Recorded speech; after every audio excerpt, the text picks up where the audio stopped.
Happy Halloween, everyone. Okay, not bad. I was expecting far worse. Why?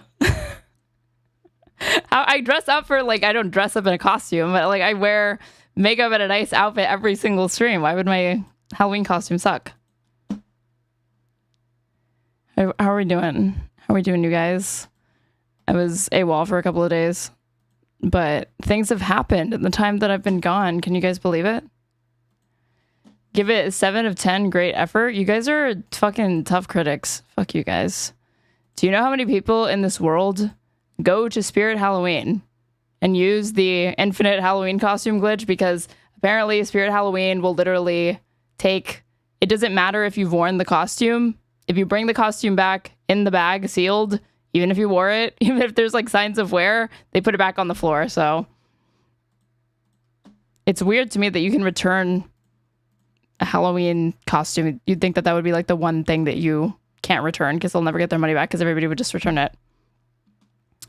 When people say extremely high effort in this irony-pilled internet space, it's normally like the lowest effort ever.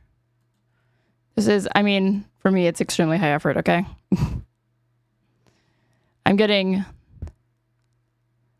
music recommendations. I'll have to do that. And YouTube chat, thank you so much. But what's up, you guys? It looks nice. Happy Halloween. Thank you. Look, I even have, like, the belt.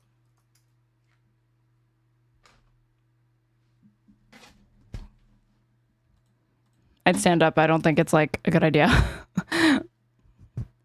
This thing is cheap, and the Amazon review said, like, if you fuck with this belt too much, it's gonna break, so...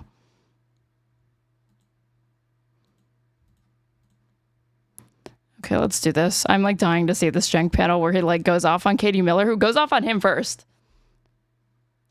I thought it was just the shirt. No. Yeah, Amazon too. Ms. Thought is already making return labels. Okay, not every element of your costume, I think, needs to be kept. Especially the accessories. Most people don't even do that. If you don't do the belt, like, you're not gonna... like... Who is it at that point? You're just wearing like you're just wearing a purple wig. Okay. Okay, main screen. Okay. Sick terrorist sympathizer Randy Fine wants Mamdani deported, no shock. With Katie Miller and Cenk Uygur. This was 2 days ago. It was 507,000 views and the internet up in arms. And dude, Katie Miller says some wild shit in this. Inside. So you're calling Cenk Uygur a barbarian? Given he's here, let me bring him in. There are barbarians inside the gate, and that's Randy Fine. Randy Fine is a sick terrorist sympathizer. You want him deported, is that right? I do. And look, I think Mamdani lied in his naturalization application. He's a dirty Muslim, and you should We're doing ghost stories. This is even scarier. We're gonna listen to Randy Fine. hate him for supporting Muslims. It's And that's better what than almost ghost all of the stories. Israeli supporters are doing. Dude, just come out and condemn Hamas. It's not that hard. These anti-Semitic attacks that is so permeating on CNN and MSNBC. Were you a Teen Titans kid? Kind of. And like my parents didn't really like me watching Cartoon Network. So if I could watch it and I wasn't gonna get caught, then I did watch it. So ridiculous. Somebody criticizing you personally is not an anti-Semitic attack. If somebody says that you are lying, that is not an attack on Jews, that is an attack on you. Piers, I'm going to be done with this if you're going to allow racist and bigoted attacks against one of your commentators. Zoran Mamdani says that Islamophobia... Like, this is the woman who's married to, like, our generation's, like, Reinhard Heydrich. Phobia is endemic in the United States, and his opponents have given him ample reason to make that case. A New York congresswoman called him the jihadist candidate for mayor. Republican Randy Fine is trying to have him deported. Mamdani's main opponent, Andrew Cuomo, has called him a terrorist sympathizer and was widely criticized for saying this in a recent interview. Whose lives are at stake? God forbid another 9/11. Can you imagine Mamdani in the seat? Yeah, I could. He'd be cheering.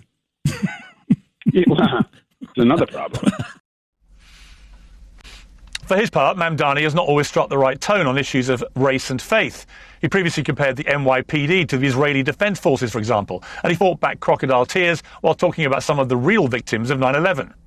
I want to use this moment to speak to the Muslims of New York City.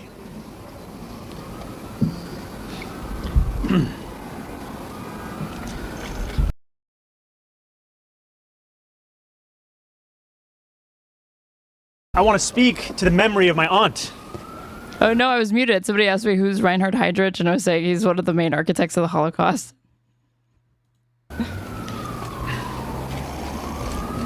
Who stopped taking the subway after September 11th because she did not feel safe in her hijab. Well, Mamdani's now clarified those remarks, but only to say it wasn't his aunt, but his father's cousin. All of this has become a matter of national debate for several reasons. Firstly, the competing accusations of Islamophobia and anti-Semitism have underpinned basically everything since October the 7th.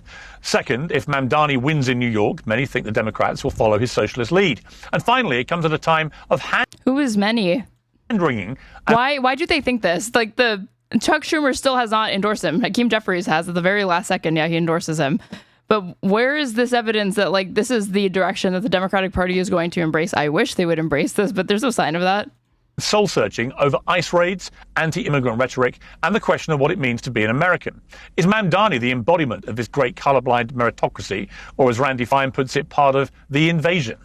Well, joining me to debate all of this is the host of Keeping It Real, Gillian Michaels, the former Deputy Press Secretary and host of the Katie Miller... My queen. It's been a minute since I've seen Gillian's lovely face. Debate all of this is the host of Keeping It Real, Gillian... Look at her, lovely.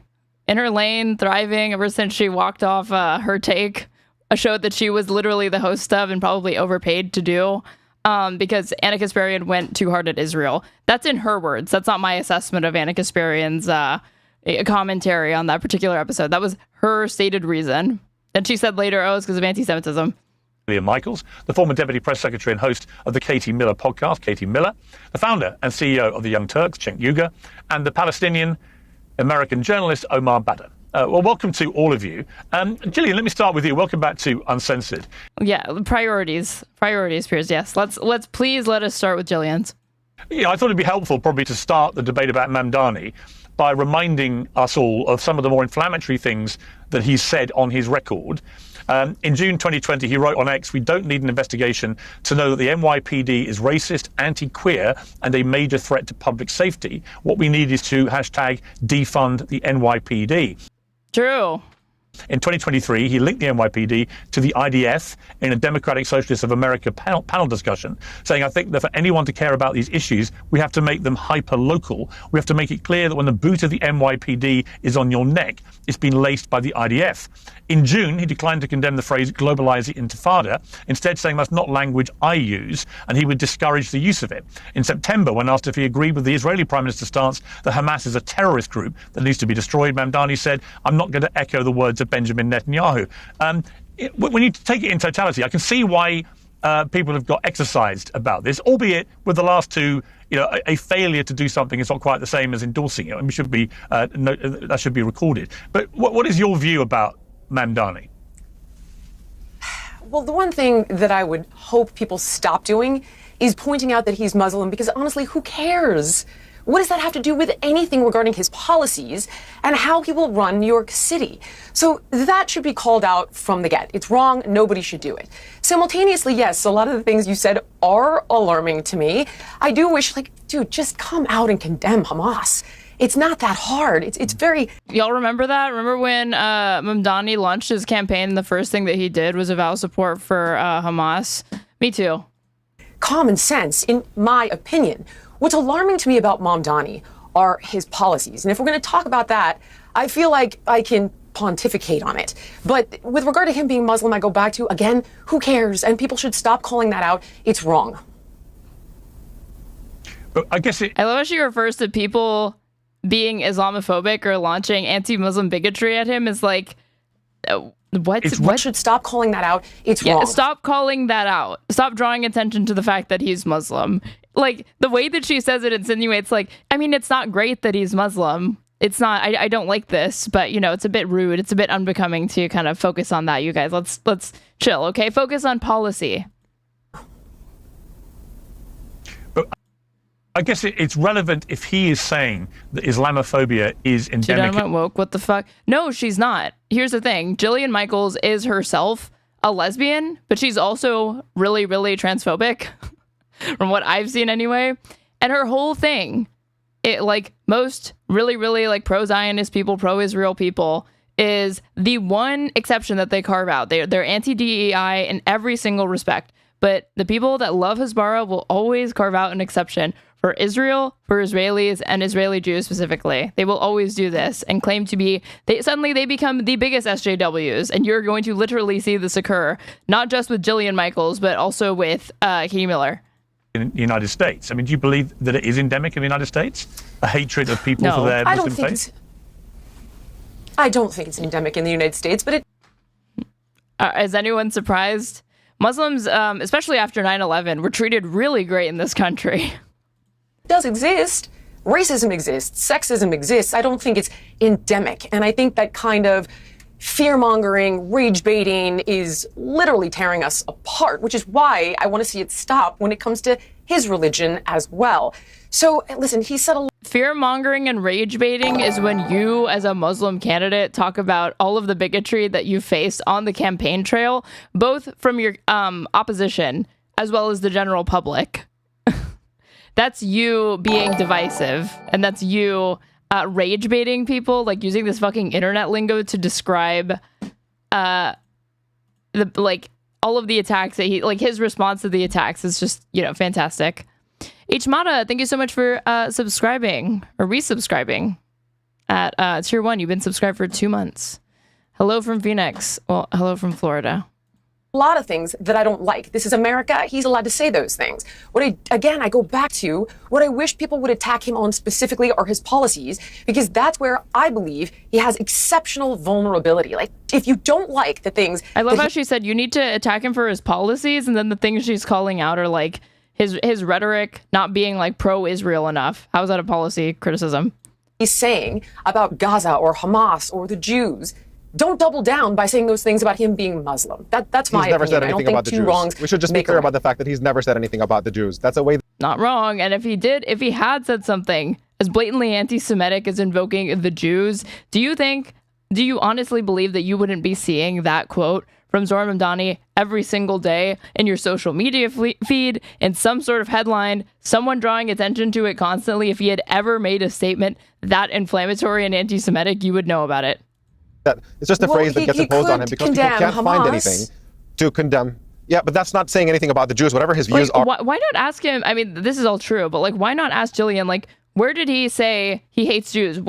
Can you quote him specifically? Because he never fucking said that. She's not going to have an answer to that. So what would she even say? She's just making shit up. On Hamas, that's a completely different conversation. We should just use words carefully and to be if we're going to have a constructive discourse, it's important not to put words in other people's mouths. So anytime you hear Mamdani and you hear the phrase, the Jews followed by it, that's typically a smear because Mamdani has never expressed any views that are anti-Semitic. If his political views about Israel and Palestine are problematic, let's debate the merits of those without suggesting that he's saying something about the Jews when he never did. Oh, okay. What about this one? He has a rap song. Okay.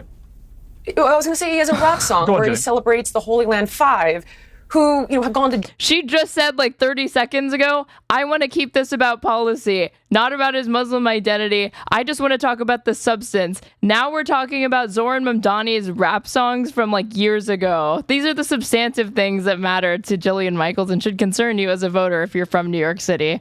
Even though, again, Jillian said, we need to talk about policy, guys.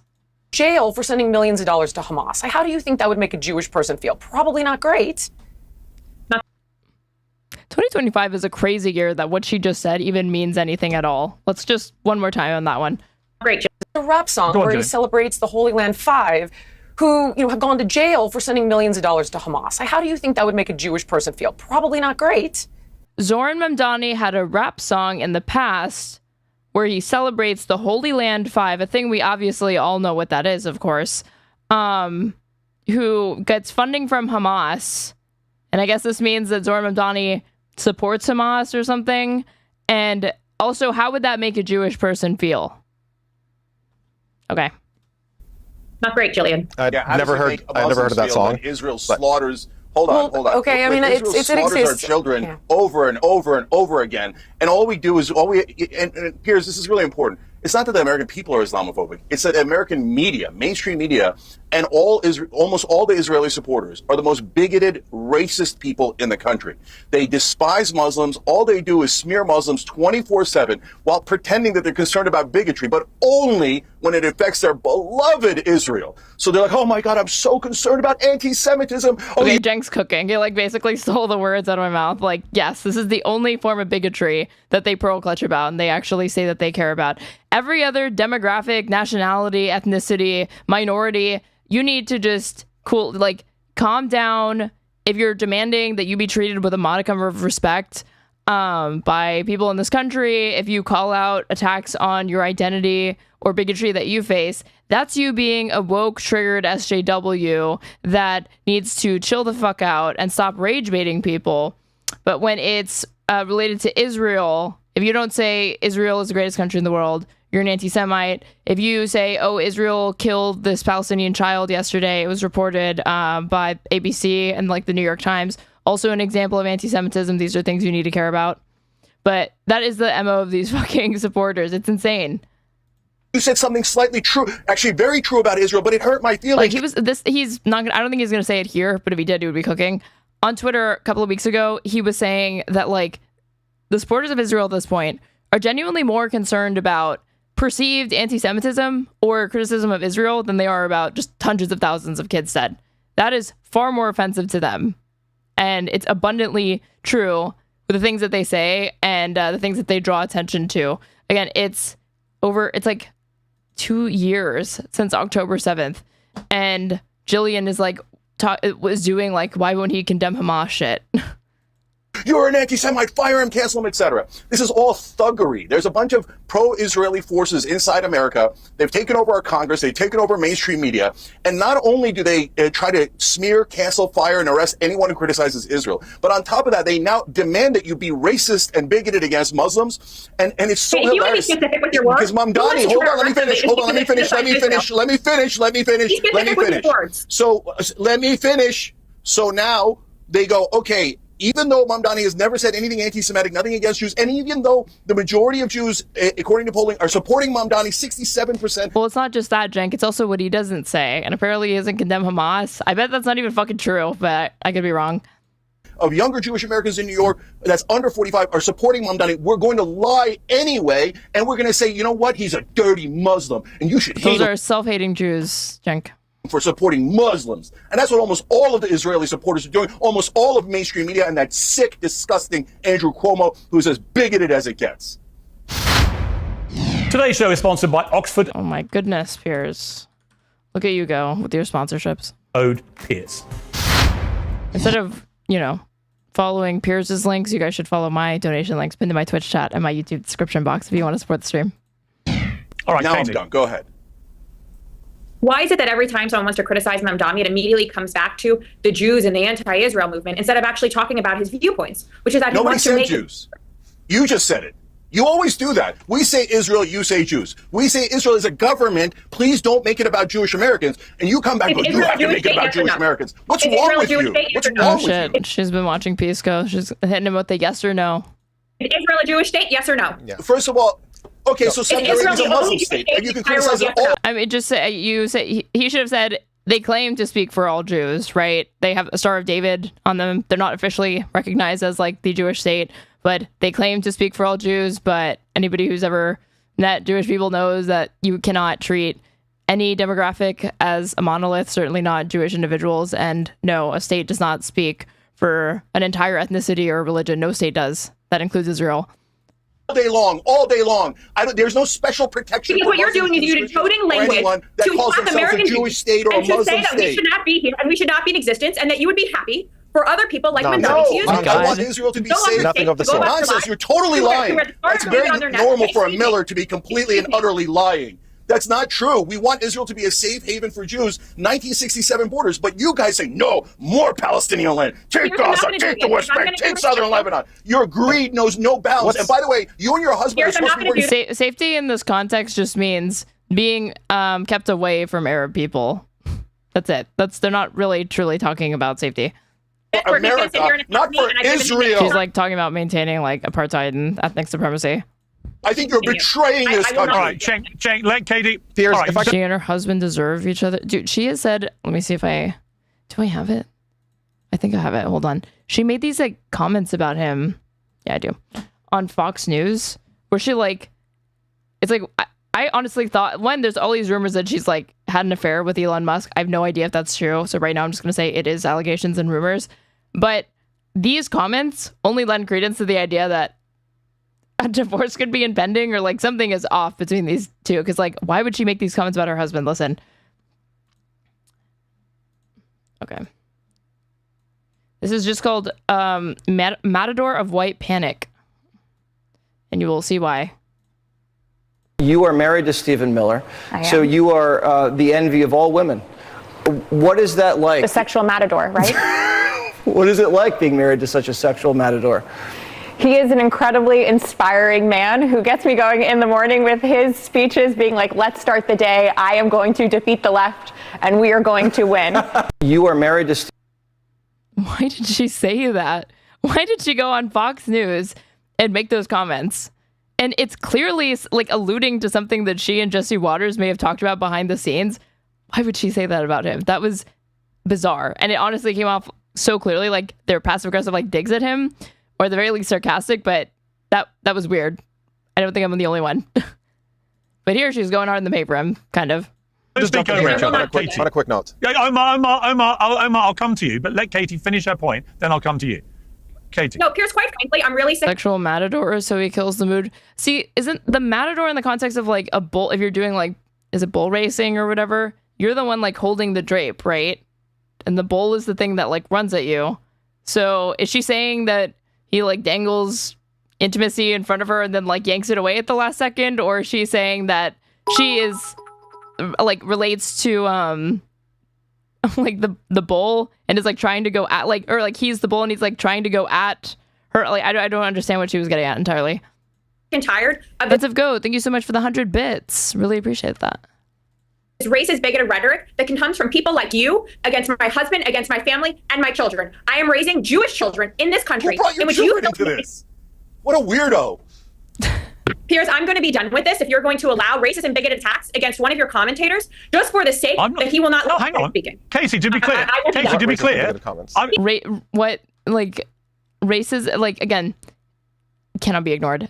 This woman's husband is like the largest proponent of the mass deportation programs in this country. This woman, like her husband is probably like the most xenophobic man alive and has access to significant amounts of political power.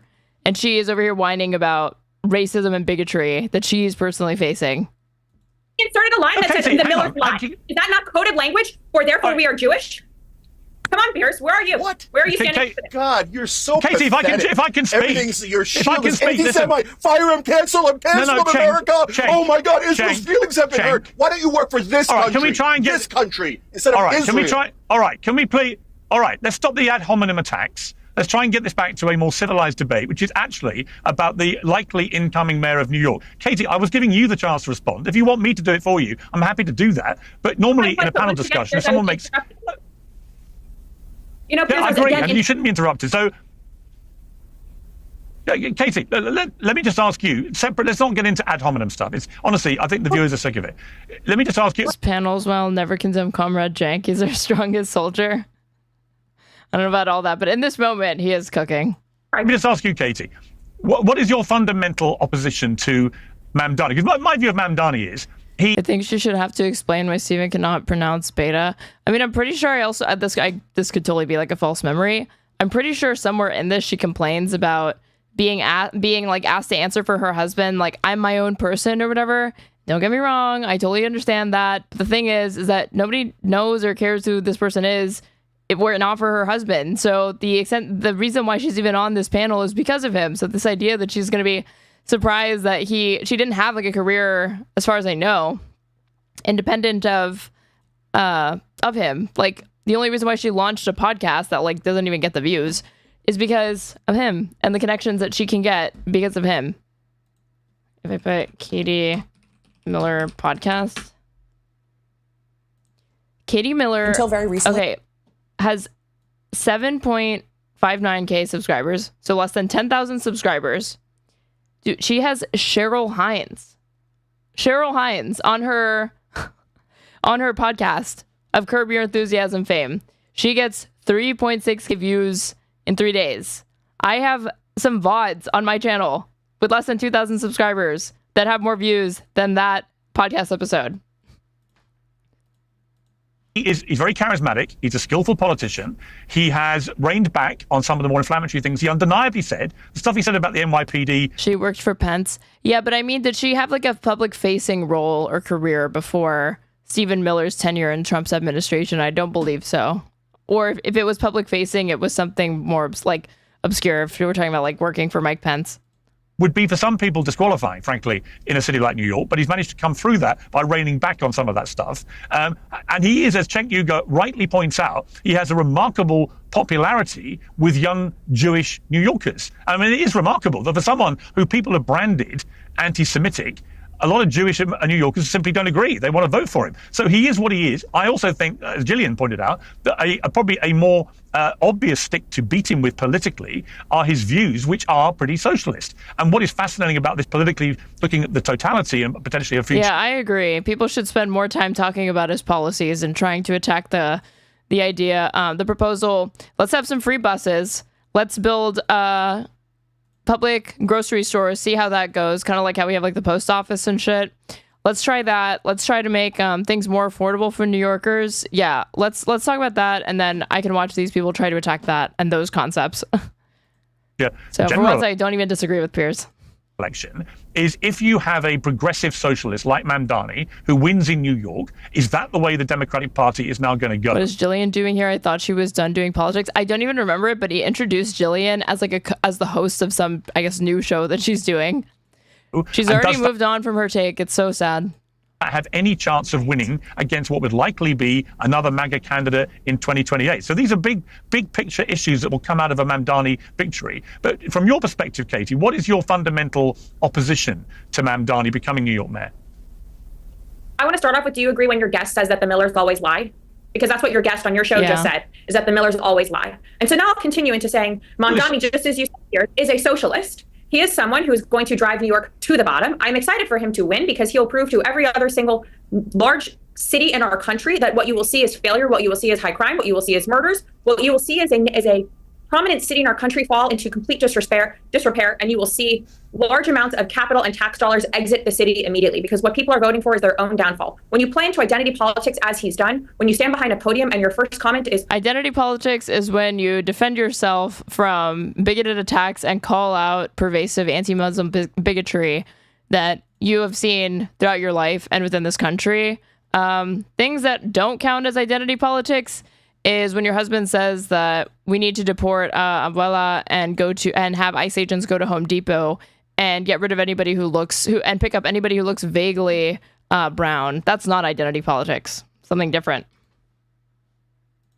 Oh my gosh, my aunt on the train, instead of talking about all those who lost their lives on 9/11, then you're doing something wrong, Piers. But I will sit here and say that for the reasons in which he is wrong and which he will drive New York into failure, is again the same reason why people on your show, instead of arguing the merits, as you say, of his opinions, they're going to sit here and use attacks on my husband and myself instead of debating us on our values and our opinions. It is gross, it is racist, and it is bigoted.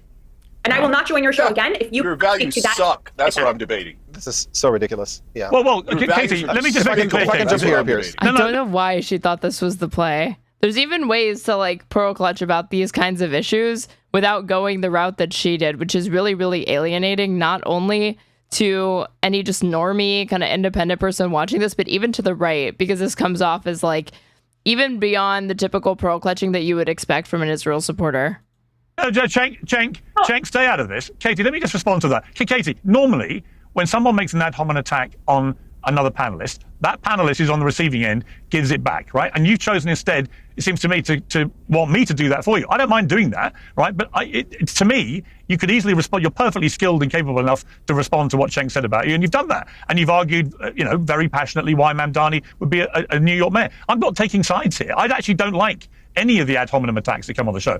But it's interesting to note that there have been an increasing number of very ad hominem attacks on Mamdani, and a lot of it has had a whiff of genuine Islamophobia. And I don't think all of these like caveats or whatever, you have to admit there have been a lot of attacks, and a lot of it has had a whiff of a genuine Islamophobia. So he's saying like it is frequent, but some of it kind of seems that way, some of it's not. Like he can't just say he's faced a lot of anti-Muslim bigotry ever since he's become, you know, a major frontrunner for this. Means that any of us have to endorse that or anything to actually accept that that is what's been happening. And I see the same thing happen. She's so brown, I'm surprised Stephen Miller likes her. I mean, it's like literally the meme, right? The who's a white nationalist who wants to be who wants to have children with white women. No one raises their hand. I mean, like, she is obviously white, you know, but her complexion is, you know, darker than most people that are Anglo-American. With Jewish candidates in American politics, I see a stench of anti-Semitism from certain quarters towards Jewish candidates. But we certainly see this with Mamdani, and it's ugly, and it's horrible, and it shouldn't be. Yeah, you are a guest on my show, and I appreciate you coming on the show, and I like you coming on the show. And I'm saying two other guests on the show are welcome to participate in these anti-Semitic attacks that is so permeating on CNN and MSNBC. This is so ridiculous. I'm sorry. I have to jump in here. CNN is too anti-Semitic now. Somebody criticizing you personally is not an anti-Semitic attack. If somebody says that you... Like, I don't even think are there any like major Palestinian journalists that work or do correspondence for CNN? I don't believe so, no. And she's saying that like there's anti-Semitism rampant there, that there's not enough representation of, I guess, like the Zionist perspective. Are lying. Yeah. That is not an attack on Jews. That is an attack on you. And just stop hiding behind identity. This is all the snowflake behavior that the right is supposedly criticizing the left for, that you're simply repeating here. Yes, Stephen Miller is a destructive force in American society. That is not an attack on Jews. That is no reference to his identity. This is an attack on him individually, and just deal with the merits of this case. And also when it comes to Mamdani and all the stuff that he said, let's go there. Whatever you want to call him, you have to be clear about the fact. Bring us the Israeli state, right? That's how we got here in the first place. Let's rewind. Mamdani, and we should be clear about what Mamdani said in relation to policing in New York and Israel. How we got here was Jillian very perfectly pointed out that we should not use politics to get here. And immediately we went to the state of Israel. No, I'm sorry. They were trying to talk about the state of Israel, and then you were the one that was like, is it the Jewish state, yes or no? Of Israel is not identity politics. That is a foreign government that is engaged in genocide and war crimes. And we're allowed to criticize that without you pulling identity politics into this. It is utterly unrelated. And Mamdani, by the way, he was not asked about 9/11 and just randomly decided to drag his aunt into this. He's talking about Islamophobia specifically in a context in which he is under relentless Islamophobic attacks, including by Andrew Cuomo. And in that context, he brought up the story of his aunt and the fear that she felt living in New York City. That is a legitimate part of the conversation. And you pretending that this was comments about him having disregard for the real victims of 9/11 who actually died on that day is such dishonest smearing against him. And I'll say, I don't even know what they're getting at with that particular attack. Is it like, are we seriously trying to argue that Zoran Mamdani probably wants to do 9/11 if he were to become mayor, has those sorts of aspirations? Like, yeah, this guy who says that he's going to make the bus cheap for you, he probably wants to, like, you know, have planes crash into some other tall buildings in New York City. I'll say all the references that Mamdani has made in reference to policing and the IDF is simply pointing out factually that there is collaboration there. I go to New York a lot. I love New York. And there's no doubt to me that what he has said on the record, Mamdani, about the NYPD is deeply offensive to a lot of New Yorkers. And there's no getting away from that. You know, him saying that about the NYPD, we have to make it clear when the boot of the... Is it deeply offensive to a lot of New Yorkers, or is it offensive to the whiniest New Yorkers, that is the NYPD specifically? NYPD is on your neck. It's been laced by the IDF. That is a really insensitive thing to say. That is a reference to an actual program where New York City police go to Israel on the dime of the... I wonder what the overlap of a lot of people believing he'd do 9/11 and it being an inside job. Probably like a complete circle. ADL or in collaboration with programs through the ADL, so they can train with the Israeli police and the Israeli military. An apartheid repressive state should not be training American police. And yes, some of those brutal tactics... Yeah, that's the other thing. That's just true. There has been coordination and training tactics between the NYPD and Israeli forces, or like the IDF. That's not a conspiracy theory. That is a factually accurate statement. Will come back to the United States and impact Americans. So simply pointing a factual statement... Can you use a fact to tell to say something racist, to make a racist point, to tell a racist story, yes, but that's not what was happening there. About the fact that there's a problematic program. I'd love to hear Jillian's opinions on Ozempic. I wouldn't love to hear that, but I have heard them, and you can, because she has commented on them. If you just search like Jillian Michaels Ozempic, she's bitched about it, even though she has her own like fat burner over the counter, like non-FDA approved or whatever, like health supplements. Of collaboration, I think, is fair. I think pointing out, frankly, it seems like a statement that should not even be in dispute or question. I don't know what the controversy is. Statistics in America show consistently that brown people and black people are stopped by police more frequently. So saying that there's a racism problem, that's not an indictment of policing altogether. Just that's simply pointing out that there are problems that need to be fixed. But you're never going to address these problems if you're afraid to mention them. Omar, he's not saying that there is some racism. He said the NYPD is racist, anti-queer, and a major threat to public safety. What we need is to hashtag defund the NYPD. Those are his words in June 2020. Now, he may want to have a revisionist view of his own words. He may have reined back on some of those words, but those words exist in a post he made on social media. That was his belief. He didn't just say some of the NYPD were racist or homophobic or a threat to public safety. He said the NYPD itself in totality was. And again, if you live in New York and you rely on the NYPD to police your streets, or if you work in the NYPD, that is an incredibly insensitive. If Piers Morgan goes to New York City all the fucking time and he loves New York, dude, why don't you go talk to some New Yorkers and ask them their thoughts on the NYPD? Like, go ahead, dude. See what they tell you. See if they feel safer because they're around. An inflammatory thing to say. Let me get straight to the point. Gold is up by gold. 9898. Protect your future with Birch Gold. And if you're not running for office and you're speaking in a hyperbolic way on social media, that's one thing. No, I think sometimes your views are one thing. I don't buy into that, Omar. I don't buy into that. I'm sorry. It shouldn't make any difference. You don't think that when you're running for office and you get an opportunity to phrase yourself more eloquently, that doesn't count? Hang on. No, sorry. I think what counts is what you honestly believe in any given moment. He didn't try to say he didn't say these things. He's just like updated his position, which, like, being honest, no, I don't think Zohran Mamdani has personally updated his position. But as far as his policy platform, if he wanted to incorporate defund the police, he would have done it. And he is already making overtures to signal to the NYPD that he's not going to be really that oppositional to them. One, he's keeping on the same police commissioner that exists under Eric Adams, who clearly has ideological differences with respect to public safety with himself. And that's, I think, as like a show of goodwill to the NYPD, honestly, and to be like, chill, you don't need to like launch attack ads and all of the shit against me.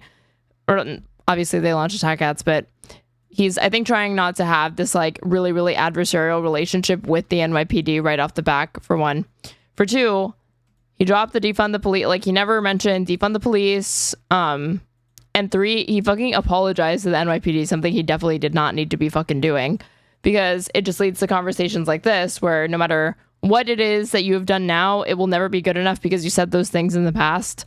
So this idea that like Mamdani is going to be this huge disruptor to the status quo with respect to public safety and like the NYPD, I honestly don't think that he is. I think that he has other items on his domestic agenda that take priority, and he's willing to cut corners with living up to the promises laid out, even in his policy platform, which is more modest than what he was promising just a few years ago. We're saying that he like signaled that he believed in, because the things with the like, you know, affordability, grocery prices coming down, the buses, like that's or like public education, like these things seem to be more important to him. Clearly believed that, or you wouldn't have posted it. The idea that when you run for office, suddenly you change all your opinions, I don't buy that. He's being pretty smart about it. He wants to defer nonviolent emergency services away from police, which is sort of like defunding it. I mean, yeah, because when people would say defund the police, they're like, well, what we really mean is that we want to reorganize the way that the funds are being used so that they're more effectively allocated, and then there were other people within the like pro defund the police movement saying, no, when we say defund, we mean defund. We don't just mean rebudget or like shift money around. But Mamdani is definitely in the like shift money around camp. And I mean, if he ends up being able to enact these changes and they pull well, then that will be like a good blueprint for anybody who's looking to I should say like reform the police or like, you know, defund it in this particular way without actually saying defund the police. I actually like to judge politicians on what they have previously said when they were civilians, because it's often more enlightening about what they really think about things. And if I was in the NYPD, everything you're saying may be correct, but it's hard to take you seriously dressed like that. This is a very serious stream, and I'm deeply offended by your comments, Puppy Puncha. Be very concerned about Mamdani, given what he said publicly about the NYPD. And I don't think that's intellectually dishonest. I think it's assessing... Also, my cadence is like really not that different from Raven's. So I feel like Raven would make a good political commentary streamer.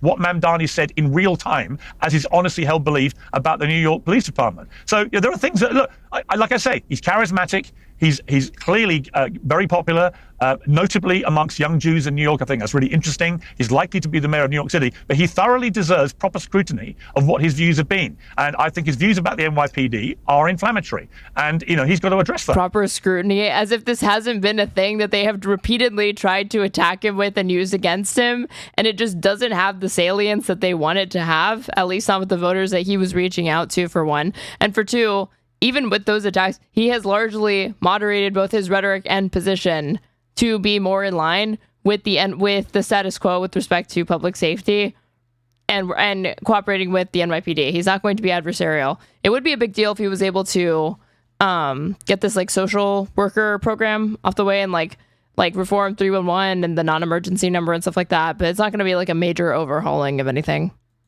I just hold fire panel for a moment. I want to bring in now a Florida congressman, Randy Fine. Randy Fine, welcome to Uncensored. What is your view of Mamdani? I think you want him deported, is that right?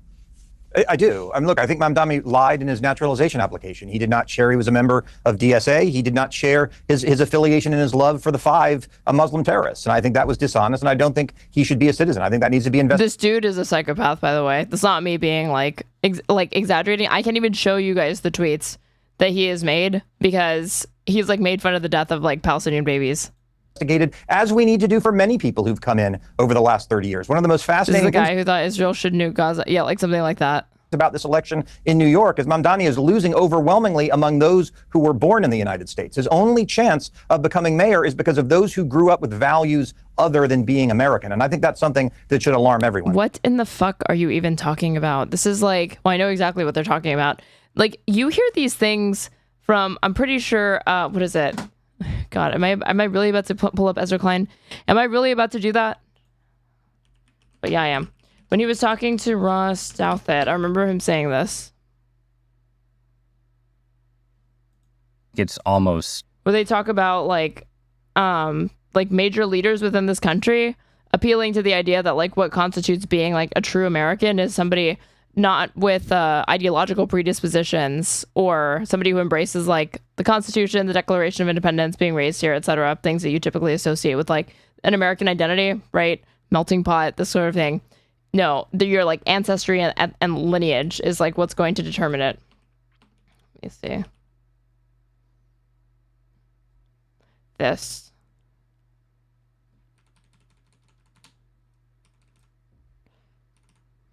Is contained inside the American story. And I think that one of the damaging things that happened for the Democratic Party was it sort of turned on its own American story. Right, it went from the sort of Obama arc of history to the much more like we are birthed in sin and still inside of it, which is to be fair, still a story, and still partially true, and still, but also a story that you can say we were birthed in sin, but we're destined for redemption. You can imagine a left-wing politics that says that, and you can imagine other stories that are emergent out of what made mid-century America great.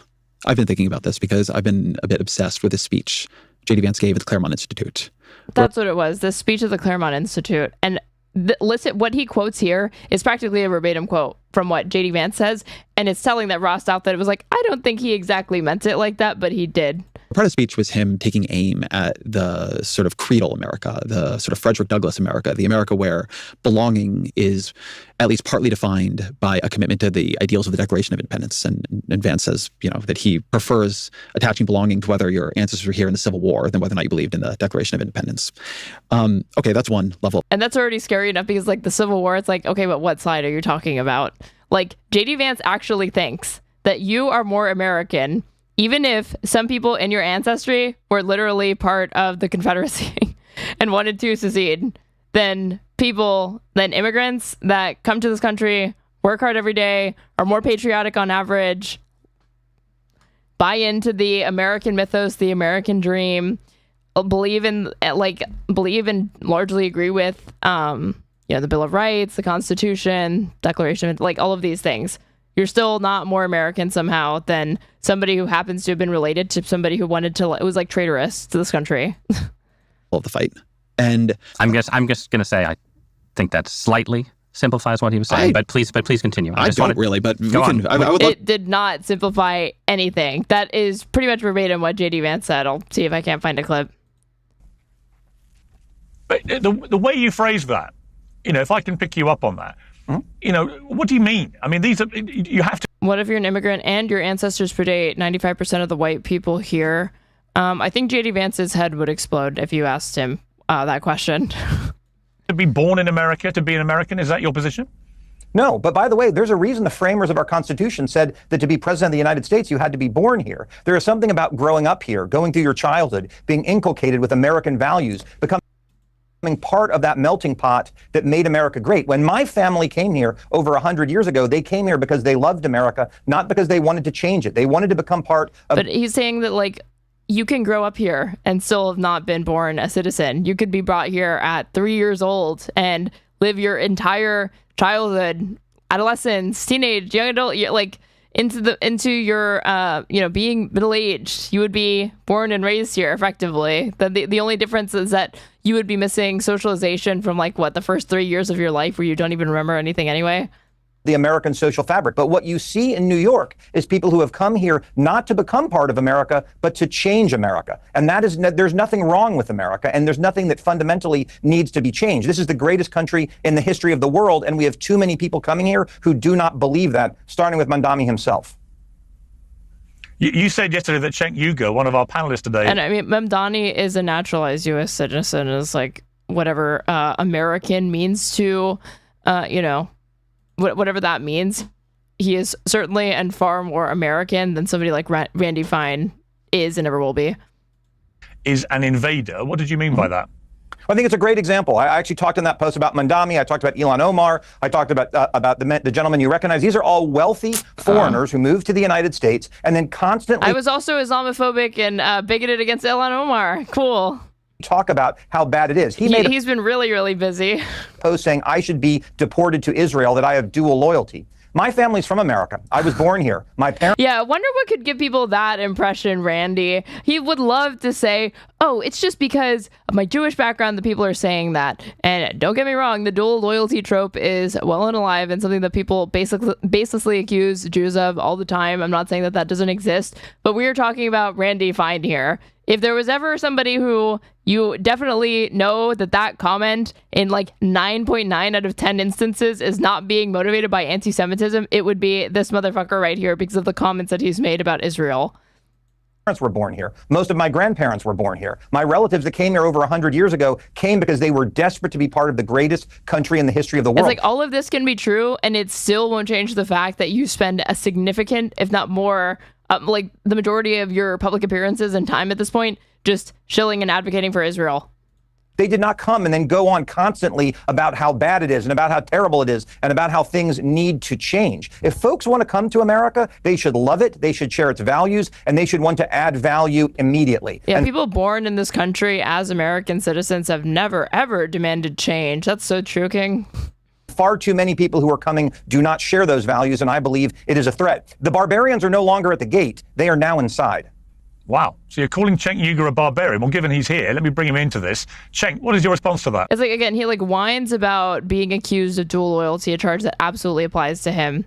And then the next breath is saying things like, yeah, these Muslims are barbarians. Notice the objects of his attacks here. Mamdani, Ilhan Omar, Cenk Uygur. Need I say more? What is the common denominator here? Yeah, no, I don't mind it because I agree that there are barbarians inside the gate, and that's right. SOS, I hate it here. It feels. Randy Fine is a sick terrorist sympathizer. In fact, if he wants America to do terrorism on Israel's behalf, he has said we should nuke Gaza. That's killing millions of innocent children. and human beings. And would have bet that if he backed off of that statement, he was like, oh, wait, I didn't think it through. The nuclear fallout could like affect Israel. Civilians, but he doesn't care. He only cares about Israeli lives. By the way, the Israelis have murdered now nearly a dozen Americans in the West Bank. No accountability from our government. And people like Randy Fine say we owe Israel. We owe Israel a genocide. We owe Israel $300 billion. We owe them no accountability at all when they kill American citizens. They had a pervert Israeli government official that came here in Vegas and tried to rape our children, and we let him go. That's insane. Randy Fine, are you asking for the sick Israeli government to return the pedophile so he could face justice here? No, Randy Fine represents Israel, not America. Everybody knows that. He also said we should starve all the Gazans. So he's right. There's a sickness inside our government. AIPAC and the Israeli lobby have given to 90% of Congress. They've given him $500,000, and that was a giant waste because he works for Israel already. So, Randy, we're all sick of your terrorist sympathies towards Israel. I mean, like, yeah, he would really just do this for the love of the game. There could be no AIPAC in this world, no J Street, nothing like that. Although I don't think J Street would support him, to be honest. But there could be no AIPAC, and he would still be saying all of the same things he's saying. They have committed 75 October 7th. Their civilian kill ratio is 83%, worse than Hamas, worse than any terrorist organization. They have murdered 256 journalists, more than all other conflicts combined. They murdered 104 people today, including 46 children. They burned them alive. And we're sick of Israeli terrorism, and we're sick of people like you forcing good Americans. I love this country. I didn't come here to be an occupied territory of Israel. I came here because I love America and the freedom and the equality and the justice that comes with it. If you think your grandparents who came here were not loyal to America, that's your business. But no, most of the people that come here come because we absolutely love this country and not Israel. Why don't you go to the Knesset, brother? Everybody knows you love Israel and you despise Palestinians and you love Israeli terrorism. Why don't you move to Tel Aviv already? Okay. All right, Cenk. Let Randy Fine respond. Randy. I can't show the whole thing. This is a real tweet that he said in response to a photo of a dead Palestinian baby. Somebody put, "You should be ashamed of yourself. How do you sleep at night?" Asking him how he supports this. And he said, "Quite well, actually. Thanks for the pic." Thank you, Piers, and thank you for the surprise debate. I actually enjoy that. Look, there's a concept in Islam called taqiyya where you're allowed to lie in advance of your political views. And you just got a great crash course. All of those things were nonsense. But the notion that I am more loyal to Israel than I am the United States is part of it. Israel is fighting a war of civilization on our behalf. The reason we need a Jewish state of Israel is because of the Muslims that surround it. And so I stand with Israel because I believe Israel is fighting the same fight that we have here in the United States, the same fight that people like Mamdani and Cenk, wealthy Muslims who move here in order to change. Did he say Mamdani? They always say that. Hold on. Same fight that people like Mamdani and Cenk, wealthy Muslims who move. They can never get it right, Mamdani. Here in order to change the complex and the nature of our country are going to do it. And I won't apologize for that. I am very proud of my views. I'm very proud of my faith. I'm proud to be the first member of Congress in the history of the United States to wear a yarmulke, which you may be able to see on my head. And I know that drives them crazy because we're not supposed to do that. But they gave me the nickname, the Hebrew Hammer, for a reason, and I'm not going to be afraid to use it. But Randy Fine, when you said I don't give a shit, hang on, Cenk. Randy Fine, when you said I don't give a shit about Gazans, were you proud of that statement? Well, I think the context there is Gaza attacked Israel on October 7th. Of the thousands of people who streamed... Again, this dude doesn't... He, drops the pretext of trying to say, oh, Hamas started this or whatever. He just straight up says, no, Gaza, every single, Palestinian is, guilty for the actions of a few on October 7th. Across the border to kill every man, woman, and child that they could. Many of them, thousands of them, were not, quote unquote, card-carrying members of Hamas. And so when you start a war and you are losing the war, if you do not like what that is doing to you, then you surrender in that war. Gaza chose to be the enemy. Gaza chose to attack Western civilization. And no, I didn't care what happened. It was my view that if they... Gaza chose to be the enemy. Gaza chose to attack Western civilization. They didn't like it. They needed to surrender. Something, by the way, they still haven't done because yesterday the Gazans killed another IDF soldier in a place that even under the peace deal, they are allowed to be. I don't care historically about the Germans. Randy Fine. But I've not had actually any guests. I have to be honest here. I've not had any guest who has used the phrase Gazans rather than Hamas, given it was specifically Hamas that perpetrated the appalling terror attacks on October the 7th. It is Hamas that has the governmental power. And that is saying something because Piers Morgan has been hosting these fucking panels for 2 years straight. And even he is saying Dude, I've had like, I have had like Likudniks on people who are literally in Benjamin Netanyahu's like cabinet come on this program and not even say the statements that they do say. They just usually save it for like Twitter. They say it in Hebrew. But I've not even heard them say it on this program. You're saying it. Like, that's new for him even. Still in Gaza. It's not the Gazan people. It's not the civilian population. So why are you deliberately conflating Gazans in totality with Hamas when Hamas numbers maybe 40, 50,000 maximum out of 2 million? Data brokers track everything you do online. They sell your personal. Because that is a propaganda lie. I'll give you 2 points. Number one, thousands of the people who streamed across the border on October 7th were not members of Hamas. That has been well established. Thousands of people came across the border. No one disputes this. That's why if you actually look at all of the headlines and articles or whatever, it will usually, in most instances, if it's good reporting, say Hamas led. Because yes, Hamas was the main faction that led it, but it was not the only Palestinian militant faction. But that wouldn't change the fact that like we're talking about less than like almost like 2% of it. It was like a ridiculously small number of Palestinians when you keep in mind that there's millions of Palestinians that were confined to the Gaza Strip, that are confined to the Gaza Strip, which is basically rebel now. Who were so-called civilians. And second, polling just came out today. This guy's in Congress, right? I remember when Slotkin pretended to not know who he was. Yep, he's in Congress. He is a Florida congressional representative who Trump has personally praised on Truth Social multiple times. Polling just came out today that said if an election were held in Gaza today, Hamas would win overwhelmingly. Does that mean every Gazan supports Hamas? No, it does not. But to try to differentiate... But that will not stop me from calling for the death of all of these people. To do attempts to imply that some small percentage of Gazans support or like Hamas. That is not what the data suggests, and we should not allow us to say all of this. Like Hamas has never enjoyed any sort of like broad, widespread support from Palestinians. That when they won elections, they won with like a plurality of votes. They never even won with like a majority of votes. This was like 20 years ago, back in 2006, when they won that one election that they had, and all of this is so pointless to even parse through because.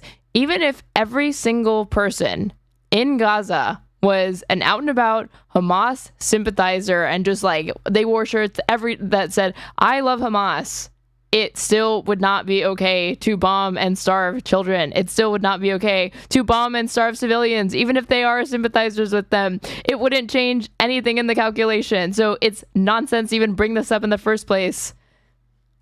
These two are completely different, Gazans and Hamas, because they are not. All right, so Randy, fine. So when, for example, the United States, along with my country, the United Kingdom, and others, waged what many believe to have been an illegal war against Iraq in 2003, with the catastrophic consequences of 1 million deaths, the rise of ISIS, and so on, is your position then that in that circumstance, every single civilian American is equally culpable to the military that waged that illegal war, and therefore any repercussions against any Americans on mainland America would be... This is such a good question from Piers Morgan, because it will either lay bare a massive contradiction in what they've just stated as far as trying to assign collective guilt and responsibility for the actions of a few that the overwhelming majority of Palestinians don't have a say over, don't have any personal stake in, they don't have any autonomy over that decision. That was a decision made by Hamas leadership, Palestinian leadership, that they are completely divorced from, even if they are in close proximity to them. That's not... In some cases, there's also Palestinian leaders of Hamas that don't actually reside within the Gaza Strip. But how is he going to rectify these positions? Divide. Unless he wants to bite the bullet and say that Americans are collectively guilty and do the Trump what did he say to Bill O'Reilly? We're not so innocent either. I guess if he wants to do that, but I know he's not going to. Because that's what you're saying. No, it's not what I'm saying. But I would note, in the war that Israel has fought against Gaza, the percentage of civilians who have died versus the percentage of combatants is far lower than we saw in that war. Yet the outrage... See, Piers, I wish Piers would force him to answer that question. He's like, no, I don't think that. But he doesn't explain why. He's not made to explain how those two situations are meaningfully disanalogous or different. How would that not be the same logic employed, but just inwards with Americans? Perpetrated against Israel in a war where almost 1,000 IDF soldiers have died in order to minimize the casualties in Gaza. If Israel had wanted to wipe Gaza off the map, it could have done that, but it didn't because Your Honor, if I had murdered that person, I would have skinned them. I wouldn't have shot them. I don't know why they think this is a good point. And then he's also talking about, like, if they wanted to do that, they could have. And, like he didn't personally call for that himself already.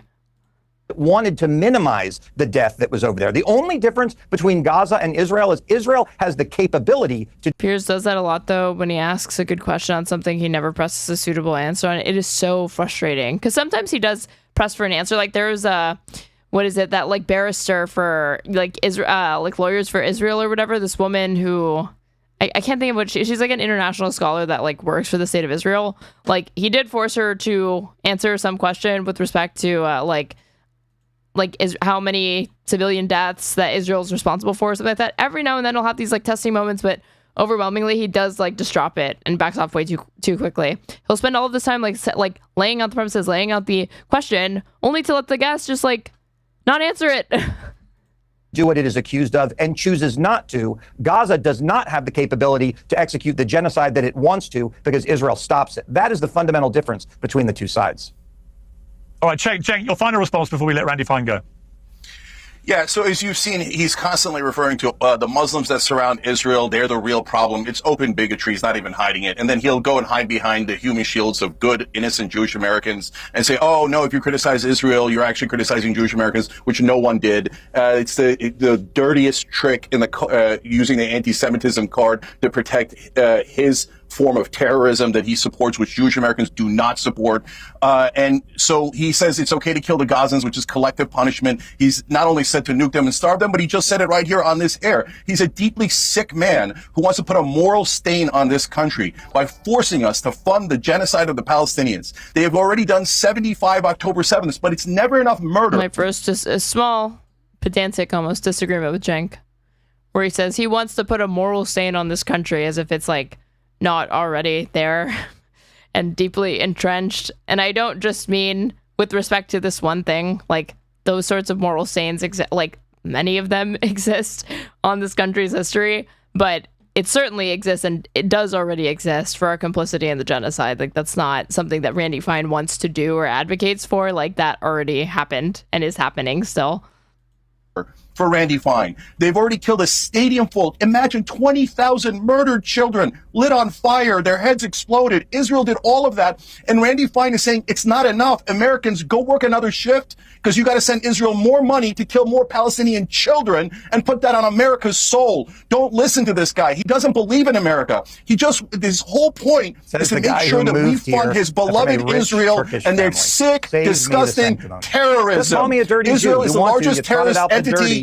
Drop it out. Come on, nobody just do said that. You're the only one who's just do it. Like the victim complex of this fucking guy.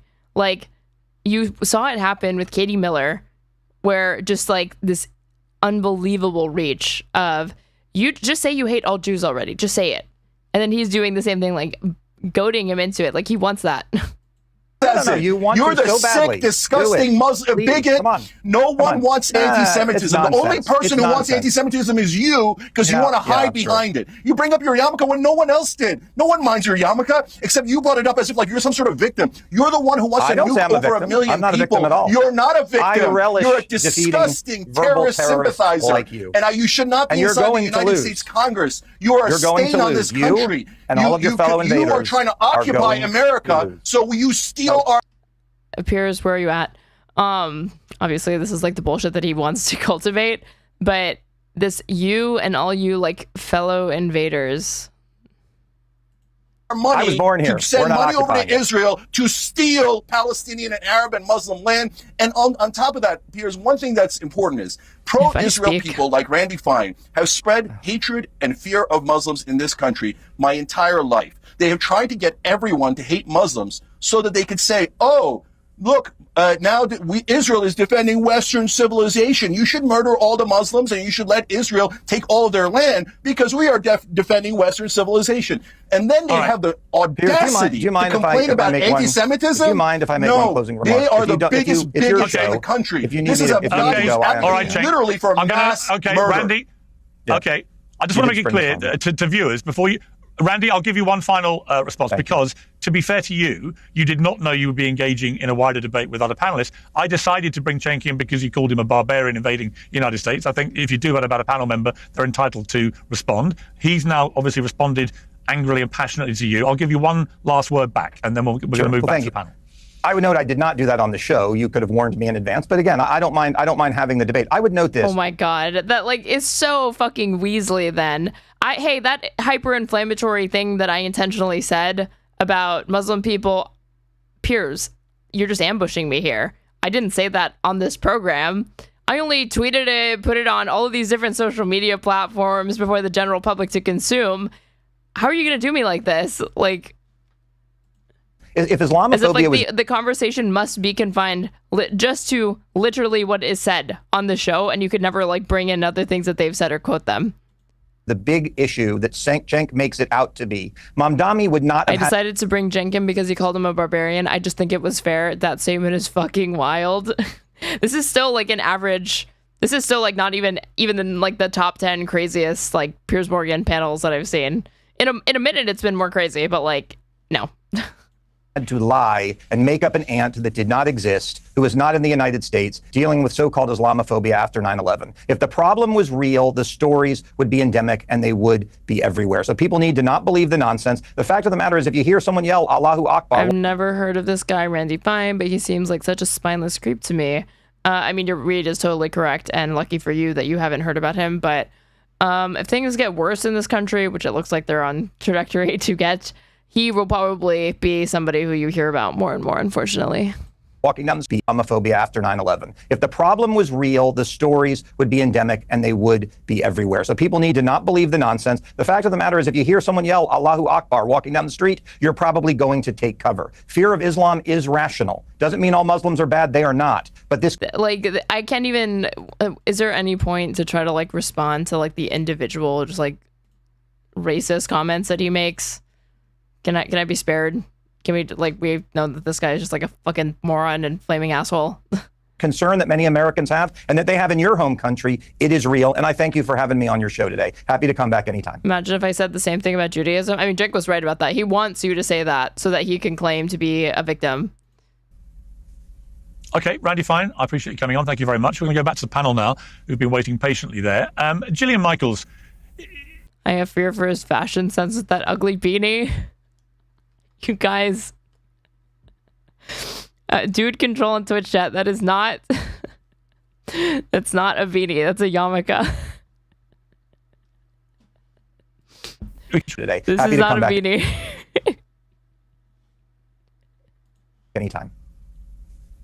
Okay, Randy Fine. I just think it's weird that I thought at first it matched his tie, which would be dorky enough, but it doesn't even match his tie. It's just a red patterned yarmulke. Coming on, thank you very much. We're going to go back to the panel now, who've been waiting patiently there. Gillian Michaels, we can hear the nature of this debate. This has been raging now for not just 2 years. This is a debate that's raged for decades. Let's talk big picture about Israel for a moment. There was a flare-up in the last couple of days where it appears that members of Hamas, although they say it was a splinter group and not them, killed several IDF soldiers. As a result, Netanyahu ordered a fresh barrage of bombardment into Gaza. That has now... Gillian Michaels, isn't that the exercise guru from the 90s? Shame on you. Gillian Michaels is the former co-host of the Valuetainment show, joint Her Take. So show some respect. And also, you're thinking of The Biggest Loser, and I don't think The Biggest Loser was around in the 90s. It was around in the early 2000s. Stopped. They're not saying it's the end of the ceasefire. We have the Qatari Prime Minister with an interesting intervention, I think, because they've been obviously pivotal in trying to get this peace process resolved. He said that the deadly... Can you curse, Randy Fine? I was going to pay an Etsy witch to do it. I was going to outsource it. And the costume is misleading. Attack on Israeli soldiers in Gaza and the strikes in response by Israel were very disappointing and frustrating for us. But he added that's basically a violation by the Palestinian Party, whilst he noted that Hamas claimed it was not communicating with the group that carried out the attack, which I thought was a measured response to this. Crucially, it seems the ceasefire in the big picture is holding. Do you think it can hold, or do you think we're going to see a lot more of this and the thing is going to blow apart? I speak only as a layman who wants to see the killing stop. We know Gillian. Every time Gillian Michaels opens her mouth, Even with respect to fitness, she would still be speaking as a layman. Jillian Michaels is not an expert even in fitness. She's not an expert in anything. She doesn't even have a college degree. It's fine to not have a college degree, but what she said just suggests that she has some level of expertise on some subject, and she does not. On from what I can glean for thousands of years. It's very complicated. I've listened to experts on both sides. I'm hopeful. Both sides. My optimism is waning a bit. The left, when she says both sides, the left flank is Barry Weiss, the right flank is Ben Shapiro. That's both sides to her. But I think if we don't hope, then what do we have, right? If you're not fighting for peace, what are you fighting for? I think you've got many of the other Arab nations involved and invested. That's exceptionally encouraging. You have numerous guarantees. Like what she just said couldn't even make it into a fortune cookie. It's so contrived and uninspiring and just like so fucking like daily affirmations bullshit. Guarantors of this peace deal. But, to see already what's going on, it is discouraging and it is alarming. And again, I'm not an expert on this. All I can tell you is I want people to stop dying. And I can acknowledge atrocities committed on both sides. And that's where I stand on it. I want it to... She can acknowledge that. She exclusively spends her time defending Israel and concern trolling about anti-Semitism and anti-Zionism, which she conflates. But both sides have made mistakes here, guys. Stop. Okay, Omar, I mean, isn't that, as an overview of here, something we should all share and embrace? I mean, I would dispute the idea that this has been going on. Oh, Omar, don't you think that when Jillian said that there's kind of two sides to this whole genocide thing, that was eminently reasonable of her to say? For thousands of years, this is a way to just say, oh, this is a conflict between Muslims and Jews and whatever, and it goes back. The truth of the matter is we are dealing with a very modern problem. The modern state of Israel is ruling over all of Palestine, imposing a system of apartheid, denying Palestinians their basic rights. They're putting them under military occupation where they don't have the right to movement, don't have the right to attend court, don't have the right to vote for the government that rules their lives, and can't move in and out without Israeli permission. It's a system of domination of one people over another, and that is the core problem, and that is precisely why we are in the situation that we're in. Now, of course, atrocities do exist on both sides. There's no denying it, but we have to be clear about the fact that it is only when there is Palestinian violence towards Israel do we talk about this as a controversy, as a breaking of a ceasefire. We have to note about the fact that since the beginning of the ceasefire, before this attack, Israel had killed more than 100 Palestinians in Gaza. And yet you did not hear anybody talking about that as a violation of the ceasefire. That includes a bus full of children who are looking for shelter, with their parents driving around looking for some place to be. And those children get killed and nobody bats an eye. But the second that there is an unknown attack on an Israeli soldier, then we talk about this as a violation of the ceasefire and Israel is going to explode and retaliate by murdering another 100 people, half of them children. I mean, we just have a completely lopsided way of looking at this, where Palestinian life is considered dispensable. It doesn't count for anything. Israel can murder them left and right, but only when there's violence towards, in this case, Israeli soldiers who are occupying forces in Gaza. That somehow becomes a point of tension and attention. Okay. We start talking about which party is responsible for a ceasefire violation. It's entirely silly, and it misses the point underneath. Just last point, Piers. There is no ceasefire. What there is pressure from the United States administration on Israel to scale back the genocide so that instead of killing 100 people a day, now they're killing 100. This is spot on analysis from Omar. That's like the other thing is that what is being referred to as a ceasefire is not truly a ceasefire. Like it was really just to extract the hostages from Hamas. And they admitted they don't really have like a second stage to it. People every couple of weeks. That's the rate at which we're going, but there's still a dynamic in which there's an effort to get rid of Palestinians and there's no prospect for Palestinians to be a free people who rule themselves in Palestine, and that means that this problem is going to continue. Okay, Katie Miller, I think it's now been confirmed that one IDF soldier died. I think initially reported it was 2. But either way, when you have the Qatari Prime Minister, they've been acting as mediators with this. Oh my God, a single IDF personnel dead. Compare that to, again, over 100,000 Palestinians killed. I watched Finkelstein and Candace Owens earlier. Anyone watch it? I haven't seen that. I did see that when I opened up YouTube in my recommended. He was on an episode of Bad Faith, the Brianna Joy Gray podcast with Maureen Rubani. They were talking about Palestine, Israel. It was like the 2-year anniversary of October 7th. And he did say, Finkelstein is somebody who... goes around saying like there's no anti-Semitism anymore, being Jewish is like a benefit. Like he doesn't think anti-Semitism exists like at all. And yet he was like having to talk about how he was like, I'm starting to think that like some of these people, he didn't say who, like he didn't say like Tucker Carlson or Candace Owens or like, you know, any right-wingers that he's like talked to and been cordial with. He was like, I'm starting to think it's motivated by like a bad place. And I'm like, I know that you see, like Finkelstein, Norm, I know that you can tell that they're being anti-Semitic, so why not just call it out? There's a word for it. I don't understand why he's like locked himself. Like, even if he took that position, he could reverse it and say like, no, I do think a lot of it is like motivated by anti-Semitism. That's not good. So to anyone who watched the Candace Owens thing, did he talk to her about that? The fact that like, yeah, it's not good that your concern for this issue kind of is rooted in bigotry, not true humanitarian care for these people. You have them confirming it was basically a violation by the Palestinian Party. Norm, don't give a fuck. Oh, he doesn't. He really doesn't care. Hamas. Then they're acknowledging, even in the Arab world, that this... I think he becomes cynical about it and he like takes that position because he just sees, and he's written extensively, obviously, in like the Holocaust industry is about this, like the exploitation of Jewish suffering and the weaponization of anti-Semitism, that when he sees so many discussions of it as like cynical, as not actually people being like who say that they are worried about anti-Semitism, like they're not really talking about that. They don't actually care about it. So it's been taking this position where he's like, it doesn't exist at all, which is so untenable.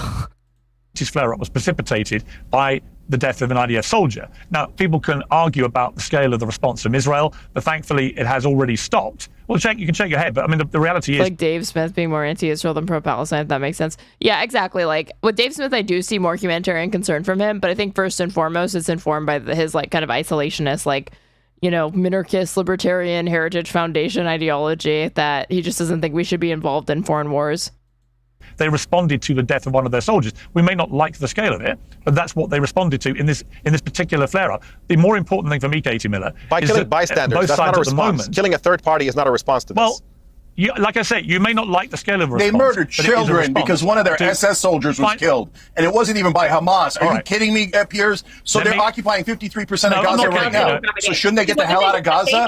So one of their SS soldiers gets killed, and we're supposed to shed a tear for the occupiers? In reality, they murdered 46 children. They murdered 46 children today, Piers. I can't stand the terrorism of Israel.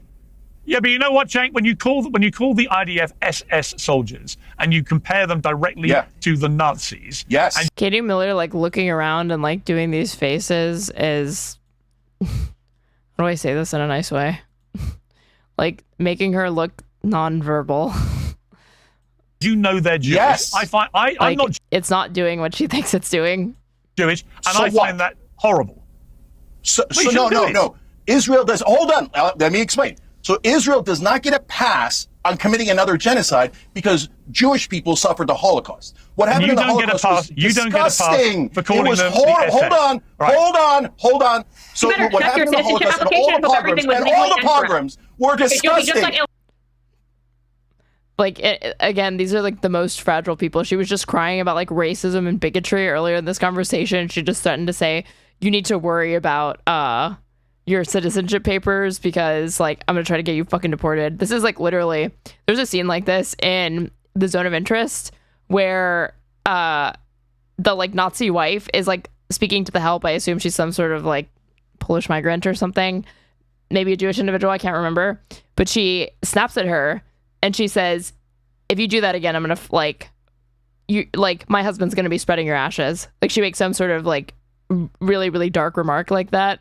And is that not like precisely what she's getting at when she says like, I'm gonna deport you, especially in the context of like people being deported to these like torture chambers like fucking CCOT? It's equally as chilling to me. That doesn't mean that Israel, pretending to represent Jews across the world, gets to commit another genocide upon a totally innocent people and collective punishment and murder children over and over again and go, I get to do it. I get to do a genocide. You don't get to do a genocide. There is no jail-free conference. You know what I get to do? All right, Cenk, what I get to do is invite every member of the panel to speak fairly and openly. And my question was directed to Katie. I mean, Katie, look, from my point of view, when anyone... And they are. They're committing genocide. Please let Katie speak. 60% of the kids they killed have sniper shots to the head or chest. They're literal terrorists. Let Katie Miller speak. Cenk, let Katie speak. Katie. I will just say this, Piers, this is my last time on this program. If you're going to invite open anti-Semitics to participate on your platform and not call it out for what it is. Open anti-Semitics? is, which is anti-Semitism. I literally just called it out. I just called it out. My point. If you're inviting him back, giving him the air. What more do you want me to do? Spew his hatred toward people like myself, toward people like my children, toward people like my family, and again, not debate the merits of the argument. No one said your family. What kind of lunatic are you? In the last segment with Rep. Randy Fine, what you said was he had said the word Muslim. He never once said the word Muslim. You immediately turn it to identity politics, yes, he did. which are he literally said these like Muslim terrorists. He did say the word Muslim. He did say Muslim. He did. I heard him. He did say it. What you're doing. Well, whatever. By comparing the SS. Let's not get into that. Might pull apart my argument. Yes, and the IDF is once She's again trying to gaslight. No, you're assuming that she has some strategy here. She like clearly was not listening and didn't remember, and just thought that she was completely accurate in saying that because she just has selective hearing. She hears what she wants to hear. Saying that the Israeli state, you're coding it for just saying Jews. You're saying that October. Yeah, even if he did say it, it doesn't matter. Like she doesn't actually care. 7th, and what happened afterwards was not a warranted response. Let's not forget that there were suicide bombers that came from Gaza near daily into Israel. Cenk, let her finish her point. Then you can respond. Let's not forget who held Israeli hostages. Was that all Hamas? No, that was also Gazan civilians. Why can't they find and return all of the bodies of the hostages? If you are engaged in that sort of activity, you would lose your protection, your civilian status and protection. So why she tries to frame it this way is just stupid. It would literally negate it.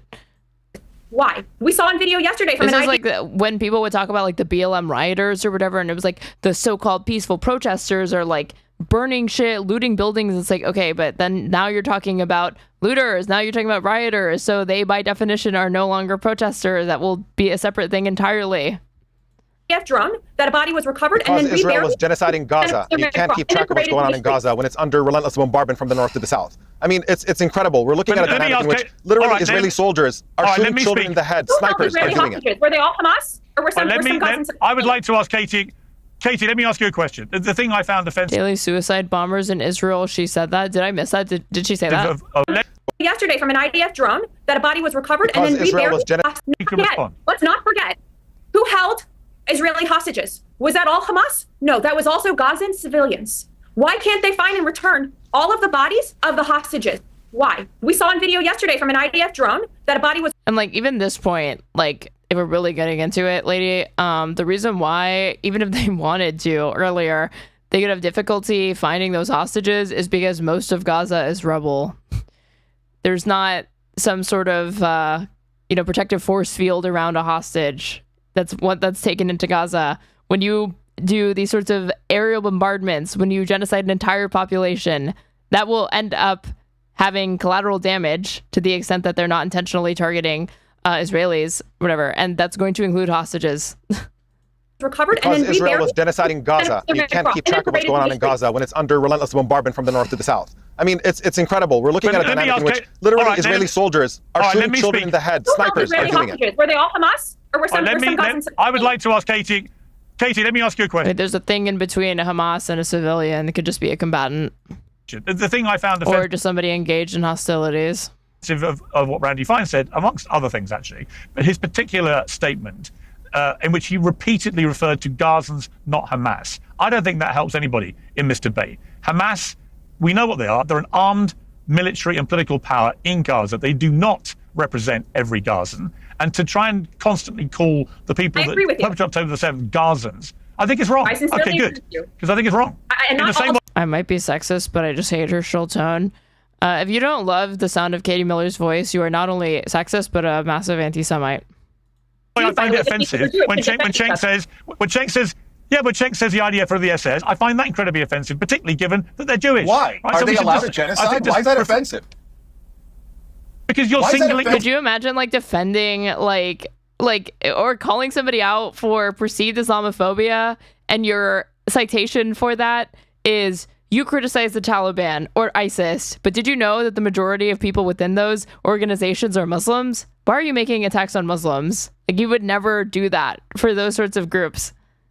Comparing them directly to the people that waged the Holocaust against the Jewish people. By the way, you could also call them... trying to say, like, criticizing the U.S. military because it's composed majority Christians, probably. That's like an anti-Christian statement that you're engaged in. Turks. You could also call them Ottomans. You could call them Serbs. You could call them members of Pol Pot's campaign. You can call them anything you like. They're all genocides. Now, the Holocaust was even worse. I get that. But at the same time, it is a genocide. And frankly, when you just simply look at what is left of Gaza, have you seen the footage of it? There's nothing left there. There's complete and total destruction. I think what's happening in Gaza is horrific. And it's admitted to by Israeli leaders themselves. They're saying that they're trying to make Gaza unlivable for Palestinians. They're telling you it's a genocide. I've said it's bad. What do you want me to say? I don't disagree. Omar, I don't disagree. And when I hear people like Smodrich and Ben-Gvir, I think they talk in genocidal language. I've classified it myself as ethnic. And they will always point to these villains. They'll always point to Bibi Netanyahu. They'll point to the Smotriches. They'll point to the Ben-Gvirs. The reality is, it is not just those people. If you claim that Israel is the only democracy in the Middle East, then all of the people that are in the Knesset, there are lots of people behind them that put them there, first of all. The other thing is that those are just the most notable and worst examples, some of the worst examples of the kind of disgusting Judeo-fascism that you see come out of the Knesset at this moment. But it is far more normal than he wants to act like it is. It's not just those people. Cleansing. They've made no secret that they want to kick all the Palestinians out of Gaza. I think it's disgusting and reprehensible. And when the Israeli government officials... You can find polling in Israel that was conducted in Hebrew, asking them very specific questions, where overwhelming majorities of Israeli Jews were saying they were completely fine with ethnic cleansing. They were completely fine with genocide. And there are reasons for that transcend, that is hatred, though. Even if there are reasons and context for why they feel the way that they do. That is just the fact of the matter. So for Piers to act like it's just those people, it's just some rotten eggs. Like, how did they get there, dude? That would be like saying, I'm impugning Trump, but him and only him. And just ignore the fact that millions of people voted for Trump. We've had on try and pretend that their views don't matter, and we should ignore Smodrich. Piers knows it's not just the government of Israel. He's being deceptive. Well, that would actually be a more harsh statement. Because you would be condemning the entire government. But what he is, but he's not even willing to go that far. He wants to take it down to these individual names, these individual villains that it's pretty much uncontroversial to disavow and say that you don't like them because they are some of the most fanatical genocidal Zionists that exist in the Knesset. Ben-Gvir. I say why? Why should we be the senior members of the government, for God's sake? So I have, as you know, both of you and Cenk both know, I've expressed increasingly critical views about the Israeli government strategy in Gaza all this year. In the U.S., just following orders isn't an acceptable legal defense. That's not, even under international law, that's not an acceptable legal defense. The only thing that's relevant about that is it can mitigate punishment, but it doesn't revoke it or mean that you don't have to be subjected to it. It just means that if you are following orders from the chain of command, that is factored in. Yeah, but I prefer not to get into debates about this stuff where you shout over Katie Miller and start calling the IDF the SS. I think it's just unnecessary. This is so disgusting from Piers, acting like Cenk is the one instigating all of this when Katie Miller was the one screaming at the start of this. That led to them even having the sort of back and forth that just occurred. Now, going back to Katie Miller, Katie, do you think we're going to get a lasting peace? Poor little genocide. All right, is your name Katie Miller, Cenk? No, it's not. You're not Katie Miller. Katie Miller, do you think we're going to get a lasting peace here or not? I think we will, because again, this is a centuries-long war, as Jillian has said, that has persisted for many, many. As notable historian Jillian Michaels has said, years. It's biblical. This is a centuries-long war, as Jillian has said, that has persisted for many, many years. It's biblical. And for once we've been united. For once we have emphasis on the religiosity of it is also a brain dead take and ahistorical. It's not really what it's about. President who stands up and says, let's be done with this, who brings everyone together, all of the countries in the Middle East, to uphold a peace agreement. And whether that is one IDF soldier being killed or two, and skirmishes, whether that is Palestinians killing themselves. Centuries-long war, but we can't stop harping on October 7th. After this ceasefire, which we saw in the streets of Gaza, right? Is that Israel hasn't been around for centuries? No, she was saying that the war and the conflict itself has existed that long. All we want to have happen is a lasting peace between Israel and the Palestinians. That is it. Yeah, centuries for many, many years. Okay. But of course she thinks there's going to be a lasting peace because these people's idea of peace is just how oppressed Palestinians and Arabs broadly are, and the extent to which Israel is allowed to and able to subjugate them. So if you conflate that with security, then she's not wrong. If you also acknowledge that, yeah, all of the ceasefire, quote unquote, agreement, largely on Israel's terms, not exclusively on their terms. So yes, they are getting a lasting peace for them. But Israelis are not really in danger here. Utterly clueless. I want to move on. I'm sorry, but Katie Miller does not know what she's talking about, because Donald Trump is the most clueless president about this stuff. Sure, he's throwing his weight around trying to make sure that there isn't a ceasefire because he's desperate to get some kind of Nobel Peace Prize for peace or whatever, or portraying himself as the peace president, but he will not do the minimum that is required for a long and just peace, and that is Palestinians to be free. And a president who doesn't understand that Palestinians being a free people in their own land is a prerequisite is not going to achieve long-lasting peace. Would you rather war continue? Would you rather the hostages still be No, I'd rather the conflict be solved. I'd rather Israel be isolated diplomatically and militarily and financially until it ends its brutal occupation over Palestinian territories and allows Palestinians to be free. That's how you solve the problem. No, you keep saying nonsense. All right, I do think of all the things, like, what conversation is there to be had with these sorts of people who hold these sorts of beliefs, who resort to these sorts of comparisons with nothing? To attack Donald Trump? All right. Of all the things to attack Donald Trump about, him actively trying to wage peace and maybe getting a Nobel Peace Prize seems to me the least problematic thing about Donald Trump. To have a Republican-American president who actively seeks peace, not war, should be celebrated by everybody. This fucking glazing from Piers. Disgusting. Right? So I think this is what I mean about Trump derangement syndrome. And people can't even give him credit. Can't even give him credit for trying to find peace. What's wrong with this? You can't give him credit. Somebody who... Dude, I cannot get over, like, the extent to which the ceasefire is talked about in media. It is literally just about shoving microphones in the faces of liberals, Democrats, and independents and saying, do you at least give Trump credit for this? Like, that's their first and only priority with respect to that discussion. It's not actually about the ceasefire agreement itself. It's not about Palestinians. It's not about ending the genocide. No, it's just, can you give Trump credit for ending the thing that he could have ended months ago? No, I don't. A genocide and then decides to arbitrarily put a stop to it briefly by putting some pressure. Secretary of War, we are the party, we're the peace party. Israel to cut it out, and who basically encourages Israel to bomb Iran, and then 12 days later takes credit for having stopped that war. You can't be the initiator of war and genocide and then try to take credit for being the peace president because you put a stop to your own nonsense. That is not how it works. Let's be honest. October 7th is what started this. Yes, the clock started on October 7th. Oh, I want to switch gears. Palestinians were being killed before. All right, hang on. Several hundred Palestinians were killed in 2023 before October 7th. All right. We are moving on. We are going to move on briefly to a couple of other topics I wanted to mention. Katie, while I've got you talking to me, I wanted to mention this is where you and Jake Tapper got into it over the former White House press secretary, Karine Jean-Pierre. Let's take a look. She is quite incompetent to do the job, right? This is what Republicans have been saying for years now, is that she is just another evidence that DEI doesn't work, whether that's in the White House in your press secretary role or whether that's This woman talking about DEI, like Donald Trump's cabinet isn't filled with a shocking amount of gay people as well as a lot of women. An air traffic... They're not non-white women. They are still white women, but it is women nonetheless occupying significant positions of power within his cabinet. Controller, an air pilot, whether that's your doctor, you want to hire the best for the role. Not. You think she ripped her cadence from her husband, or the other way around? It's probably the other way around. We know who wears the pants here. Not just based on skin color, Jake. Why did she get the job over John Kirby? Well, why are we assuming that she, as a black LGBT, gay woman, is DEI, but a white woman who is behind the podium right now, which DEI initially started as affirmative action, which was about affirmatively hiring women and minorities? Why is one DEI and the other is not? Why did she get the job over John Kirby? Because as everyone has said this week, she will never answer questions directly, or she answers them and moves right on, and answers them not in a way that's actually responsive to what's being asked. She just ignores it entirely.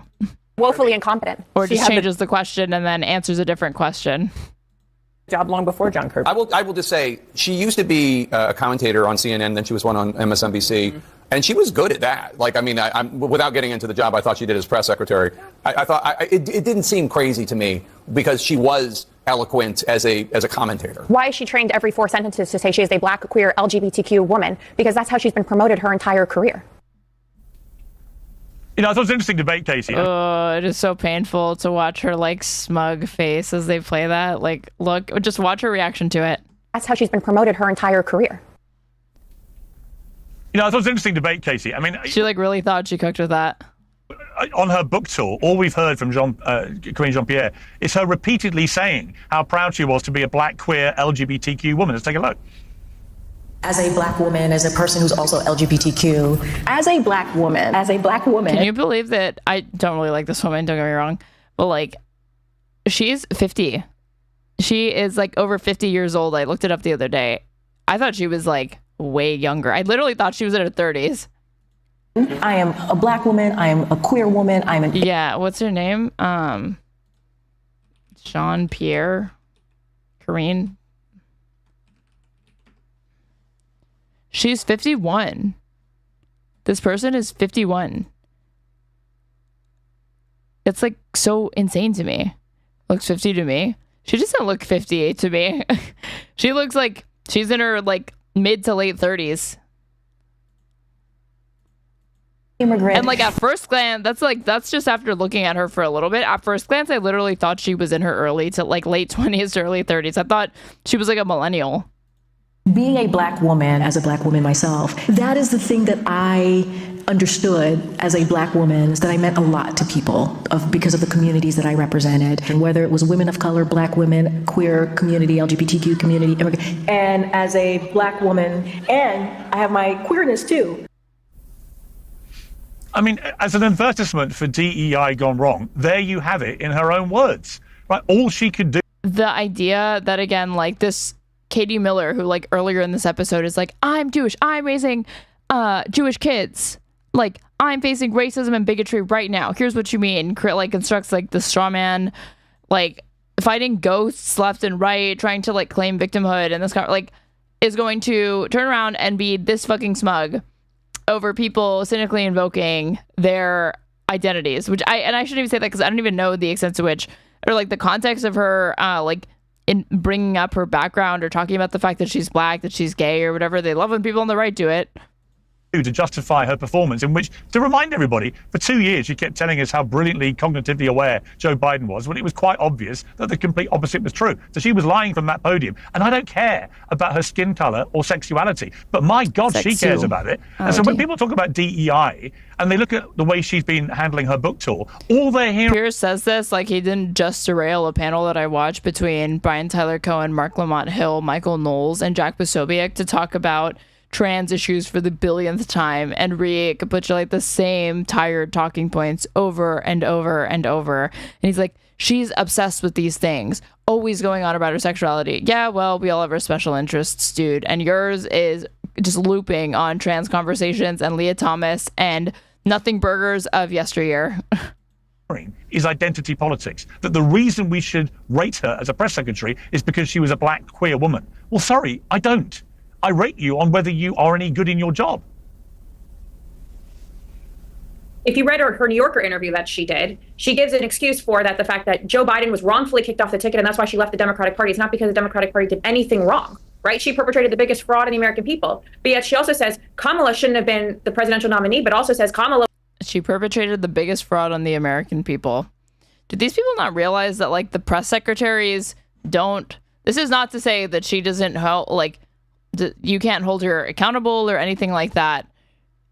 But to act like she's the one who like says all of these things, my understanding is that they like craft like talking points, but a lot of times like press secretaries are not around for a long time. Like, I don't know, there's just something triggering me about the way that she's phrasing this. Like, these are just like talking heads.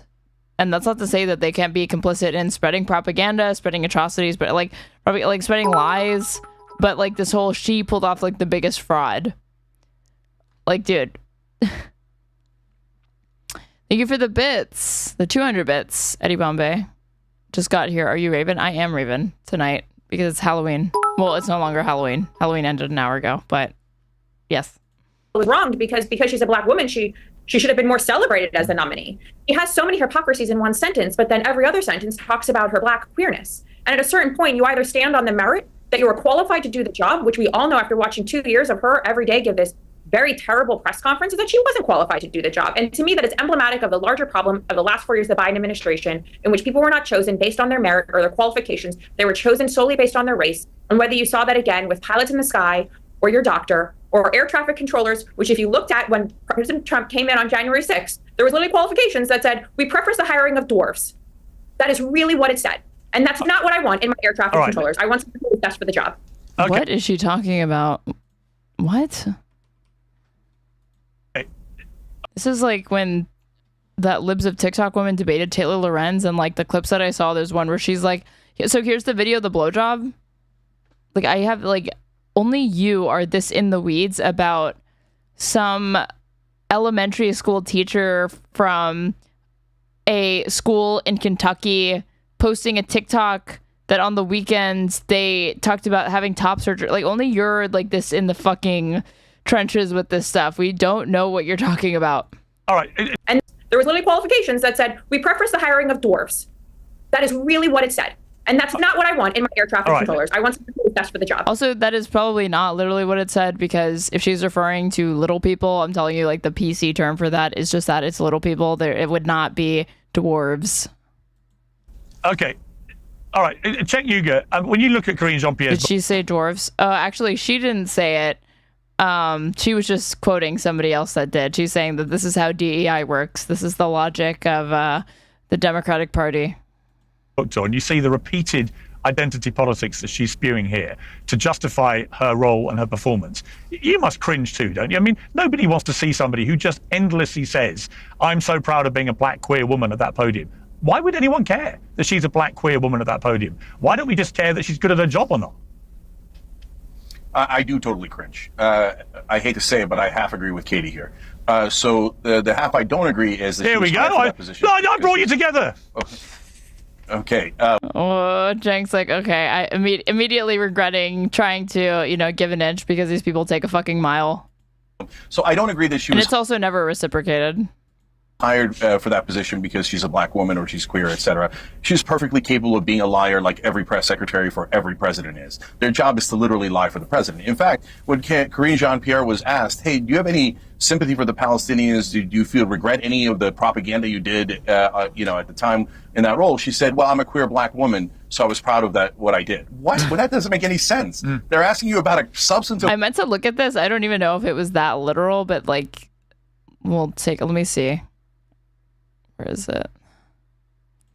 I think it was this one that he's talking about where she may have said that. We can watch that next to see like if it's even true. Brand new interview with the BBC. I think it was this one. Policy question, and you're answering, it's okay, I'm allowed to do whatever I want because I'm a queer black woman. It seems like it's beyond parody that it would be that ham-fisted if he just means that in the same conversation that she's being asked about these really serious questions, she's finding opportunities to try to pivot to questions about her, like answering with details about her personal identity, and that's his kind of hyperbolic characterization of it. Maybe that's what he means. But it could be that literal, I wouldn't put it past these people. Again, she did engage in something that, in my opinion, should have her at the fucking Hague, but... No, you're not. Yeah. There is no such pass. Okay. And and she's obsessed with identity politics, and I can't stand it. It's a losing strategy. It's a very selfish strategy. And by the way, though, Katie, now we have a different DEI in this administration, which is you must show loyalty to Israel. If you don't show loyalty to Israel, you won't get hired, and you will all right, let's not get into that again. All right. Okay, but it is Cenk, DEI. let's not get it. No, hang on. Here, let's not get quick. back into Israel. Yep. No, wait 1 second, Omar, because I just want to reference on this similar issue. We had another black queer person, by their own self-definition, Don Lemon, who attacked Megyn Kelly on her looks in a way that I found fascinating. Let's take a look at this. We're on the fascinating attacks of Megyn Kelly's looks. Megyn Kelly, my final words, kind of looks like a Barbie doll covered in WD-40. I think she looks trans. Let's end on that note. She looks, she looks clockable. Thank you, Don Lemon. Very cool. So he said there that she looked. Am I supposed to get angry at Don Lemon taking these digs at Megyn Kelly's appearance? Megyn Kelly doesn't give a fuck about she is incredibly just as shameless. I said far worse things, right? You can make the argument that doesn't mean it's right to say it to her or whatever the fuck. But she is the one that supports a man who said, who implied that the reason why she was getting testy with him in an interview or a debate setting is because she was on her you know what. He was saying, Trump was saying this back in 2016 or 2015, that she was on her period. And he never apologized to her for that. He never even said, I'm sorry. The most he said was, excuse me. He just said, excuse me, when he was asked to apologize for what he said. So I'm not really going to pearl clutch on Megyn Kelly's behalf that Don Lemon is making comments like that. Looks trans and looks clockable, which I'm told refers. Ever since Don Lemon left CNN, he's been unhinged a little. I think he was probably always unhinged, even on CNN, and he just like kind of tried to keep it together. But at this point, he's like, well, fuck it, I can't get fired again. To a term used to describe a trans person who is not passing as their biological gender. What I was struck by, Gillian, about that was there's Don Lemon, the great standard bearer for the black gay community, seemingly using trans as a derogatory way to describe somebody. I'm shocked. I mean, me when I'm shocked, I go, I'm shocked. He's the ultimate hypocrite. I am not a Don Lemon fan. But the reality is that I personally am witnessing this kind of othering and name calling. I mean, you're seeing this on both sides. You've got a friggin', what was it, a text chain? Joanne is not trans, LMAO. No, but she's a lesbian, so she's part of that whole LGBTQIA+, ABCDEFG, alphabet soup memes community. So they're basically all the same thing, right? They came out on the Republican side with anti-Semitic slurs and racist slurs. And then you've got a Democratic candidate that had a Nazi tattoo and also had racist slur. Like, this is happening on both sides. And instead of pointing fingers and who's doing it and who did what and who's for it and who isn't, it should be unilaterally condemned. Dude, of course she's like mad about the Graham Plattner shit. Because Jillian, I mean, embodiments of style over substance. And she is more offended with Nazi imagery than Nazi actions. And obscure Nazi imagery at that, as far as the general public seems to be concerned. Identity politics is gross, period. It does happen on both sides, and it should we just have to call out both sides. Be isolated and marginalized. That's not cool. What Don Lemon just said is gross. It's gross, period. It would be gross coming out of a Republican's mouth. It's gross coming out of a Democrat's mouth, and it should be unilaterally condemned. Yeah, can I jump in here? There's nothing stylish about these beachy waves. It's her signature. Also, you were pointing out, can't be ignored that this collar has been like tucked in the entire time and she's not pulled it out yet. Ironically, Omar, What is she trying to say? Nothing. Jillian is never trying to say anything because Jillian has nothing to say. Jillian, to the extent to which Jillian has anything to say, it's if she can cobble together a sentence that includes a tweet that she saw earlier in her feed that day, telling her what to think on a particular issue. Yeah, so certainly what Don Lemon said is incredibly distasteful and there's no way to defend it. But just on the Jean-Pierre bit, I do think, frankly, that diversity, equality, and inclusion are important things. The United States has a very racist history of excluding a lot of people, and we should be celebrating the fact that we are becoming a more inclusive society where people of different backgrounds can rise to positions that previously were simply inaccessible. Now, I agree with Cenk that this becomes a problem when it's on purpose. She is a caller out on the gay side. Oh, yeah. This is kind of like, this is the lesbian version of like when a guy gets a ear piercing on the right earlobe, it's like means he's gay or whatever. This is that. Start using it as a shield to avoid the substance of conversations. And the recent interview she had on MSNBC, in which she's asked about whether she has any regret about the way she defended Biden's policies and war crimes, and what she responded with is her identity, that to me is a misuse and an abuse of DEI. It's a way to trivialize that and essentially reduce identity politics to something distasteful that becomes a source of criticism. When absent these kinds of abuses, I do think that there is room for identity politics in a country that has excluded way too many people because of their identity. And the fact that we're progressing beyond that is frankly something to celebrate and to look forward to. Okay, I just prefer a general country where there's opportunity for all from the grassroots up, and then meritocracy overrides mediocrity. Beautiful, Piers. Thank you. By ticking boxes. I think it's just so self-harming. I, as a man who's at the top of the racial hierarchy, would prefer if we did not really change the status quo. Groundbreaking. Actually to the communities who people think they're trying to help. I mean, the classic example to me, I've just written a book called Woke is Dead. It's an aspiration, not a statement of fact. But I think the ideology is dying fast. The people reacting. We had a first-time chatter spamming question marks. I wish you had eyes and ears. Is there some sort of disagreement that you have with my commentary? To stuff on the woke side. I think it's just, people have had enough of it. But my classic was when Disney remade Snow White and the Seven Dwarfs, and they decided that dwarf actors could not play the dwarf roles. They therefore, as the dwarf actors told me, deprived dwarf actors of the most prized roles in their business. And they did it, apparently, to protect the interests of the dwarf actors. If that isn't the most absurd example of what are we talking about here? What is going on? Reverse identity politics, self-harming the very people it's purporting to protect. And can we stop saying dwarves, please? I don't know what is. I was going to mention one other thing. We've run out of time, but I'm going to give my view about this, which is Riley Gaines and Alexandra Ocasio-Cortez swapping insults. Gaines saying the US was being destroyed from within by AOC, Mamdani, and Bernie Sanders. And rather than respond to that, AOC responded by saying, maybe if you channeled all this anger into swimming faster, you wouldn't have come in fifth, which refers to the race which started Riley Gaines' campaign on behalf of women athletes in sport. Because, of course, she was beaten by Leah Thomas, a 6 foot. This is what he said to her 10 years ago, August 10th, 2015. Donald Trump was furious over Megyn Kelly's questions in the debate and said, you could see there was blood coming out of her eyes, blood coming out of her whatever, but the backlash, Trump is doing damage control. The firestorm over Donald Trump's attack on Fox News anchor Megyn Kelly is getting even hotter. Trump was furious with Kelly over her questions in last week's great debate and said this. You could see there was blood coming out of her eyes, blood coming out of her wherever. She was off base.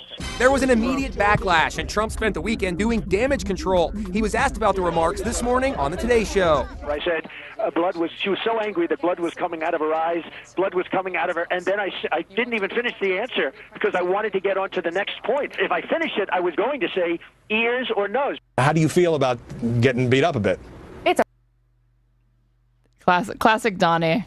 Okay, I'm a big girl. I can take it. Megyn Kelly appeared on Fox News Channel's Media Buzz after Trump's complaints about her questions, but before his Bloodgate comment. He felt attacked. It wasn't an attack. It was a fair question. For all these extensions, these look bad. But I get it, and he's in the arena, and so am I. So it's okay with me that there's some consternation. I'm sure he'll get over that, and we'll be fine, and so will America. Trump. Oh my God, she was like cucked even then. I thought that she caused a bigger stir, and there was at least some sort of like tension between them over this comments, but I guess not. Outraged by Megyn Kelly's very first question, and said she was annoyed when the audience cheered for him. You've called women you don't like fat pigs, dogs, slobs, and only disgusting Rosie animals. O'Donnell. Your Twitter account. Only Rosie O'Donnell. Yep. For the record, it was well beyond Rosie O'Donnell. Yes. Trump has been outspoken about Rosie O'Donnell right here on Inside Edition. I think she's a disgusting person and a disgusting creature. She's a mean-spirited, unattractive woman with a pig face. I really want some of her money from that big fat ass. Carly Fiorina, the only woman in the Yikes, I did not remember that weird last comment. Jesus Christ. Republican field, joined the chorus of criticism Sunday. You cannot have a president who is thin-skinned. If you think a question is tough, imagine the pressure of actually being in. Do you ever think about how impotent this MAGA movement would be if we didn't have that era of excess wokeness? Seems like all their grievances go back to that. No, really, truly, like that is, if that hadn't happened, even if I grant that to you, and I'd probably take issue with what you're calling like the era of excess wokeness or whatever, which was largely led by, a lot of this was like corporate moves, like they were responding to some people demanding that they make these changes or whatever, but they were ham-fisted attempts at like trying to meet consumers where they thought they were at with respect to like racial issues, queer issues, etc. Following the George Floyd protests, and the surge in popularity for BLM. But like, if that hadn't happened, the right would just invent it. They don't ever need like cause for their grievances or their issues or their caricatures of the left. So when they don't actually have some sort of convenient excuse to use to post hoc rationalize their actions, they would just make it up. So I really don't think it matters, to be honest. To the extent that you should not engage in that, it's one, because it can be wrong, right? To cynically use or invoke identity politics, sort of rainbow capitalism, pinkwashing, these sorts of things, right? But you also shouldn't do it because it provides ammunition to them and makes it easier for them to weaponize these things. But even if that just never happened and the left was on their, perfect behavior, they would still make it up. In the Oval Office. Trump fired back on Twitter. If you listen to Carly Fiorina for more than 10 minutes straight, you develop a massive headache. She has zero chance. Trump's longtime advisor, Roger Stone, says he quit because Trump's core message was being drowned out by the controversy. Trump claims he fired Stone. Despite the firestorm, Trump is still well ahead in the polls. The latest NBC poll puts Trump at 23%, ahead of Ted Cruz, who surged into second place with 13%. Can you imagine President Ted Cruz? It feels like 10 years ago, man. 3-inch biological male who's been at the center of this absurd debate about whether biological males who identify as trans women, no problem with that, but what you can't do is compete against biological women, because there's a reason we separate the sexes in the Olympics. Women wouldn't win anything if we didn't. So I just want to say to Alexander... You want to talk about like DEI inclusion? Roger Stone, I'm pretty sure, has talked about, or it's been leaked, that he's basically a swinger. He and his wife are.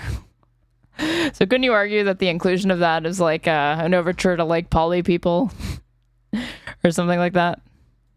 Cortez, who's never come on this show and is always welcome, would love to have her on. But when you attack a woman who came fifth purely because you, AOC, support a policy of allowing biological males to compete against women in sport, that's not the win you think it is. No, it's a big She L. was fifth either way. She tied with a trans athlete. So it doesn't matter. It doesn't matter. That. The trans athlete should have been no win. Okay, so if it doesn't matter, why do you bring it up? This is what triggers me so much when people fucking do this shit. They bring up something, the second you pull it apart, debunk it, it doesn't move or change their argument whatsoever. They don't even consider. It's like, you know what? Who cares? I'm still gonna make the same point anyway. So why did you bring it up? Like, it fucking mattered to you. Near that pool, Leah Thomas won one race by 50 seconds. 50 seconds. It's ridiculous. Anyway, that's more of a monologue than an invitation for the panel to all pile in. I appreciate the panel. It's very spirited, very good. I'm very glad at the end we got to a tiny but important point of agreement between Katie and Cenk. I feel like it's the start of a new relationship between you, which nearly ended within 5 minutes of today's debate. So here's to... It is weird that this ended with them like smiling. Further moments where I can bring warring parties together and we can reach points of agreement. That would be a lovely thing. Thank you all very much. Piers Morgan Uncensored is proudly... Okay, no. We're not going to listen to Piers Morgan's show. We're going to listen to me show. And if you're watching me on Twitch and you're not following me, you should go ahead and do so. That way you can know when I go live, which is usually, not this week, but usually Monday through Friday at varying times. If you're watching on YouTube, please do the same. Please like the stream. It really helps with the algorithm, pushes it out to other viewers, etc. Subscribe there. Hit the bell. That way you can get notifications when I go live on YouTube. If you want to watch my past VODs, they are all housed and stored on my YouTube channel, where they are also time-stamped for your convenience, so you can skip around to segments really easily, look at past commentary that I've done on whatever discourse is trending at the moment. If you want to support me, you can follow the donation links pinned to my Twitch chat or YouTube description box. But what is most helpful is subscribing to me on Twitch or gifting subs throughout the chat, or using your Amazon Prime to sub to me. That way you can enjoy cute emotes and an ad-free experience, or share that experience with other people. I'm at Straighterade _ on everything. And the next thing that I want to do on this lovely Halloween is, we said we were going to look at the Karine Jean-Pierre thing.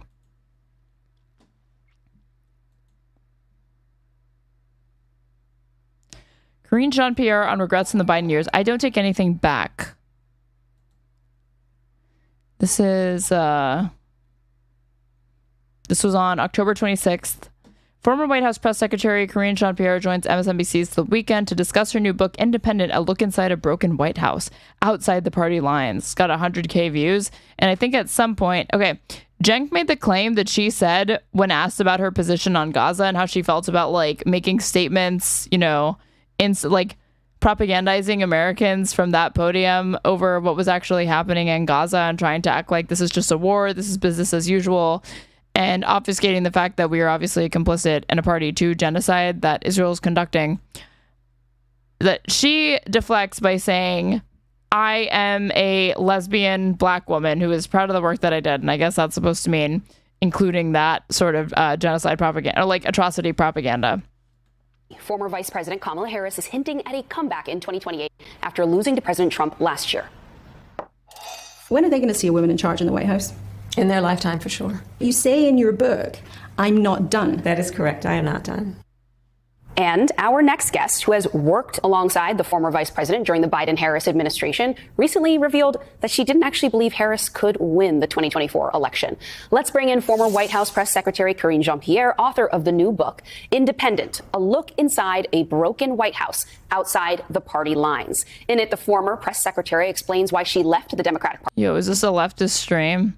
I am a conservative streamer. I'm an up-and-coming female conservative on the platform Twitch because there's not enough of those voices. Party and defends former President Biden's mental acuity, among a whole host of other hot-button topics. So, Karine, thank you so much for joining us this evening. I want to start with the question that I've heard from many of your readers already. So in the book, you're arguing that we need to break the two-party system mold. You say that you now identify as an independent. And yet in the book, you still do spend much of your time defending Democratic leadership and pushing back against the concerns of the Democratic base. In fact, you even felt that Kamala Harris deserved more support at times, even if you didn't think personally that necessarily she was going to be able to win. So why leave and call yourself an independent if you're still not fully ready to call balls and strikes for your old party? Just a step back for a second here. I do want to address the vice president. I mean, isn't she kind of calling balls and strikes where she sees them? I think what this person's really asking is like, why do you like Democrats so much? Because I don't think that this woman is like holding back her criticisms. I think that it might just be a matter of like true disagreement, that there are people in this country, in this world, that are true Biden dead enders. There were people that were going to the primary races that were occurring, and Joe Biden was getting hundreds of thousands of votes in these states, even though no one was running against him. Not really. Like, you had like the Dean Phillips or whatever, but like he had unserious challengers like Cenk. And it was guaranteed, he was all but guaranteed that he was going to get the party's nomination again for 2024. You have people going out of their way to vote for him anyway. So there's enthusiasm for Joe Biden, and it exists in this country, as shocking as that sounds, independent of, his age or anything like that. Like, so her being like, oh, you're like refusing to call it out. Some of these people are just so blind to it, or they're so devoted and like loyal to Joe Biden that they really just don't see it, or they don't see it as an issue. Harris piece, I think she was more than qualified to be president of the United States. I say that in the book. I even defend her because there was a moment where the Democratic leadership was seeming to want to move in a direction where they wanted an open primary and a brokered convention, which I thought was insane to even bring that up when we had the vice president, when she was more than qualified and she was on the ticket during the primary of 2024. And so I am very clear about that. The reason why I had doubts wasn't because of her and her abilities. The reason I have doubt is because I'm a woman, a Black woman walking through life, and I know how hard it is to break glass ceilings, and I know what's expected of you. And so I've always, as a person who works, who moves in this Black body as a woman, there's always skepticism, at least for me, when I hear Black body. This is where I'm remembering why I had issues with Ta-Nehisi Coates for years, because he was the writer who's largely credited with mainstreaming this sort of like syntax surrounding these discussions of like Black bodies and in these spaces, the like bodies and spaces shit, which I don't really like. No, I do think that if you lose your shit over the fact that somebody who's like, what she is effectively saying is, yeah, as a Black woman, I can relate to how difficult it can be to be in this in politics. That is really an uncontroversial statement. Feel that we have to be the first, or we have to break ceilings. It's just a very difficult thing to do. And that's what I mean. I think she was more than qualified to have done that job. Look, I think in the book, I lay out very clearly about why I'm becoming independent. If anything, I'm very harsh about the Democratic Party and the Democratic leadership, especially in today, in what I've seen. When I left the administration in January of this year, people were coming to me, people just like the guest that you just had, the farmer, coming up to me, and they were really worried and scared. And they were trying to figure out why the leadership in the Democratic Party wasn't doing more. And I also agreed. I didn't understand that why weren't we ready? Project 2025 was spoken about, was out there in 2024, and going into 2025, there was no plan, no strategy. It should not. Well, we know the answer to that, and that is detailed somewhat in Kamala Harris's book, 107 Days, where she talks about Joe Biden and like the team around him feeling threatened and undermined by the fact that the media was starting to draw attention to her accomplishments over the course of her career when she first launched the bid for the presidency, and all of the excitement surrounding that she felt like they didn't have her back and that they weren't pulling for her as hard as they should have been. have been as business as usual. So I kind of disagree with the question. I actually have been very clear and laid out in the book as to why I am very disillusioned and disappointed with the Democratic Party, and I think they should do more. And we have to focus that now in the moment. We have to be really zeroed in on how we move forward. I understand that you may be disillusioned with the Democratic Party, and you do make that clear. But when I say defend, I mean you defend, for example, President Biden's abilities. Yeah, but she's like disillusioned with the Democratic Party because they're not like shilly enough for like these people. In some ways, that's kind of like her argument, which this woman should draw attention to the fact that like she's kind of like people don't, to the extent that people dislike Democrats, it's not because they don't feel like they're defending establishment figures enough. It's usually something cutting into their popularity because they do those things. Against accusations of decline, you continued to do that in other interviews. You said in one interview that he has been treated as if he was the worst thing ever. And so you're still very careful about the reputation, of course, of the man that you worked for. I think something many people understand. But he was at the top of that ticket that many Americans felt failed the country. Yeah, okay. I have known Joe Biden since 2009. I got to see him every single day. And my opinion is obviously my personal opinion, and it's never changed. I've never varied from it when I was the White House press secretary till today. And what I'm trying to say is this is a man objectively, as president, has had a successful couple of years as president. He turned around an economy. He turned around our relationships across the globe. He led a coalition globally. Now she's just showing off the fact that she was able to memorize a lot of the talking points that she was repeating to reporters. Something that we hadn't seen in decades when it came to the war in Ukraine. There were things that he did that were historic, whether it was bipartisan, I don't even both parties together. disagree that these were significant domestic accomplishments, and to some degree even foreign policy accomplishments. It's just like the framing that I would take issue with. In a very crazy time for politics, or really focusing on what the American people needed and trying to deliver that, whether it's veterans, whether it's healthcare costs and expanding healthcare. I mean, these are things that were really important to the American people. And so my point of what I'm saying is I saw him every day, on an average, every day.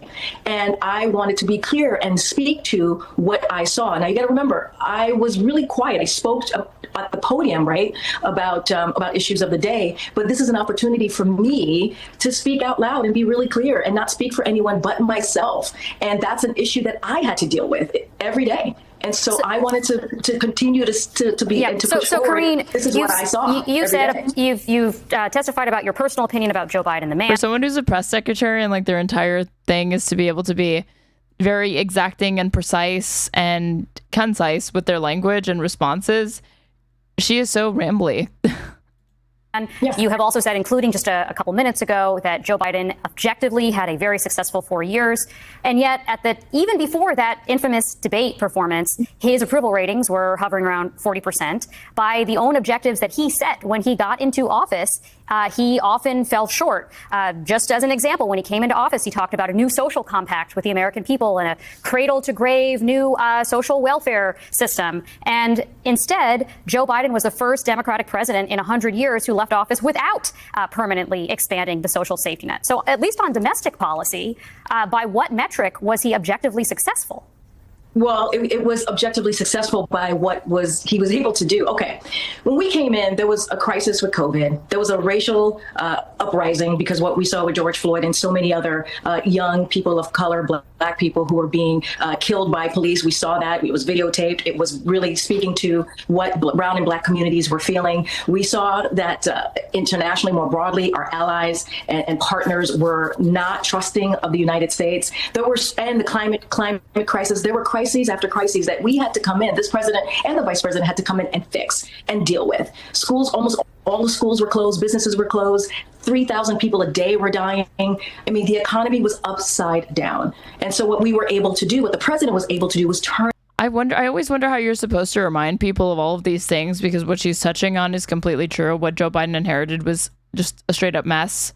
But how do you do it without seeming like you're trying to deflect or say that, like, you have to understand? Because I feel like this message almost always comes off to people like you're making excuses when you're really just providing critical context for how they should assess the beginnings of the Biden administration or any incoming administration. Turn that around. And the Republicans are not shy talking about these sorts of failures, But whenever they do it, it sounds like it doesn't sound like they're pleading with people. It's kind of this more assertive, like, you have to remember this bullshit that I'm dealing with. The Democrats left this fucking country in complete disarray, and I'm the one who has to come in to clean it all up. But they sound like they are bringing that up to say, I couldn't wait to get started to fix everything that, a bungler messed up during his tenure or whatever, or, Joseph Stalin Biden did during his time as president. But Democrats bring it up to make it sound like a justification or an excuse for why there wasn't action on certain issues. It doesn't come off like they're trying to give you the context for the fight that they had to undertake. Legislation. I mean, there are a list of things historically that we were able to do. The American Rescue Plan, if the president wasn't able to get that done, we wouldn't have been able to get out of the economy that was upside down. And so there were things that were happening that we were able to do. And that is just the facts. There were historical pieces. You watch Graham Plattner on Breaking Points? No, I did not. Of legislation, the infrastructure reduction. I mean, I can go on and on. That dealt with climate change. That helped Medicare really be able to. We beat Medicare, Jack. To work it out with a pharmacy. I mean, there were things that we actually did that was transformative. Let's talk about some. Sorry to jump in, Karine, just because we got a few more things we want to cover, and obviously foreign policy was a big thing during that administration, as you can imagine. I just wanted to talk to you a little bit about foreign policy. You didn't mention Afghanistan, you haven't mentioned Gaza, and you certainly didn't mention Gaza much in your book. I wanted to get your thoughts at that. You stood at the White House podium speaking on behalf of the administration. You defended U.S. policy in Gaza at a time where there were mass civilian casualties, journalists being killed, whole families being wiped out, hospitals being bombed, and the international community was calling it what it was at the time, saying it was a violation, it was war crimes, and you defended the administration's policy. When you look back at that moment, do you regret any of the positions that you advocated for on behalf of the administrations, the positions you take? Do you feel that you were complicit in advocating a narrative that turned out to be wrong? No, I appreciate the question, because one thing that I really want to make clear is that I was speaking on behalf of the president. That is the job of the White House press secretary. I'm not speaking for Karine Jean-Pierre. I was speaking for Joe Biden. That's every White House press secretary. That is their job. Well, you said now you speak for yourself. Hold on. Wait, let me finish. No, I just wanted, because we're almost out of time. I just want to go ahead. I'm going to get to it. Obviously, what's happening is... He's fucking ready to get her on this. Let's see. Heartbreaking. And to not say that and not to be clear about the devastation and the killings that we're seeing of families is just heartbreaking. And I would say is that is not the way I believe people wanted it. A little snippy coming from her. I actually didn't get that at all. I actually thought that she was like, this guy is interrupting before she's gotten the whole argument out. But usually when somebody starts the answer to their question off with like addressing a different point or whatever, I think he just suspected that she's not going to directly contend with what was asked. To turn devastation and the killings that we're seeing of families is just heartbreaking. But like, this is the part that we're watching to see if she says, when asked, like, are you proud of the fact that you played defense for this genocide, that she's going to say, listen, I'm a black, queer, lesbian, minority woman who's up on this podium, so yeah, I'm proud of it or whatever. I would say is that is not the way I believe people wanted it to turn out. But I didn't make policy. The president is going to write his book. He will speak to his policy. I'm going to let his foreign policy team speak to that. But it is heartbreaking. And I'm hoping that the ceasefire holds. We need to get to a peaceful situation in the Middle East. I hate this like toothless language. Like, it's so heartbreaking. They make it sound like it's some sort of like natural disaster that's like descended upon the Palestinian people, and not like the direct choices and consequences of specific moves and decisions made by the Israeli government, its allies, and primarily the United States. East to a peace agreement, and I know that's going to take a lot of hard work, but of course that's not what I want to see. Of course that's heartbreaking. I don't want to see families, children, journalists being killed. Of course not. And you know, I hope that we get to a place where we can get to a peace agreement in the Middle East. And I know that's going to be incredibly tough to make that Karine, happen. just quickly before you go, since you were talking about the difference in being at the podium and then now in your personal capacity, the special counsel Robert Hur, when his report came out about President Biden and the classified documents, you stood from the White House podium, February 2024, and you said that his commentary was gratuitous, that it was unacceptable, and it didn't live in reality. reality. And clearly the American public saw another side of Joe Biden's mental acuity during the summer's debate.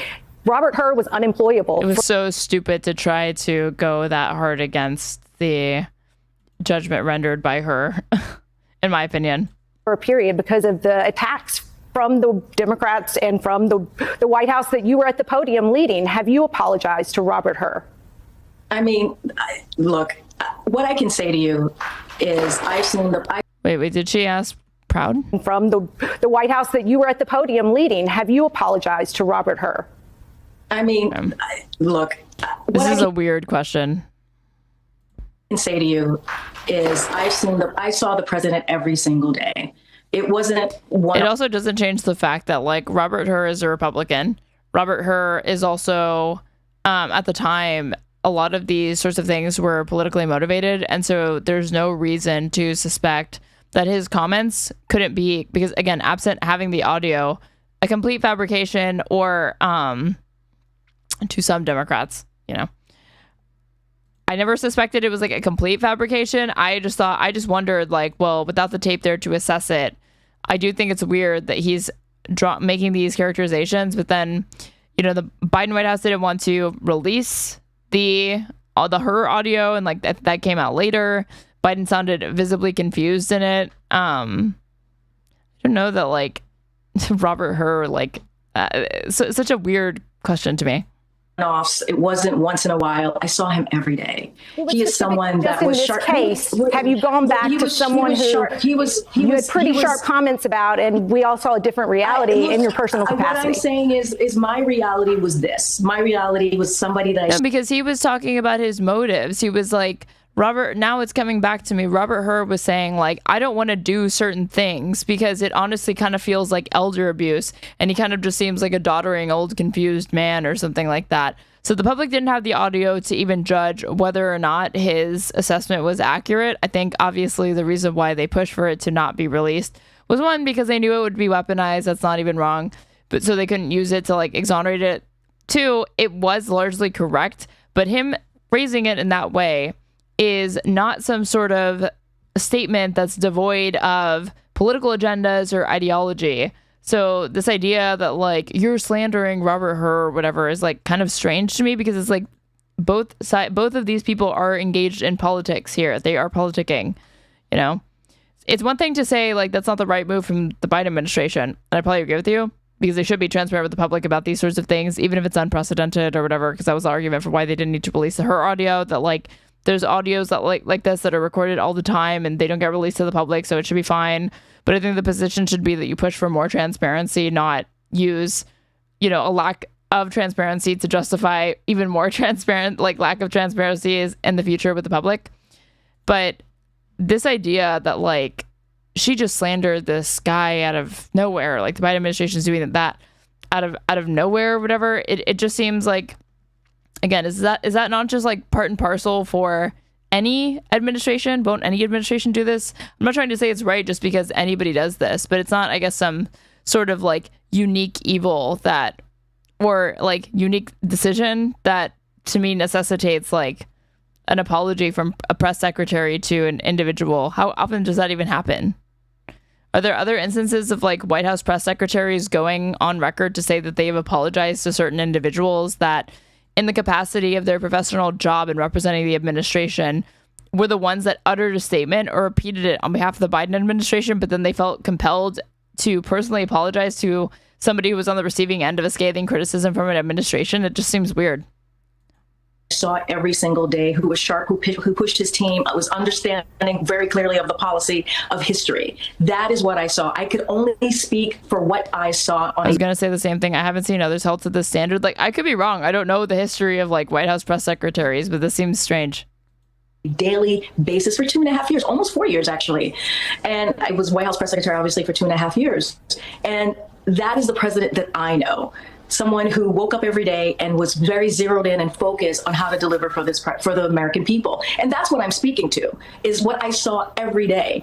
And look, there's not many people who can say, oh, you know, they saw that. They saw somebody every day like the president of the United States and was able to speak for him. I'm able to do that. I was his White House press secretary. I was called into the Oval Office on a daily basis. I traveled with him for 95% of the time. And so I'm speaking for myself here. I'm speaking for what I saw. And that was why I pushed back. That was why I pushed back. So now that you are speaking for yourself, Karine, do you have any regrets at all for anything that you said while you were speaking on behalf of this administration? Look. It's a simple yes or no. No, because you're asking for a yes or no question. I want to put some context to it too. I woke up every day. I woke up every day very proud to be the White House press secretary. I woke up every day as a Black woman who is queer, no one had ever seen someone like me at that podium standing. Okay, so Cenk lied a little bit because Cenk said that when she was asked specifically, he made it sound like when she was asked about like the Gaza coverage specifically, that's how she felt. And I do think it's mitigated slightly by the fact that she wasn't just, she is pivoting, she is deflecting, obviously, and fairly cynically. It wasn't in response to a question that invoked Gaza or a particular issue. Let's see.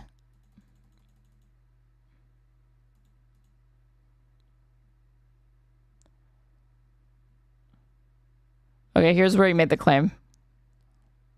But I half agree with Katie here. So the half I don't agree is that here we go. I brought you together. Okay. So I don't agree that she was hired for that position because she's a Black woman or she's queer, etc. She's perfectly capable of being a liar like every press secretary for every president is. Their job is to literally lie for the president. In fact, when Karine Jean-Pierre was asked, hey, do you have any sympathy for the Palestinians? Do you feel regret any of the propaganda you did, at the time in that role? She said, well, okay, the second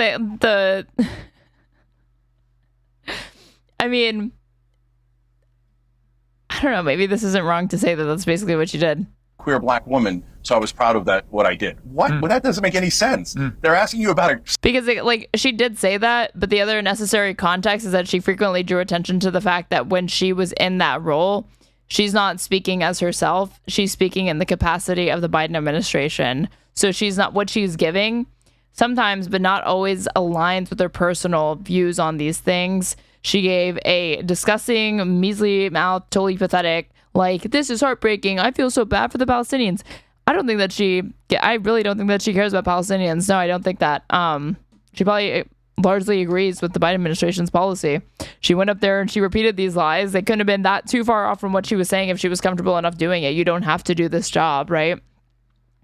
But this was in the context of them kind of shitting on DEI. And I don't know, she brings it up a lot. But it's as simple as her just wanting to sell books,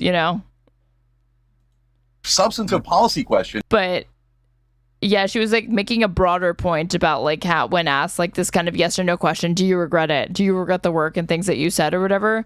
That she said, look, it's not me personally speaking, and I'm telling you these things now. Here's my personal opinion on that. She kind of answered those questions after some pushing on it, right? But she was also saying, I'm proud to have, broken the glass ceiling on this. Behind that lectern, it was an honor and a privilege to have that job. And I did it to the best of my abilities. And I spoke for the President of the United States, a person that I believe was a decent person. We did not get everything right. No one is saying we got everything right. No one is saying that we got everything right. No one is saying that. But we did it to our best of our abilities, and I worked very hard to do that job. And so I want to put it into context. And as you know, at the podium, you don't do yes or no question answers. No, we were hoping you would now that you are speaking for yourself and you're not at the podium. But I was very proud. I was very proud of everything that I did. So I don't take anything back.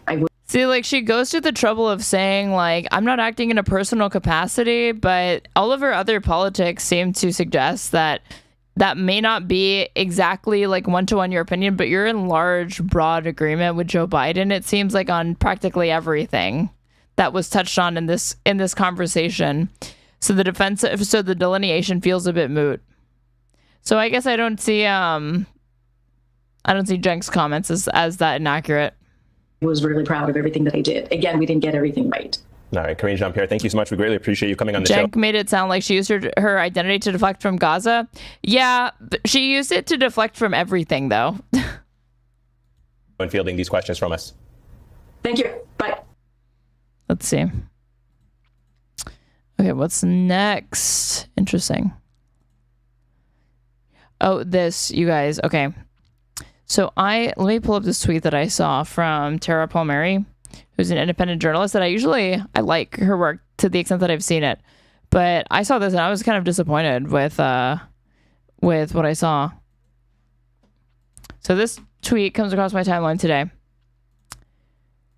where she accuses or says that she is reminded of Katie Porter in her interview with Kat Abughazaleh, and what I saw and what she described did not seem anywhere near or like the Katie Porter moment.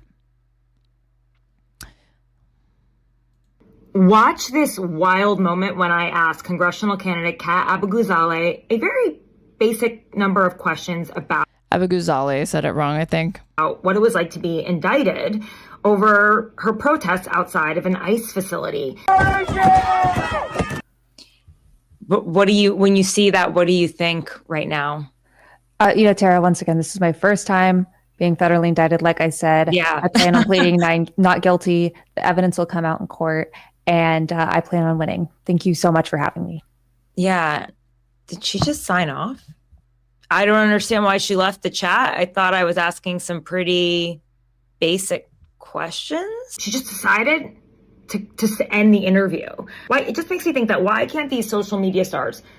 Like, dude, is it a good look for Kat to exit from the interview before it's actually over? No, but she's facing like 8 years in prison because of the indictment charges that she faces. So I think she was willing to take the PR hit if it means not potentially saying something incriminating over the scope of an interview, where it was like somebody else pointed out that she answered questions before this. She makes it sound like she was like dodging her questions. And it's like, I mean, she had already given you, she wasn't dodging. She had already answered it. And she said, it's ongoing. I plan to plead not guilty, and I can't answer more questions about it right now. And she continued to ask her questions where she obviously was going to just refer back to the same answer over and over. Who want to be congressional candidates handle basic questions that they would have to if they were in a town hall. Check out the full interview. Like, that being said, like, Kat does need to have, I think, either more robust answers or a way to kind of move the conversation forward without looking defensive, because you can't just leave every single interview when they start to bring this up. Obviously, if you're facing federal charges, they're going to bring that up over the scope of your campaign. So her not doing the prep reflects poorly on her. And I also agree with Tara that, like, it's their job to hold these people accountable, to not just flatter them. I'm not saying that that's what she needed to be doing, but I think that she's like leading off on the wrong foot by even calling this a Katie Porter moment. And just for context, like, what a Katie Porter moment looks like is far more aggressive. And even just from what we've already seen, it's not in any way comparable to what Kat did, because Kat did not get hostile. This is Katie Porter. Hold on. No.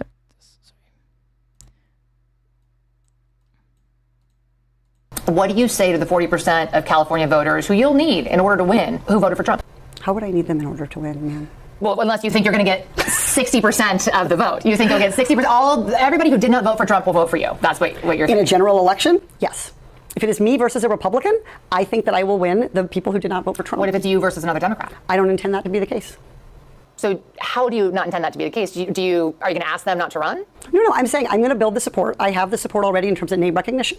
And so I'm going to do the very best I can to make sure that we get through this primary in a really strong position. But let me be clear with you. I represented Orange County. I represented a purple area. I have stood on my own 2 feet and won Republican votes before. That's not something every candidate in this race can say. If you're from a deep blue area, if you're from LA or you're from Oakland, you don't have an experience. But you just said you don't need those Trump voters. Well, you asked me if I needed them to win. So you don't I feel like this is unnecessarily argumentative. What is your question? The question is the same thing I asked everybody, that this is being called the empowering voters to stop Trump's power grab. Every other candidate has answered this question. This is not correct. And I said I support it. So, and the question is, what do you say to the 40% of voters who voted for Trump? Oh, I'm happy to say that. It's the do you need them to win part that I don't understand. I'm happy to answer the question as you have it written, and I'll answer it. And we've also asked the other candidates, do you think you need any of those 40% of California voters to win? And you're saying, no, you don't. No, I'm saying I'm going to try to win every vote I can. And what I'm saying to you is that... Well, to those voters. Okay, so you... I don't want to keep doing this. I'm going to call it. Okay. Thank you. You're not going to do the interview with us? Nope, not like this. I'm not. Not with 7 follow-ups to every single question you ask. Every other candidate has answered. I don't care. Follow-ups. I don't care. I want to have a pleasant, positive conversation in which you ask me about every issue on this list. Why is her face whiter than her neck? Because this is horrible lighting for both of these women and a terrible, terrible angle.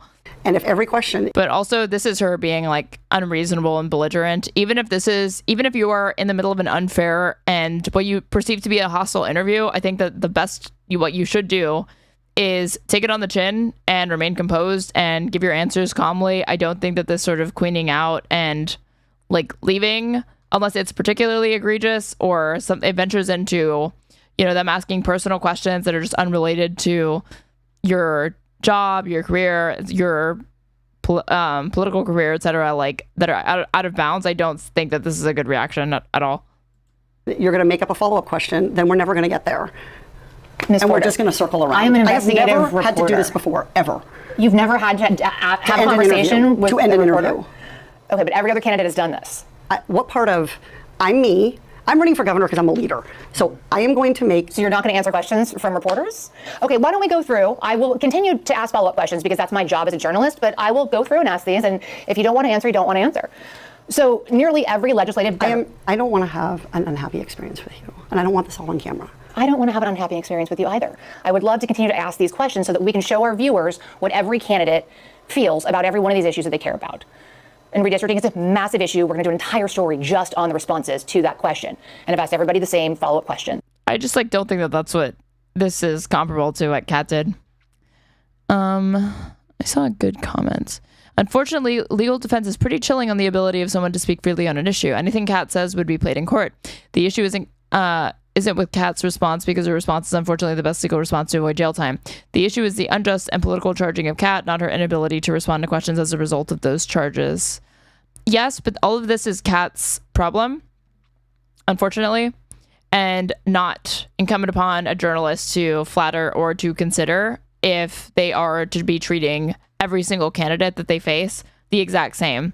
And I think Tara's perspective is, if I had to guess, probably that if it were a Republican facing these sorts of indictment charges, that she would be asking them those same questions about the charges as she was doing with Kat. So she's trying to remain consistent. I think it's fine for her to ask the questions. What I don't like is the after the fact framing of like this sort of like, what did I do? Like, she's just being ridiculous. I'm just asking like standard questions. I would like, if I were Tara, I'd be like surprised that she didn't have more preparation, I guess. Or kind of insist that they move on or something instead of just like exiting the interview. Everybody's kind of just like acting like mostly rational according to what their own agenda is. Kat's is obviously to win and to avoid jail time, so she leaves. That's probably objectively the safest thing, even if it's, again, like maybe a small PR hit. But I also think most people see the charges that she's facing as bullshit anyway, so they will largely side with Kat anyway. Kat should have just pled the fifth. I mean, she all but did, right? Somebody in here said she kept pressing Kat, and that's why Kat... Oh, yeah. We're going to watch that. We're going to watch it next. I haven't seen it. It's not long. It's only like... The video that I put in here was like 15 minutes. So, let's see. But obviously, I'm like on Kat's side in this because there's no divorcing it from the context of like of the fact that she was like taking on ice. Like, these are the types of representatives. Like, no, I don't really care that she's facing federal charges because she went to like she pissed off ICE. That makes her pretty cool in my book. Hey everyone, welcome back to the Tara Palmeri Show. I just had a shocking live interview with a congressional candidate, Kat Abughazaleh. She walked out mid-conversation. I know. It's crazy. It's not crazy when the stakes are prison, lady. Crazy. If you're online, you probably know her. She's 26 years old, and she built a really big following with her sharp, funny videos. She worked at Media Matters and Mother Jones. Why wouldn't Kat just incriminate herself on my program? I can't believe it. Just insane. And she had, these segments like, I watched Tucker Carlson, so you don't have to. It's a style that made her a progressive star. Now she's running for Congress in Illinois' 9th district. She's one of a pretty large pack of candidates. There are about 13, but she was second in the race, and she's rising, especially because this week she was in the headlines. She was indicted for her role in a protest outside of an ICE facility. The charges are serious: conspiracy to impede or injure a federal officer, and forcibly impeding, intimidating, or interfering with a federal enforcement officer while engaged in official duties. The indictment alleges that she and others surrounded a federal officer's... Didn't you kind of like answer your own question, Tara, about why she wouldn't want to talk to you about an ongoing legal case where, as you just said, they are very serious charges? You can criticize her for not wanting to incriminate herself, but this kind of fake, wide-eyed naivete is beyond irritating. Vehicle. It is so clear why she wouldn't. Isn't the whole point was to make her uncomfortable? You made her uncomfortable, and now you're like, I'm just trying to ask questions. Banged on the hood and windows and etched the word pig on the side. I wanted to give her a chance to tell her side of the story, so I asked very basic questions: how she's feeling, what happened that day, what the charges mean for her campaign, and whether this could affect her. It doesn't matter that you're not asking her. If you think that you're like obfuscating the point or asking questions that you feel that she could answer, why would she risk it? You would have to be an idiot to talk about any of this stuff because it all relates to it. Her feelings relate to the charges, how she felt that day, what she was doing. All of this could be used against her. Her ability to serve in Congress. It's pretty straightforward journalism. But halfway through the conversation, she abruptly ended the interview and walked off. It was shocking and telling. If Tara was a man, then the creepiness of this would be more apparent. I don't know if it's creepy. I do think that the skeeviness would be more apparent, or and how cynical it seems.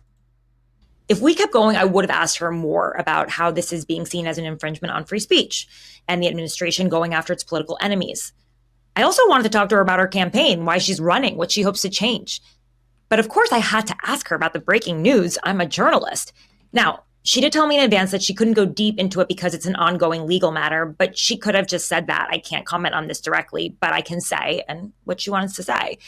I have dealt with this so much. She already said that. That's the other thing. She had already notified her of this. This whole, she could just say that, she did. Hold on. So this is in her Substack, which we'll read after. Tara admitted that Kat told her in advance that she couldn't talk about her pending criminal case, so Tara pulled this stunt instead of repeatedly asking about the case for Substack clicks. Instead, it's not a Katie Porter moment. It's a Michael Tracy / Maxine Waters moment. I don't know what this refers to. Before we started, she mentioned that there was something she couldn't discuss because it's an ongoing legal case. That's normal. I've heard that line hundreds of times. She could have easily said, I can't get into the details, but here's what I can say. Instead, she shut down. As you know, I'm an independent journalist. I don't play for either side. I go where the questions lead, without fear or favor. If that's the kind of journalism you value, please consider becoming a paid subscriber to the Red Letter. The truly independent reporting may not be fashionable, but it's essential. So many times as a journalist, but no question I into it because it's an ongoing news. I'm a journalist. Now, she did tell me in advance that she couldn't go deep into it because it's an ongoing legal matter, but she could have just said that. I can't comment on this. See, I don't know. She says she couldn't go deep into it. That's how she says it here. But then what she writes is that there were some things that she couldn't discuss, but it sounds like I'm trusting Tara that she's accurately representing Kat's comments to her before the interview starts. We don't actually have footage of what they said beforehand, but what do you want to bet that Kat was pretty much saying that 99.99999% of it is off the table as far as her giving a robust or satisfying answer? This directly, but I can say, and what she wants to say. I have dealt with this so many times as a journalist, but no questions are off limits, especially not for people seeking higher office. I have to say, her reaction gave me deja vu. It brought me back to that Katie Porter moment from just a few weeks ago. She is the former congresswoman from Orange County who wants to be governor of California, and then she just walks out on a local. Have I discovered another leftist streamer? No, I'm a conservative. Unfortunately. News reporter asking basic accountability questions. If you've been following the Tara Palmeri Show or the Red Letter at tarapalmeri.com, where you can get all of my exclusive reporting, you know that I don't play for either side. I am a truly independent journalist, no corporate overlords, and it may not always be fashionable being independent, but it is essential. I just ask the questions that matter. Okay, Tara, you love this though. Don't pretend like you don't love the controversy that's generated, whether it comes from an interview with some right-wing grifter or what you perceive to be, I don't know if it's a left-wing grifter, like if she has any personal beef with Kat, maybe she does, maybe she doesn't. But seeing an opportunity to take shots at some sort of, at a, you know, up-and-coming leftist politician and trying to like balance the scales to be like, see, I'm independent. I hold both sides accountable. So watch what happened, decide for yourself, and let me know in the comments. Was this a bad judgment call? I wonder how many people take you seriously and fuck off when you say that. I have no idea. Or a politician avoiding... They leave when I speak the truth, you mean? Accountability. Let me know in the comments. Was this a bad judgment call? Or a politician avoiding accountability? Let's roll the tape. She's not avoiding accountability. It's going to be adjudicated in a court of law. She is going to be going before... like a jury of her peers, potentially, depending on how all of this shakes out. Like this idea that it's not, she's dodging accountability is a joke. Yeah, we're live. We are live. Well, Kat, welcome. This is Kat Abughazaleh, and I hope I said your name correctly. You nailed it first try. Woo-hoo, yay. And welcome to the Tara Palmeri Show on YouTube and the Red Letter on Substack. Kat is running for Congress in Illinois' 9th district, and you've probably seen her on her social media accounts. She's blown up. She's a social media star. But most recently, you've had a lot of drama, you could say. I'm sure you're in a state of shock, but how are you feeling ever since you found out that you've been charged with 2 counts of conspiracy to impede or injure an ICE officer and assaulting or impeding an officer while engaged in official duties. And then the charges also mention property damage and obstruction. Like Tara's kind of like posture of like, whoa, this looks really bad for you, Kat. It's like, yeah, she was standing up against a ridiculously unpopular and relatively new agency in this country. These ICE, these mass thugs that go around terrorizing people. Yeah, I don't think that Kat looks bad for having this on her rap sheet. I'm not gonna lie. How are you feeling right now? What's going on? This seems like totally contrived from Tara to be like this hand wringing of like, things look hard for you, sweaty. This looks pretty bad. That, oh my god, like, you know, they're saying that you got in the way of an ICE official being able to conduct official business. Yeah, like that doesn't look bad to most people that want to vote for this person. On through your head. Yeah, I can tell you that when I started this year, first off, I didn't even think I'd be running for Congress, but I definitely didn't think I'd be federally indicted. I've covered the right for a long time. You talked about my social media accounts. The reason those are big in the first place is because of my reporting covering the right. Also, like independent journalists are able to ask these questions in ways that are not being presented how Tara is doing it, again, with this sort of like yikes, sweaty, like brow furrowing and like, you know, concern in her voice. Like you could just ask the question straightforwardly. You give yourself away and show an angle when you don't just kind of ask the question or approach the subject neutrally to get the person to open up. You put them on the defensive in a way that is not conducive to even getting the answers that you want. And so I'm not surprised. Yeah, exactly. It is condescending as fuck. At what we're seeing. It's exactly what I and my colleagues have warned Democratic leaders about for years. And part of the reason that we're here in the first place is those warnings not being heeded. But it is surreal to be the person on the indictment, especially because my name is really long. What do you think about those charges, though? They seem really serious. Conspiracy to impede. See, she says like really serious, but what her like body language and tone suggests is like, this seems really bad, Kat. This is really bad. Do you think Kat doesn't fucking know that? Impede or injure an ICE officer, assaulting or impeding that officer. Those are pretty big charges. The charges, I think they're actually like slightly different, but no matter what the charges are in the indictment, I plan on pleading not guilty. Sarah is coming off like some sort of fucking correspondent for like a tabloid, like even worse than TMZ, like a tabloid that you would see at like a grocery checkout line, like the fucking National Enquirer or whatever it's called. guilty. And this is a political prosecution, plain and simple. It's an effort to criminalize free speech, an effort to criminalize free association, and an effort to criminalize the very act of protest. And so we're going to be pleading not guilty, and the evidence will come out in court, and I fully plan on winning. Yeah, just to be clear, the indictment alleges that you and others, quote, surrounded a federal officer's vehicle, banged on its hood and windows, etched pig on the side, and impeded movement. Did you? Again, when she says like you and others, we're talking about, now we're getting to the point that she has just read a description of charges that may apply to somebody else's case. Kat should not even interject to clarify what the specific charges are, because she should not even be talking about this, and which is why she leaves. You etched the word pig on the side of an officer's car?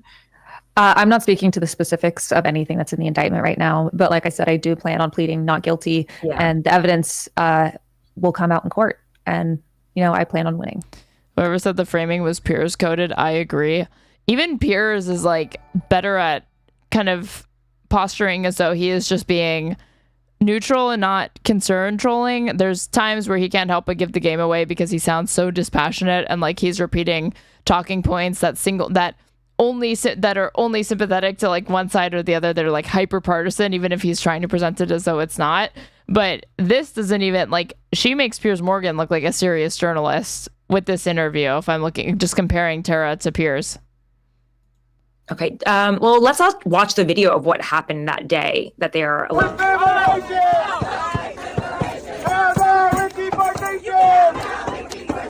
Up with liberation! Up with liberation! Down, down with deportation! Down, down with deportation!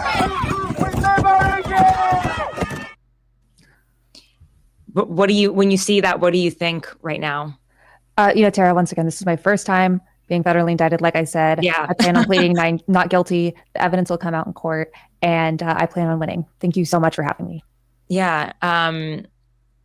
Just really quickly, I did want to ask you about just the fact that like conspiracy to impede an officer is up to 6 years in prison, forcibly impeding and intimidating an officer is up to 8 years. Is that like that could actually hinder your ability to serve? She's like not talking to anyone and doesn't realize it. In Congress, are you concerned about that? Holy crap, no shame. She was totally right to leave, dude.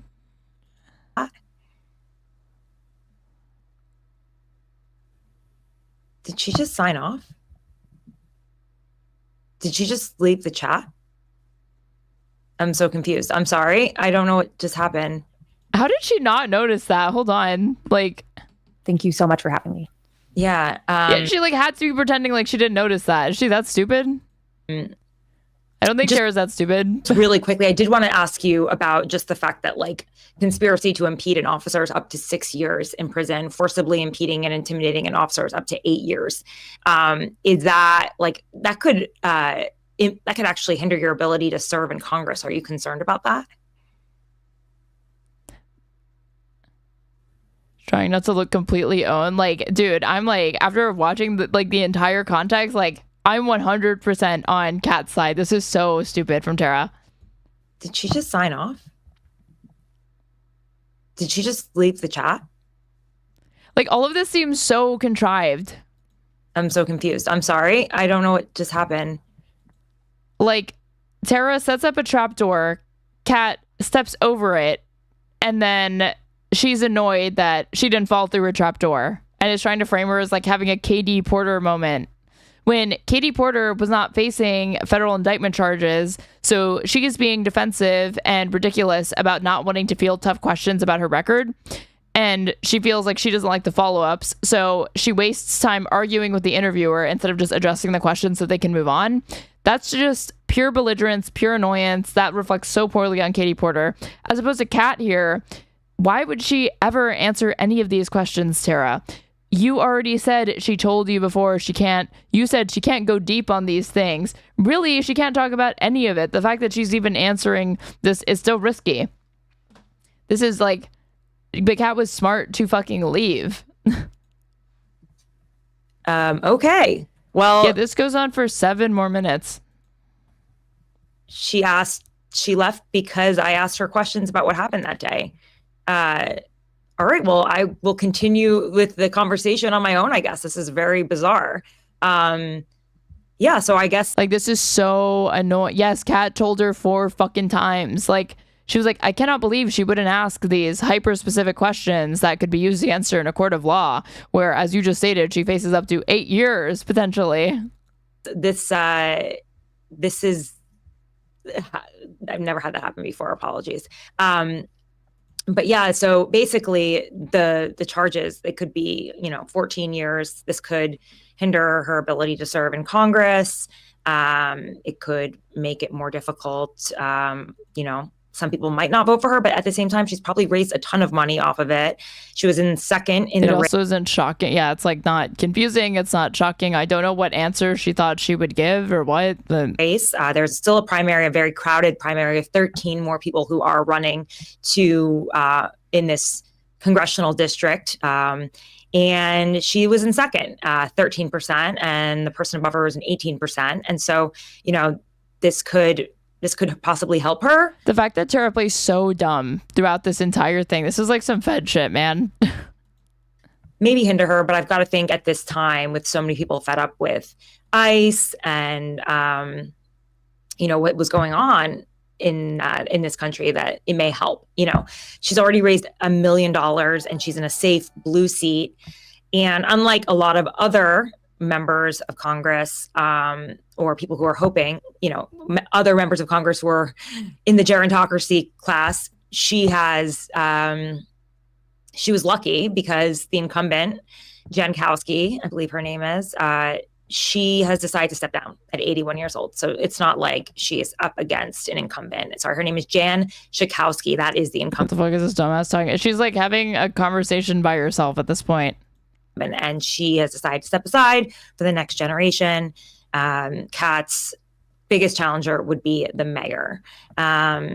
So any questions for you guys? I don't understand why she left the chat. I thought I was asking some pretty basic questions. And I don't know. You were on your 4th follow-up to a question she had already answered multiple times, and you showed no signs of stopping. Doesn't really bode well, personally, for if she wants to be a member. Kat doesn't have a seat. She's elected. Yeah, it's the other thing. She used language to suggest that Kat's like currently in office. Congress, she can't really handle some questions.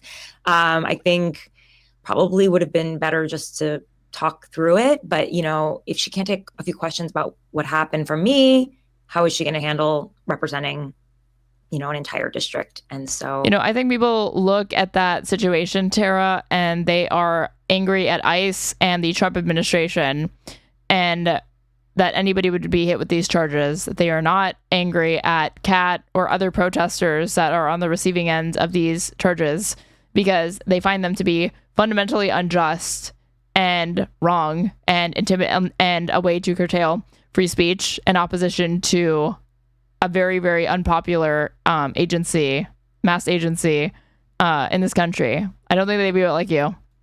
I think this is kind of a problem that we're seeing. It's like the Katie Porter thing where she wouldn't answer questions. I think sometimes when people become so popular on social media and they have their entire platform to themselves and they don't have to, respond to questions, they just speak directly to their audience. Again, how are we going to compare somebody who is facing indictment charges, giving a pre-prepared response, to Katie Porter being belligerent, when that's not the stakes of the conversation that she was engaged in? It's unfiltered, without... I've never seen the show. Is Tara Palmeri a conservative? No. She's independent. She doesn't say she's centrist. I guess she kind of like hides her political leanings, but I've always gotten the sense that she's more like leans them. Because she had a really good interview with Lindy Lee that I saw. This one. Tara unmasks Lindy Lee. Should Biden roll Democrats fear Lindy Lee? A lot of people were also saying that. Oh, but that wasn't the only time. I was also on BBC, MSNBC. This was after the debate. This wasn't before the debate. And I will go into detail. I went to extraordinary lengths to raise concerns about Biden's age to people like Ken Martin and other DNC officials way before 2024, way before 2023. And I have the receipts of people. But then why would you say we await your apology for those who said Biden was Because I'm not cognitively going to impaired. undermine the campaign publicly. I'm just not. Terry, why are we first of all, supposed to I take came to your you in word good faith. in the I wanted to future have a for good your I'm book? not here for an inquisition. Am I gonna, is this an No, inquisition? but listen, here, Lindy, if I'm going to interview you for this podcast and to, promote your book and what's coming up, I want to lay the groundwork of your credibility and why people should believe your word over the word of the campaign.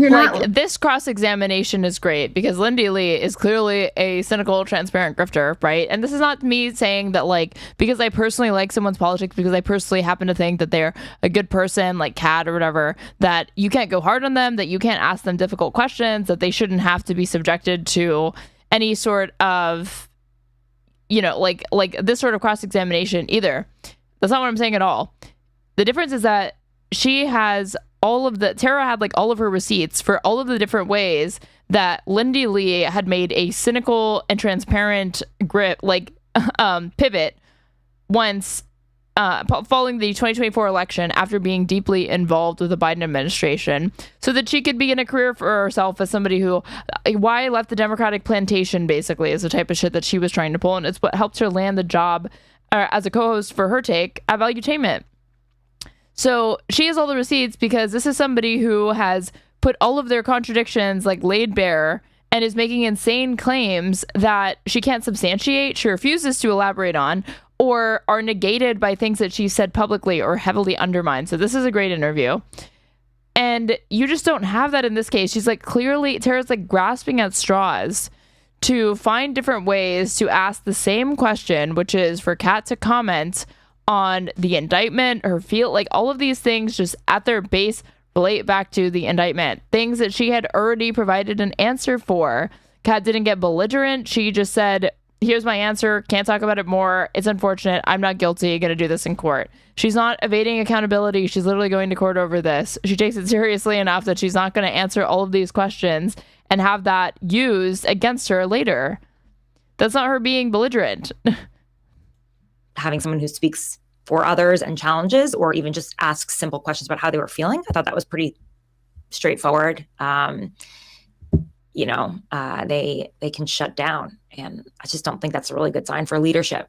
But oh my God. Alas, she's got a lot of fans. I would be more concerned if Kat stayed in that interview. I would question her judgment far more if she decided to answer any of those questions in any way, shape, or form that was not just repeating, I have been advised by my lawyer to not make comments on this. I am not guilty. I'm going to wait for the trial or whatever.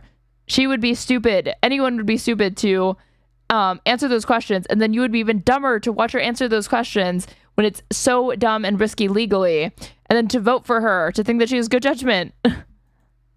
And maybe in this time, this is just the way it is in politics. She shouldn't have quit, just stonewalled and insisted on moving on. This is where the optical considerations don't align perfectly with the legal considerations, because I agree with you as far as what's optically best for her in the moment and for her campaign. She should try her best to field those questions, keep reiterating what she said and hoping that Tara moves on. If we're just talking about legal strategy, her being there, even if she continues to stonewall, even if she's just repeating, that can be used against her, that can be framed as evasiveness because she knows she's guilty. There's all different ways that those sorts of clips can be spun, even if she's trying to be calm, cool, collected, and repeating the same thing. It never looks good to have to filibuster over stuff like this, and that could be used against her. So I think Kat did the thing that is right to do, which is to just leave.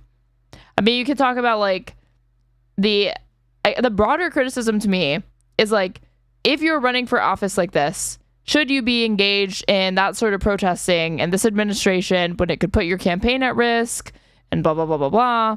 But honestly, it's a new age of politics, and the assumption that these sorts of political scandals hurt candidates instead of help them is a really big one that needs to be interrogated, because I just don't think that Kat being hit with charges because she's trying to oppose ICE makes her look bad. I think that makes her look principled and she is standing up for what she believes in. And she's not just exacting and calculating and focus group tested and only says what messaging, has been proven to work the best according to the team and consultants surrounding her. This seems like somebody who genuinely cares about the issues that they are running, and the platform that they're running on.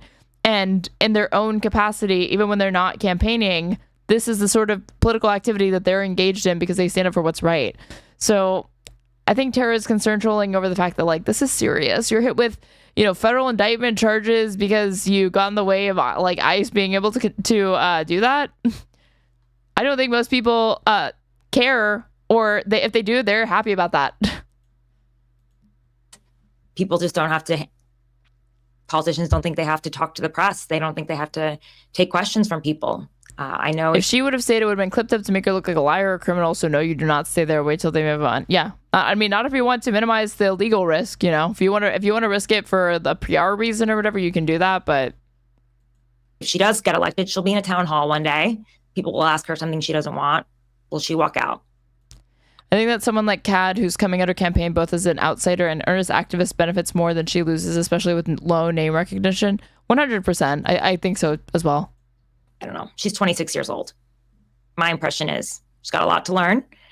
And hopefully she doesn't take lessons from people like Katie Porter, who basically tanked their campaign by acting like this. So that... I bet she would love to say that she tanked Kat's campaign, but you did not tank Kat's campaign. All you did was tank, I'm sure, some of your viewers' opinion of you by doing this, but I think Kat looks fine.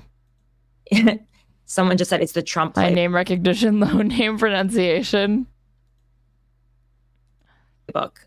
Yeah, you could say that. It's changed the game, like in this social media age where fame is... It's the Trump playbook. Are we seriously going to... Okay, like, if you squint, there's similarities because at a very low resolution overview, yeah, it looks the same because what do you have? Somebody who is a politician or is wanting to be a politician is being evasive about questions. But let's actually drill down into the brass tacks and see what the difference is.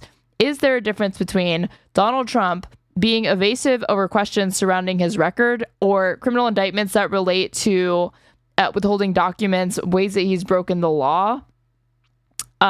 As it pertains to like white collar crime and corruption, are we going to compare a politician who does not want to talk about that, who does not want to field questions, who gets angry and upset, which Kat didn't even do, to Kat, who is facing charges, what people see and understand as bullshit, politically motivated charges to curtail free speech and opposition to ICE in this country? One of those is far more righteous. What is the calling card to being a member? Like, yeah, by the most simplified interpretation, you have somebody who is not being as forthcoming as they technically could be. There, similarity. But I think that it's very, very silly. Like, if you have to abstract it that much to find a comparison, then it's not really a useful comparison. Congress, fame is federal indictments have around a 96% conviction rate too. And in 4 months working for a federal judge, I saw one criminal trial from all judges in one of the busiest districts in the U.S. Kat should absolutely not talk about the facts of her indictment. That question was ridiculous. See, the thing is that like Tara is free to ask the question. Okay. She's free to ask the question of a Republican candidate, of an independent candidate, of a DSA candidate, of Kat, of Katie Porter, of Randy Fine, Donald Trump even. That's all fine. What I hate is this pretending like she doesn't know what she's doing. This fake naivete is so, and like completely affected and contrived. Like, I just don't know why. What was I doing? It's the equivalent of a kid, of your fucking brother or sister being this close to your face and going, I'm not touching you. I'm not touching you. Are you really surprised? And she told you beforehand. You even said at the beginning of this, she told you beforehand she wasn't going to talk about it at length. And she still answered 4 of your questions. It takes to become... She's pulling a Tucker Carlson. Yeah. Politician. You become famous on social... If we're actually talking about like similarities and playbooks, then yeah, she's the one who's doing that. That's like Tucker Carlson shit. That's the way Tucker conducts interviews. Media, which she's already become. And so that... Yeah, but doing it badly. Exactly. Even like Tucker's better at it. Like the Ted Cruz thing is like a masterclass. I guess gives you a sense that it's already become. Fame is what it takes to become a politician. You can become famous on social media, which she's already become. And so that, I guess, gives you a sense that of entitlement as well. But yeah, Kat was really entitled when she left the Zoom call after realizing that an independent journalist was effectively trying to cross-examine her over ongoing federal indictment charges that are very, very serious that she's facing and didn't want to incriminate herself. Don't you just hate when people are entitled like this, when they want to do things like avoid prison, avoid jail time for standing in front of a fucking ICE cop car or whatever? Hate entitlement from politicians. It's too bad that it happened like that. Okay, well, thank you. We got Eric Adams. Oh my god. I probably won't do this tonight, but like, because I have to, I don't know if this is copyright, so I have to check if it would be like copyright. But where is this? Is this new? Let's see.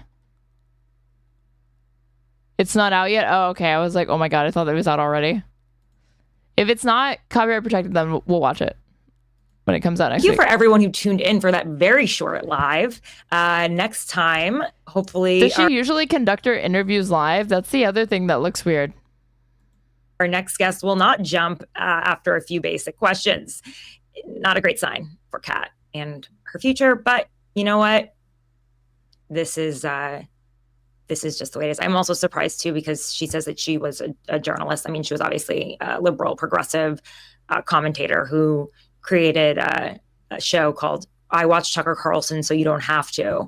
And not exactly an unbiased journalist, but I thought, she'd be able to also handle some questions herself. So again, I don't think it was that difficult to ask her about what happened. If she didn't want to talk, she could just say, yeah, I can't talk about that right now. And move on. Like that's just how it goes. But we will not hear from her. Maybe you'll hear from her directly.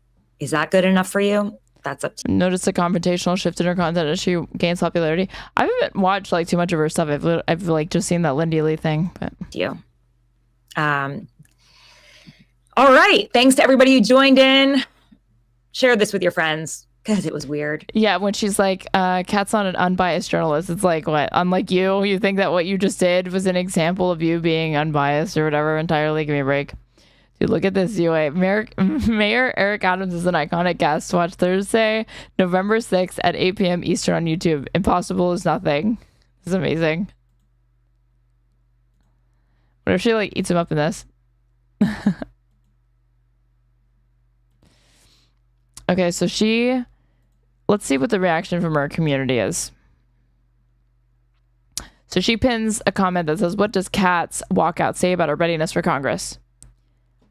Kat is an adult who is under federal indictment and very wisely refused to answer questions about details of her case. What does an independent journalist clickbait approach to journalism say about her character? Not wrong. Yeah, people aren't going to talk about an open indictment. She answered that it'll be in court evidence. True. What do you not understand? She literally told you twice that she couldn't comment on the indictment. And I bet Tara would say, I wasn't asking her really about the indictment. I was asking her about her feelings about the indictment, which is exactly what any sane person would do.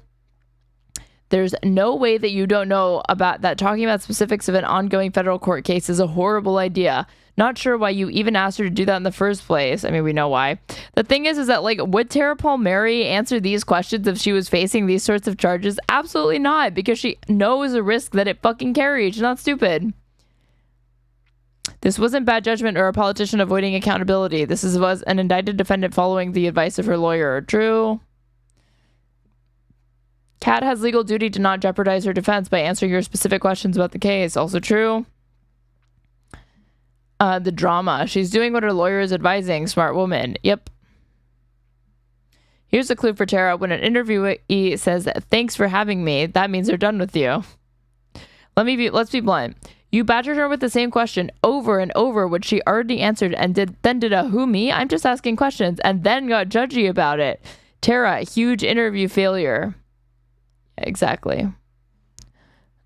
Ugh, what? That is so just off-putting to watch. Okay, let's watch, let's read what she said after.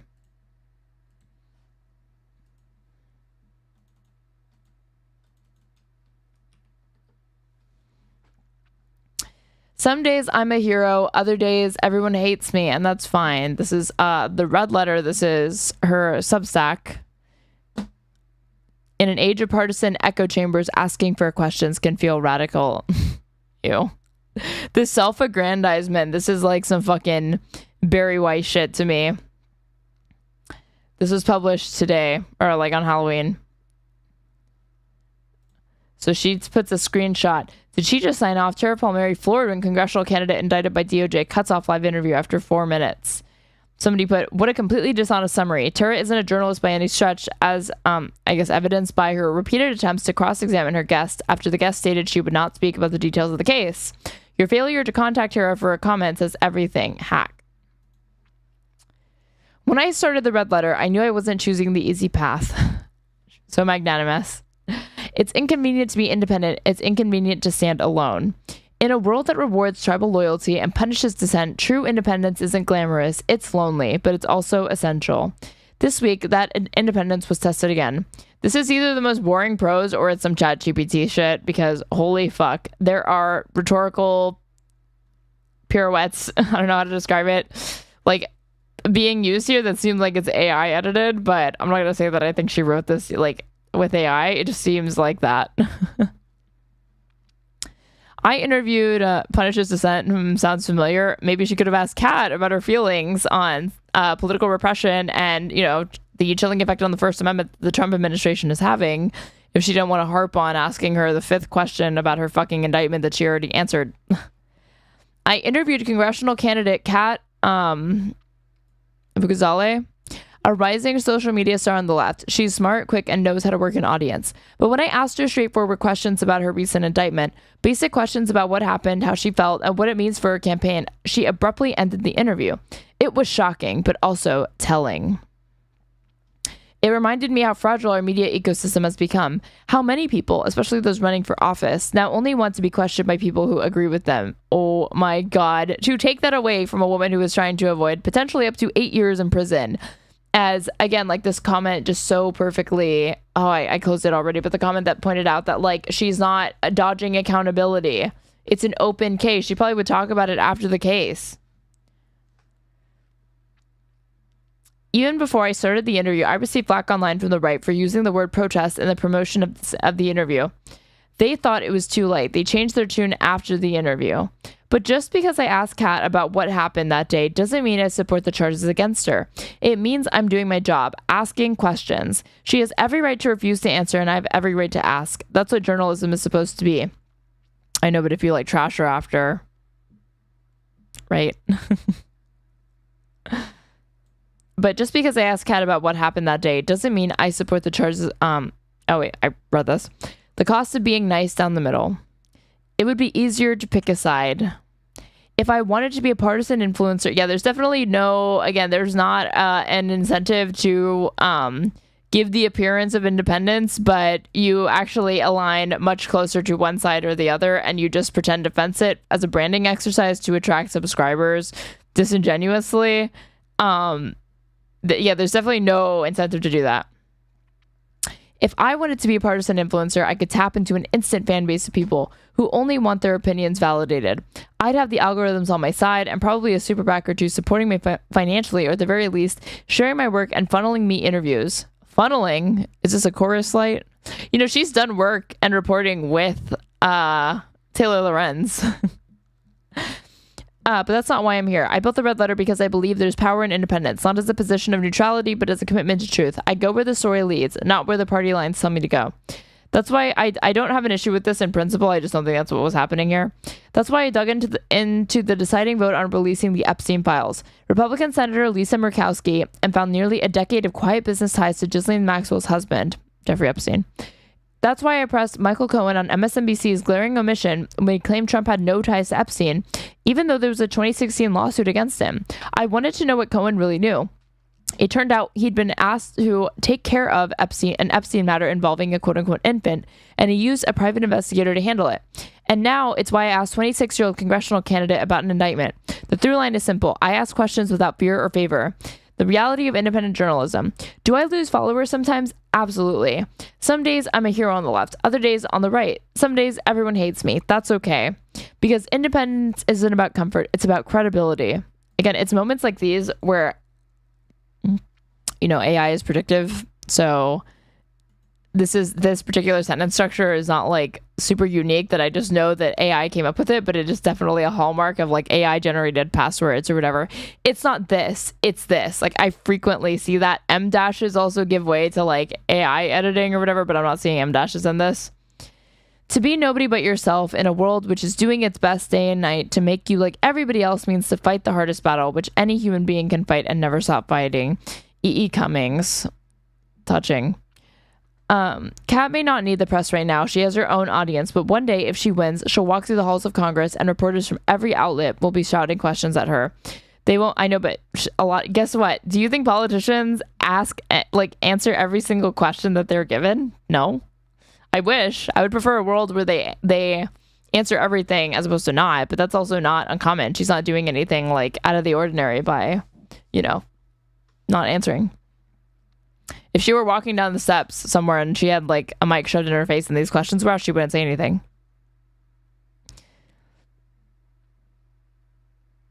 This is really bad on Tara using her Epstein credibility to counter her crap interview with Kat.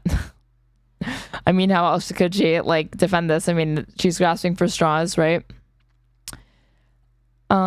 They won't care what side she's on. They'll just want answers. That's accountability, and it doesn't stop at ideology. Tribal affiliation drives clicks and cash, but truth drives change. Oh my God. Like, you trying desperately to make the comparisons to Katie Porter. Tara, what are you doing? You were trying to get clicks. You're trying to get cash, and that's fine. I respect the hustle, but don't pretend like that's hard for you to be doing and that you really don't want to have to do that.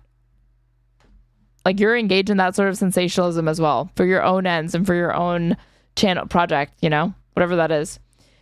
That's why I'm still here, doing it this way, without shareholders, without a political benefactor, without fear. Whoever wins office doesn't make me richer or more powerful. I say the same, asking the hard questions for you. If you believe in that kind of journalism that doesn't bend to power partisanship, I could really use your support. Subscribe. Let's see. So these are people that like pay, right, to get access to this, maybe? I don't know. So this has 14 likes. Are you kidding me? You are great. It's your profession to ask hard questions in order to get to the truth. I am very appreciative that you don't bend to nobody. We love you unconditionally. I will always continue to support your work. You should probably not love anybody unconditionally. Isn't the condition that her work is good? If it stopped being good, you should probably stop loving her. I will always continue to support your work. You are a very important person in a time of chaos and crisis in our country. Keep fighting and doing what you are doing. You are a class act and your media business will continue growing. Thanks, Sarah. It is insane to watch that interview and think, wow, class act I just witnessed here. Sounds like a Christian cult member. I thought your interview was fair and her response was a reflection of her inexperience. She'll hopefully learn impulsive actions and answers are usually regretted. That was not impulsive. She actually maintained a lot more composure given what the stakes are and what she was fielding. I find her reporting well done without over bias. That's why I subscribe. I need to hear both sides to be fully informed. Just for saying thank you.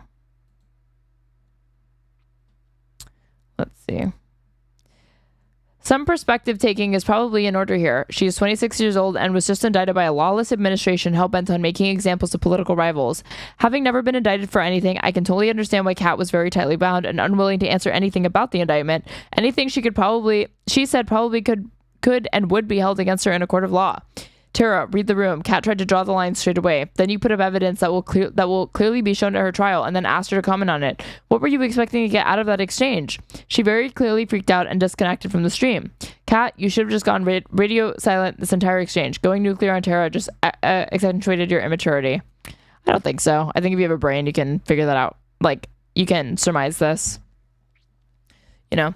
If it had just been that one question, like she's asked one question and she left, unfortunately, I do think that would have been people's takeaway. But because it was like the fourth or fifth question that she was already on, I don't think people will view it as her just being like running scared. Are these moderated comments or what? I don't know. Yep, that's why I'm here. Incredible scoops. Oh my God. Reading these comments makes me question how many actually watched it. Kat politely said she couldn't discuss 3 times yet you continued and then pulled out the video and asked about specifics. At that point, it seemed like this was the only thing you were interested in despite your claims that you had all these other things to discuss. She thanked you politely and disconnected, as is her right. No smart person facing an extremely retaliatory admin and legal machine would answer you about the specifics of the case. The Katie Porter moment post makes it seem even more so that you were looking for some viral gotcha here. Beside it not even being an accurate comparison on circumstances surrounding these two people, it smacks of inserting yourself in the story and reads like a Fox News headline. Honestly, I have no idea what you expected of her. It doesn't seem like an honest approach. I am so glad that there are sane people in this comment section pushing back on this, because holy fuck, the first top 2 comments are just like sycophants.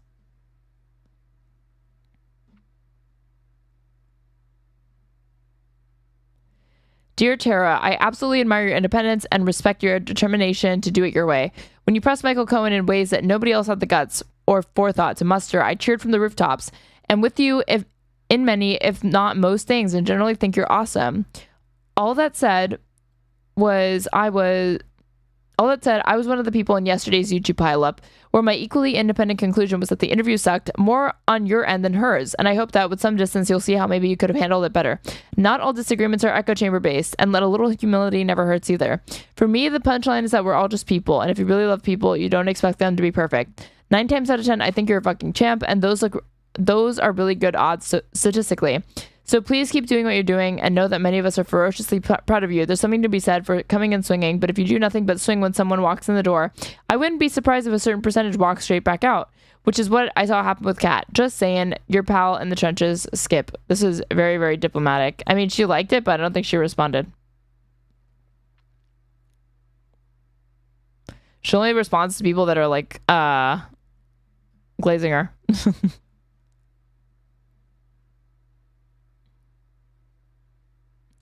I believe she could not speak because you needed to consult attorneys about her indictment. Fantastic.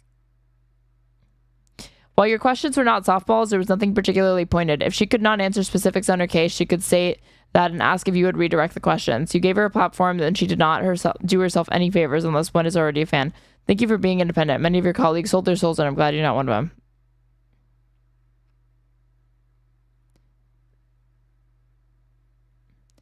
Somebody put, that interview was so hard to watch. Took me a couple of tries just to get through the first few minutes that are there because it is so difficult. Yeah, it's difficult. I agree that it's difficult, but probably not for the same reason that this person seems to think they're fucking difficult. In the end, though, Kat Abughazaleh, I think that's how you say it, is only 26 years old. She's still a kid, at least when it comes to emotional development. I think she expected to get some slack from you because of your work with the Epstein files and that you were a female. This is a huge assumption on this person's part. Why? Why are you thinking that?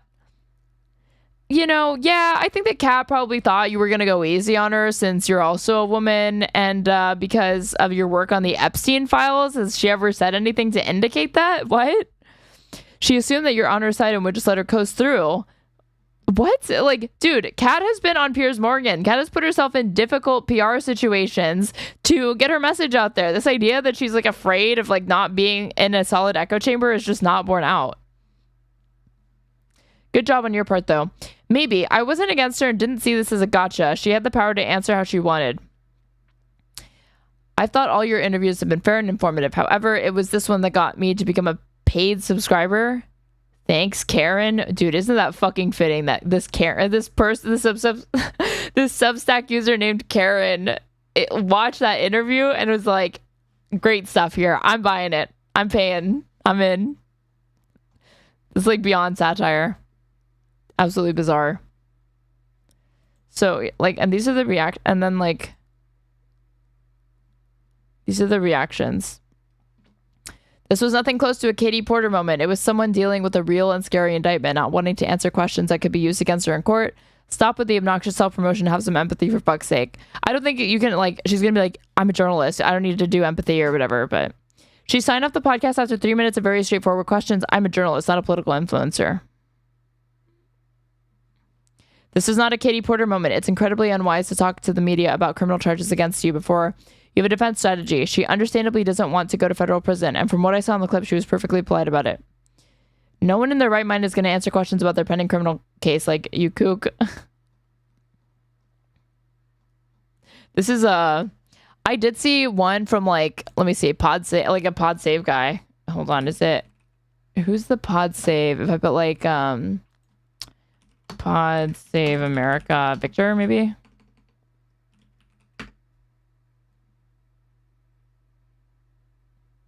Tommy, I think that's what it was. Tommy Vader? Okay. If I put Tommy. Like, I think he replied to this.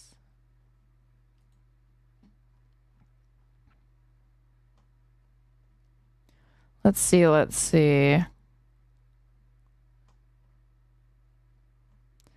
This would have been the last day.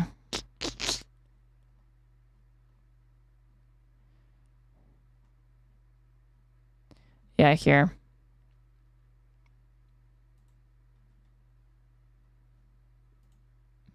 Oh, wait, I was looking at it and I didn't realize it. Okay, I'm done. Yeah, this is like, I thought his name was Victor, and that's why I missed it. Yeah. So this guy's like a pod save guy. So actually, you're pretty based. Ask whatever. She said, no, a journalist can ask any question. None are off limits. It's up to a person who wants to be a public official to say, I can't comment on this. Dude, she did say that. She fucking did say that. If she's elected, she's going to have to answer harder questions from the people she represents. That's a separate point entirely. Ask whatever you want, but this shtick where you're pretending that the issue is candidates being prepared to answer tough questions as opposed to the fact that she was indicted is stupid and ridiculous. Damn. Never thought I'd see the day. Agreeing wholeheartedly with the pod save co-host. Jesus Christ. But anyway, really quick, you guys. If you're watching on Twitch, please go ahead and follow me if you aren't doing so already. I stream Monday through Friday, usually at varying times. If you're watching on YouTube, please go ahead and like this stream. That way it pushes it out to other people in the algorithm. Subscribe to me if you aren't already. Hit the bell. That way you can be notified when I go live. If you want to support me, the best way to do that is to subscribe to me on Twitch or give subs throughout the chat. You can also use your Amazon Prime to sub to me. And you will get the lovely experience of no ads as well as cute emotes. Other ways to support me include following the links in my the donation links in my Twitch chat that are pinned, or my YouTube description box. I'm at straighterade _ on everything.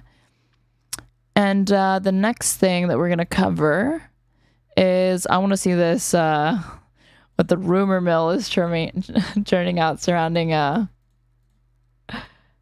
JD Vance, our fearless vice president. So I saw this and liked it. Two things. And these two things are definitely related. So this is a clip from remarks that JD Vance made at a TPUSA event. And this is a guy who's definitely not afraid to say that his wife is Hindu. Everybody has to come to their own arrangement here. The way that we've come to our arrangement is she's my best friend. We talk to each other about this stuff. So we've decided to raise our kids Christian. Our two oldest kids who go to school, they go to a Christian school. Our 8-year-old did his first communion about a year ago. That's the way that we have come to our arrangement. But thank you. My 8-year-old was also very proud of his first communion. Thank you, guys. I'll tell him that Ole Miss wishes him the best. But I think everybody has to have this own conversation when you're in a marriage. I mean, it's true for friends of mine who are in Protestant and Catholic marriages, friends of mine who are in, atheist and Christian marriages. You just got to talk to the only advice I can give is you just got to talk to the person that God has put you with, and you've got to make those decisions as a family unit. For us, it works out. Now, most Sundays, Usha will come with me to church. As I've told her and I've said publicly, and I'll say now in front of 10,000 of my closest friends, do I hope eventually that she is somehow moved by the same thing that I was moved in by church? Yeah, I honestly do wish that, because I believe in the Christian gospel, and I hope eventually my wife comes to see it the same way. But if she doesn't, then God says everybody has free will, and so that doesn't cause a problem for me. That's something you work out with your friends, with your family, with the person that you love. Again, one of the most important Christian principles is that you respect free will. Usha's closer to the priests who baptized me than maybe I am. They talk about this stuff. Oh, it's Untitled. Thank you so much for the $5 donation through Ko-fi. I really, really appreciate it. And Eddie Bombay, thank you so much for the 200 bits. Vance trolling for some Kirk Strange. Oh, never a dull moment here. Thank you so much. My attitude is you figure this stuff out as a family and you trust in God to have a plan and you try to follow it as best as you can. And that's what I try to do. Dude, this oversharing from him on this is such an L. No one was asking him about this except for fucking groypers. Him feeling the need to address it is not good. It shows you what he's concerned with and where his priorities lie as far as like angling for, future elections, trying to improve his favorability, and among who specifically, incredibly troubling. But like, why would you say any and all of this? I don't understand why you'd even talk about this. This seems like this is like a subject that, to the extent that you want to talk about it, you don't do it at the Charlie Kirk Turning Point USA. It's been a month since he was killed memorial event or whatever the fuck. That seems like something that you throw into an autobiography or you tell to your biographer, not on a stage at a TPUSA event. This is so weird. And then on top of it, like, somebody put like, so they're for sure doing it, right? Erika Kirk in her leather pants with JD Vance, and then this. Like, I don't know if this is some strategy to make people think that he's having an affair on his part or hers or something. Maybe they're in cahoots. That's me being conspiracy brained. To improve his favorability. Because the base, especially the more racist aspects of the MAGA base, obviously, do not like that his wife is Hindu. They don't like that she's brown. There were even, I remember seeing like groypers. Hold on. I remember tweeting about this. This is a shameless self-reference.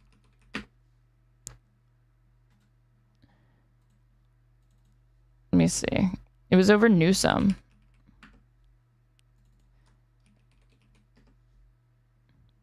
Who's this?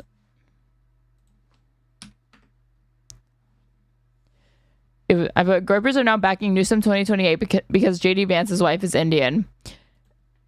So someone puts Gavin Newsom versus JD Vance in high school.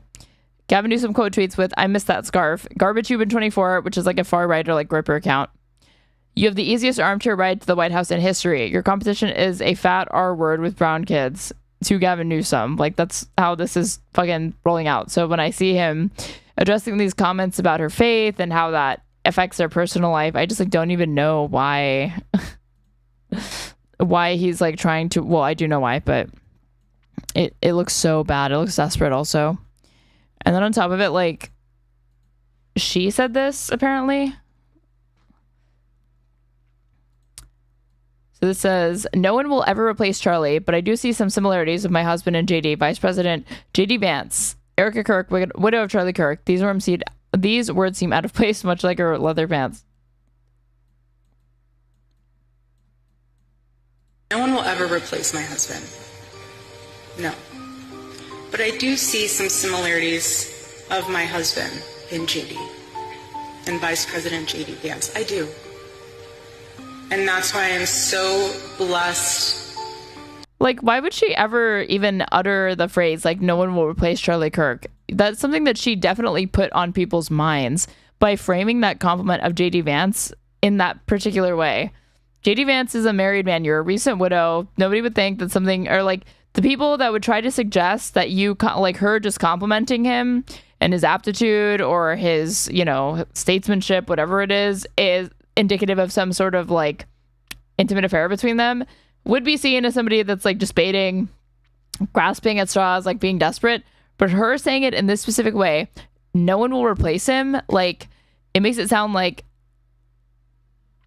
no, like most people wouldn't have taken that angle from it just because you're complimenting another man following the death of your husband. But now you're making us think that maybe that there's something to that. To be able to introduce him tonight, because he understands the fight that we're up against, and he can articulate that in a way that transcends. He's an amazing man. No one will ever... He's an amazing man. Okay. Then I even like tried to find articles. I also tried to find this fucking Snopes article. Hold on, do I have like JD Vance, Charlie Kirk affair? Snopes has this article, Erika Kirk and JD Vance spark rumor affairs, but there's no evidence they're true, right? I wanted to see how they do this, but like, what do I do? I have to allow ads. Hold on.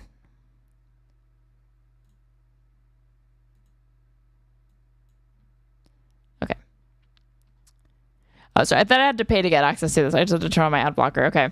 So online users allege people were trying to replace Vice President JD Vance's wife, Second Lady Usha Vance, with Turning Point USA CEO Erika Kirk. This was published on Halloween. So let's see. A rumor that circulated online in late October 2025 claimed Turning Point USA CEO Erika Kirk, the widow of slain conservative activist Charlie Kirk, was having an affair with the U.S. Vice President JD Vance. The rumor specifically pertained to a TPUSA organized event on October 29 dubbed This is the Turning Point Tour. The gathering took place at the Sandy and John Black Pavilion Arena on the campus of the University of Mississippi in Oxford, Mississippi. Mississippi Public Broadcasting reported nearly 10,000 people attended. During the event, Erika Kirk spoke to the crowd for close to half an hour. Then she introduced JD Vance and shared a hug with him when he walked on stage. The vice president spoke to the crowd for nearly 1 hour, including fielding questions from the audience. In users' posts, which appear later in this article, they presented still photos of JD Vance and Erika Kirk hugging after she introduced him. Some users also included brief video clips of Erika Kirk talking about Vance and of him speaking about his wife, Second Lady Usha Vance. The Vances have 3 children, including 2 sons and 1 daughter. ABC News reported Kirk had 1 daughter and 1 son, their father being Charlie Kirk. In short, Snopes reviewed users' posts that promoted this rumor and found no credible proof to confirm the claim Erika Kirk was romantically involved with the vice president. It's like, dude, I didn't realize that Snopes got this hard into fact-checking, like, even sarcastic remarks and speculative posts. Like, there's no evidence. There's only a photo of them, like, gazing into each other's eyes, her complimenting him and saying, no one could replace my husband, but... like this shit. Again, Snopes looks at this and they're like, claim JD Vance is having an affair with Erika Kirk. Fact check wrong. No evidence. All this is evidence of is her putting her hand on the back of his head. Checkmate. Eddie Bombay, thanks for the 100 bits. It's Signal Gate syndrome. This regime is terrible OPSEC, but it's not like it matters. Thank you for the bits.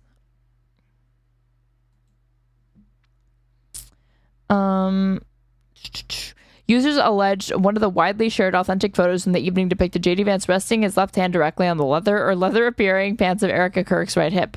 As we explained later in the article, video evidence confirmed his left hand only touched her back and right waist, the photographer having captured the picture after Vance had already removed his hand and brought it back down to his own side. We contacted TPUSA in the White House, presented them with several social media posts as examples, and requested comments regarding the matter. We will update this article if we receive further information. That's another way to say they did not get back to our request for comment. So, let's see. Shared, what did they cite? r/anti-Trump, 1,000 upvotes. Blue Sky, Facebook, like they have all this. X. Are Erika Kirk and JD Vance having an affair? This only has 3,000 likes. There were posts with way more likes than this.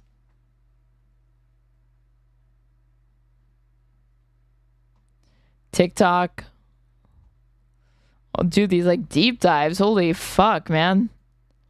So it's putting in work. Okay, so I want to actually see like the moment like where they're actually like interacting with each other. Let's see.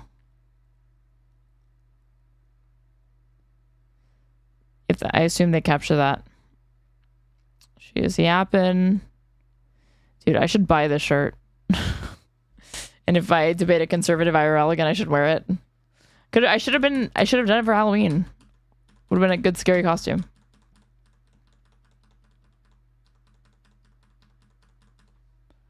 Let's see. Okay, I think I'm getting close to where they like. Okay. This is where she said that. Okay. They are incredible. I don't like the way that she speaks very much. It's very like pageant trained. I don't know how else to put it. And I see no one will ever replace my husband. No. But I do see some similarities of my husband. Oh my God. JD Vance found all of their couch, it seems. I've been over the couch memes for a while, but those are pretty good. JD and Vice President JD Vance. I do. And that's why I'm so blessed to be able to introduce him tonight, because he understands the fight that we're up against, and he can articulate that in a way that transcends race. If I talk slow, it makes me seem thoughtful. Yeah, it's so clear that like a lot of the beats that she takes in between each word is to make her sound like she's saying something more profound or more serious than she actually is. And it just makes her so monotonous to listen to and watch, because she's not saying much, if anything at all. And her just slowing it down to a snail's pace to try to like cultivate some impact, it just lands like a fucking turd in the bowl. It's not doing what she thinks it's doing. That transcends demographic backgrounds. Which is hard for TPUSA He's an amazing followers. Man. So please help me welcome to the stage Vice President JD Vance.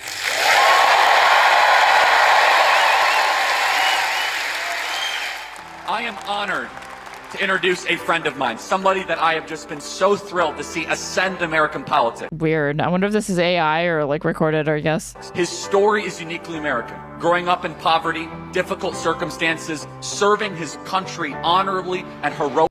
How bad is it that Charlie Kirk is like, his story is uniquely American? And like part of that includes poverty. Like maybe I'm like hearing it wrong, but is that not you? Even if you say uniquely, in some way or shape or form, like suggesting that like an integral part of what it means to be like an American is like to be poor, like that a lot of people are poor in this country.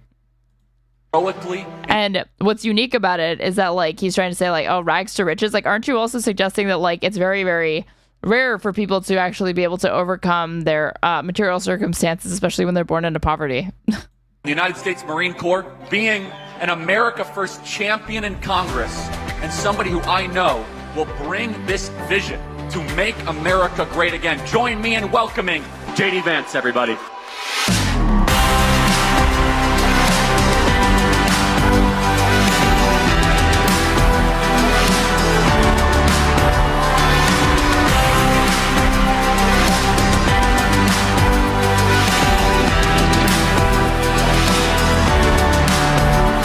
There it is, folks.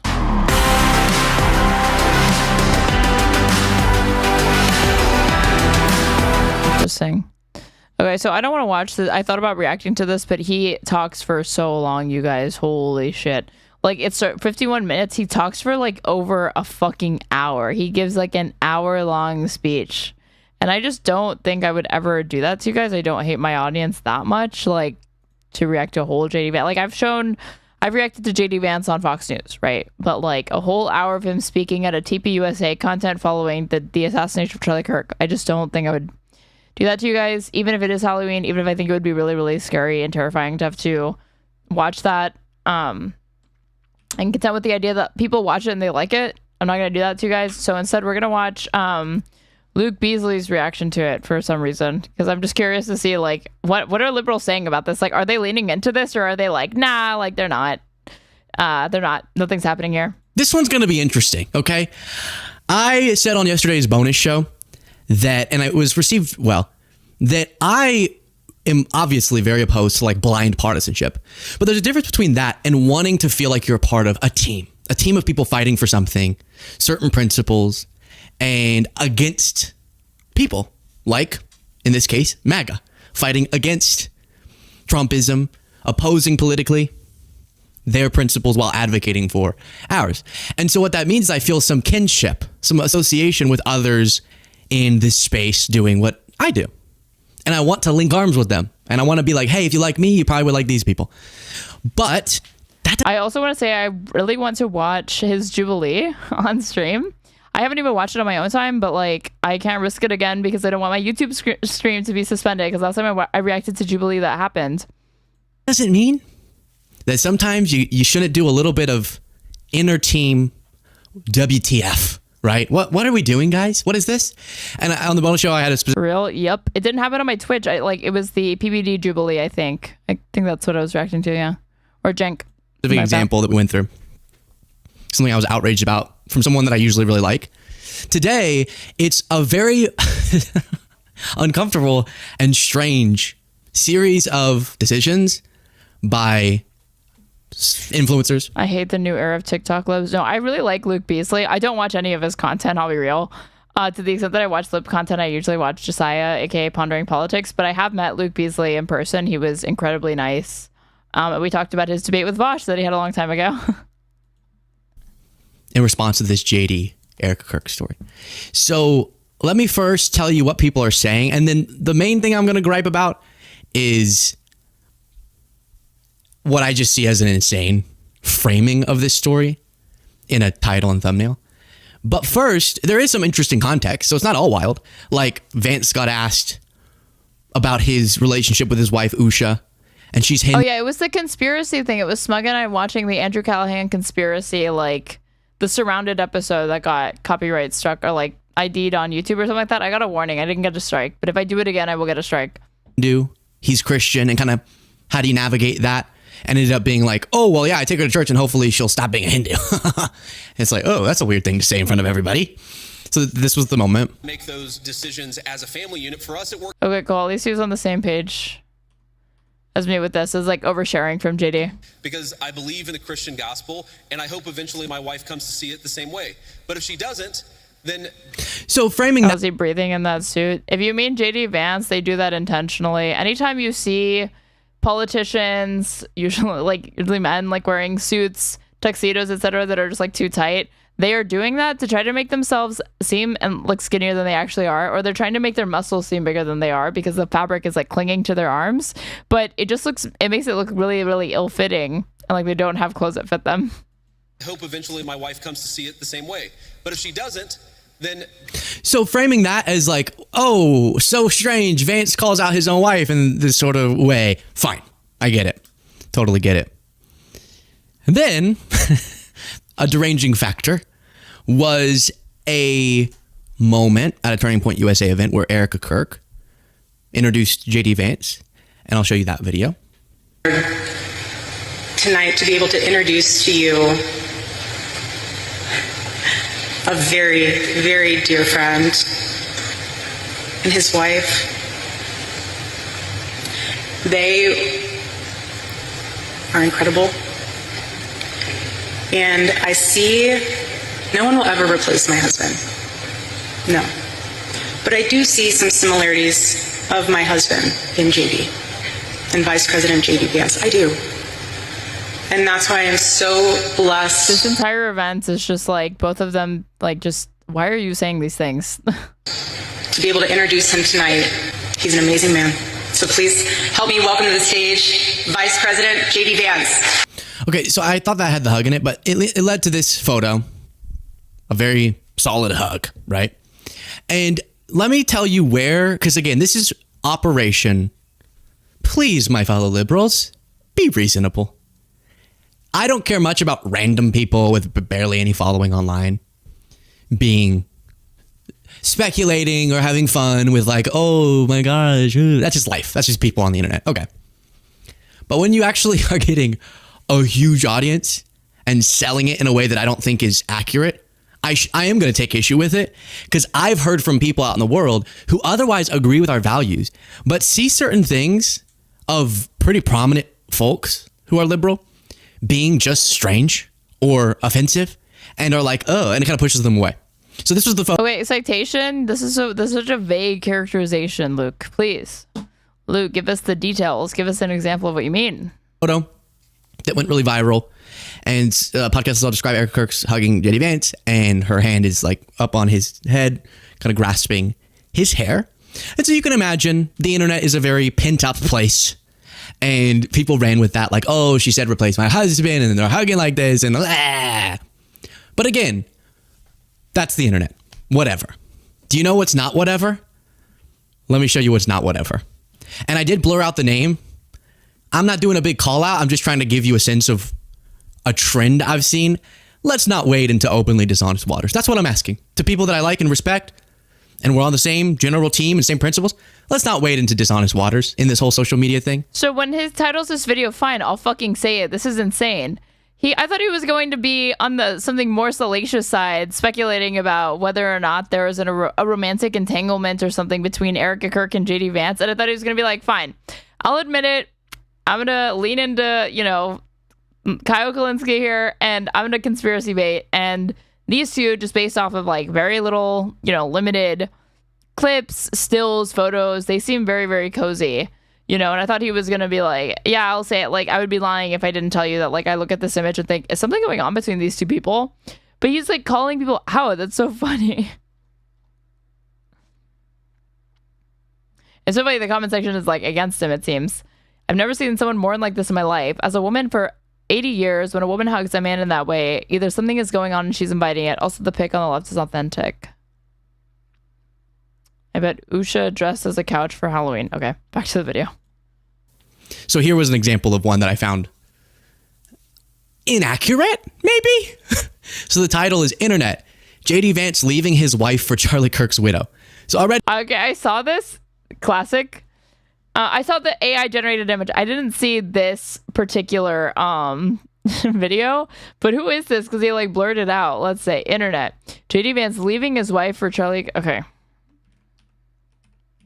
If this is David Pakman, that'll be funny. JD Vance leaving his wife. Midas. Oh my goodness. My boy. One after my own heart. This is like what I'm talking about. This is what I'm talking about. I had this whole debate with Pisco over this, that you can actually walk away less informed sometimes by watching Midas Touch content, given some of the things that I've heard them talk about and the the framing that I have to assume that they came at it from sometimes. And he was so reticent to grant me that because I said they're like blue Fox News, and he was like, no, because Fox News lies and they're dishonest, but like they are using AI generated images in their thing. No? Oh wait, no, this is a Midas. This is a Midas. Fuck. Not vindicated. Wrong. This is Keith Edwards. This is somebody else. I got fooled because somebody in YouTube comment said Midas, and I thought I believed it because the yellow arrow is like what they do. But I should have known because all they do is talk about Trump. I was too excited to do, and I told you so. Yeah, the yellow arrow got me. Yeah, exactly. Okay. I wonder what this guy... Okay, let's... Like, I wonder if he has to know that he was called out a little bit by Luke Beasely.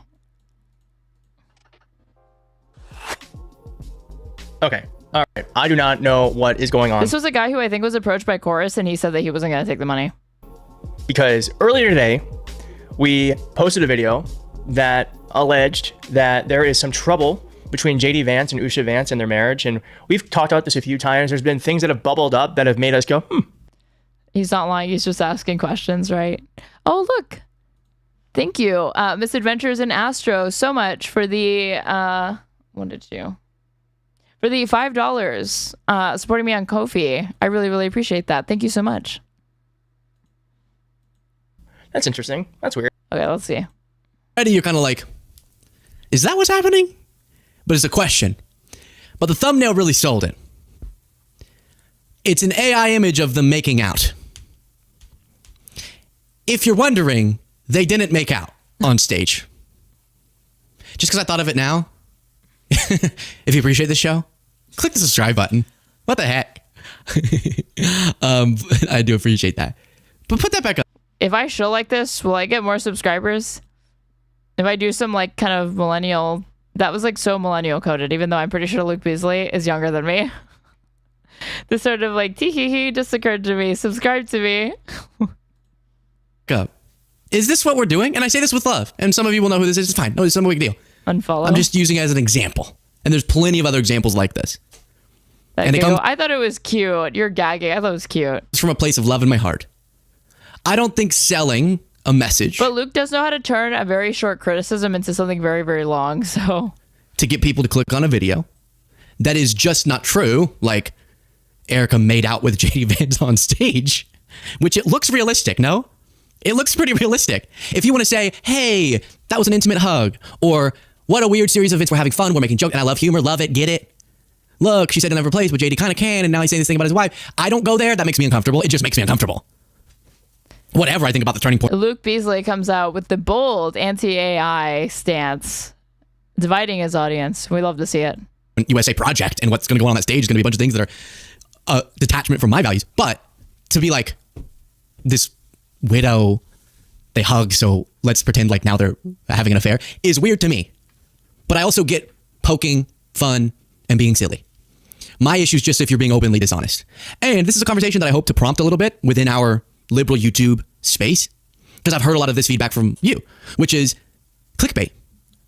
And my message has been, I don't know where the line is. I really don't. It's very arbitrary. And that's why I have sympathy for the example I showed there and many other people that sometimes I'll go, oh, that doesn't seem like a fair way to represent the video. But I get it because I do it. I don't do that, but I do this job. God forbid you poke fun and be silly. I guess he feels like it gets into the territory where it's dishonest, and I'm gonna guess that you can just keep talking about it. So it's just a one example. I really just wanted to see it to get his thoughts on the thing, and if he was like gonna speculate about it, because I was like kind of surprised, and I was like thinking that he would, and I was like, okay, well, Luke is kind of indicative of this sort of like Midas touch liberal, abundocrat adjacent type, you know, really, really strict, almost like strict partisans. But he wasn't even commenting on it. He was commenting on other libs, and it was like a very good faith critique. So, but really quick, I do want to see, so Kash Patel, they're stopping the investigation into the Charlie Kirk assassination, and I want to get PBD's reaction to it because they talk about this on the podcast today. Officials access the FBI files in Charlie Kirk case drew pushback. So, in order for us to watch the PBD segment, I have to read this first because I don't ever trust them to report it accurately. And all of the headlines are like, Kash Patel is like stopping the investigation entirely, even though that's not, and they're citing the New York Times article, but it's not what the New York Times article headline says. And if that were the case, they would just headline it that way. So we do have to look into this first before we review it. Officials access to FBI files in Charlie Kirk case drew pushback. An inquiry by Joe Kent, who leads the National Counterterrorism Center, is said to have alarmed Kash Patel, the FBI director. So this was reported by the Times on October 28th of this year. The head of the National Counterterrorism Center examined FBI files in the last several weeks to investigate whether the man charged with assassinating Charlie Kirk had support from someone else, a foreign power, or another entity, according to multiple people with knowledge of the matter. The inquiry by Joe Kent, the director of the Counterterrorism Center, alarmed Kash Patel, the director of the FBI. Mr. Patel and other senior officials believe Mr. Kent was overstepping, treading on FBI responsibilities, and potentially interfering with the investigation and the prosecution of the suspect, Tyler Robinson. But supporters of Mr. Kent say he was doing his job, running down leads and making sure no foreign or domestic groups were linked to Mr. Kirk's death. Mr. Robinson, 22, is accused of killing Mr. Kirk last month as a conservative activist made an appearance at the college campus in Utah. One of many where he would, one student at a time, debate contentious topics. State prosecutors, and I actually watched an interview between Josiah and Saxiams today, and Saxiams, aka Hunter something, is the last person to ever debate Charlie Kirk. He was right there as he witnessed him getting shot. And he said that there were people at that campus that when he attended the event, they camped out. They camped out all day so they could talk to Charlie Kirk and debate him. And that he didn't even get there that early, but that he got pulled by one of the TPUSA goons. They were asking them what do you want to talk to him about? And they were trying to pull the liberals and the leftists to the front, obviously, so we can farm TikTok clips. State prosecutors in Utah have charged Mr. Robinson with 7 counts, including felony aggravated murder. The Senate confirmed Mr. Kent as the director of the Counterterrorism Center in July. He's one of the closest advisors to Tulsi Gabbard, the director of national intelligence, and shares her focus on traditional terrorism groups as well as drug cartels, which he argues are a grave threat to the U.S. Mr. Patel was troubled that Mr. Kent had gone through FBI material related to the case, according to people knowledgeable in the matter. Mr. Kent's efforts were a topic at the White House. What do you want to bet that PBD is going to say that this is indicative that he's trying to cover something up, when in reality, I don't think that he wants any of his work peer reviewed because it's incredibly shoddy and bad. Mr. Kent's efforts were a topic at a White House meeting that included Patel, Mr. Kent, and his direct supervisor, Ms. Gabbard. Top Justice Department officials, Vice President J.D. Vance, and the White House Chief of Staff, Susie Wiles, were also there, according to several people who spoke to the Times about the matter. The people interviewed by the Times were granted anonymity to speak frankly about internal dynamics in the Trump admin. The FBI and Justice Department generally keep tight control over evidence in criminal cases, particularly when they're preparing for a trial, in which government documents may have been turned over to the defense and could be used to poke holes in the prosecution's case. While Mr. Robinson is currently facing only state charges, some admin officials were concerned that Mr. Kent's efforts could provide fodder to defense lawyers who could use the notion that more than one person was involved in Mr. Kirk's killing to raise reasonable doubt in the minds of jurors, said those aware of the matter. Since Mr. Kirk's death, some White House officials have pressed for sweeping federal investigations of liberal groups and donors, and some of the president's allies outside the admin are convinced that the killing is part of a broader plot. This is 100% a fucking call out to Candace Owens, maybe Tucker Carlson. I can't remember where Tucker Carlson falls on this, but 100% Candace Owens. Despite a lack of evidence that has been presented to support that. Officials involved in the arrest have said they believe Mr. Robinson acted alone. Mr. Kent told admin officials that a lower-level FBI official had granted him access to the agency's files, which Mr. Patel said was said not to be aware of, according to some of the people interviewed by the Times. In response to questions from the Times, Mr. Patel and Ms. Gabbard released a joint statement, which Trump admin officials never do. Clearwatch. Thank you for subscribing at Tier 1. You've been subscribed for 5 months and you're on a 5-month streak. So thank you so much. Been here pretty early on. Happy Halloween to you as well. I really appreciate it.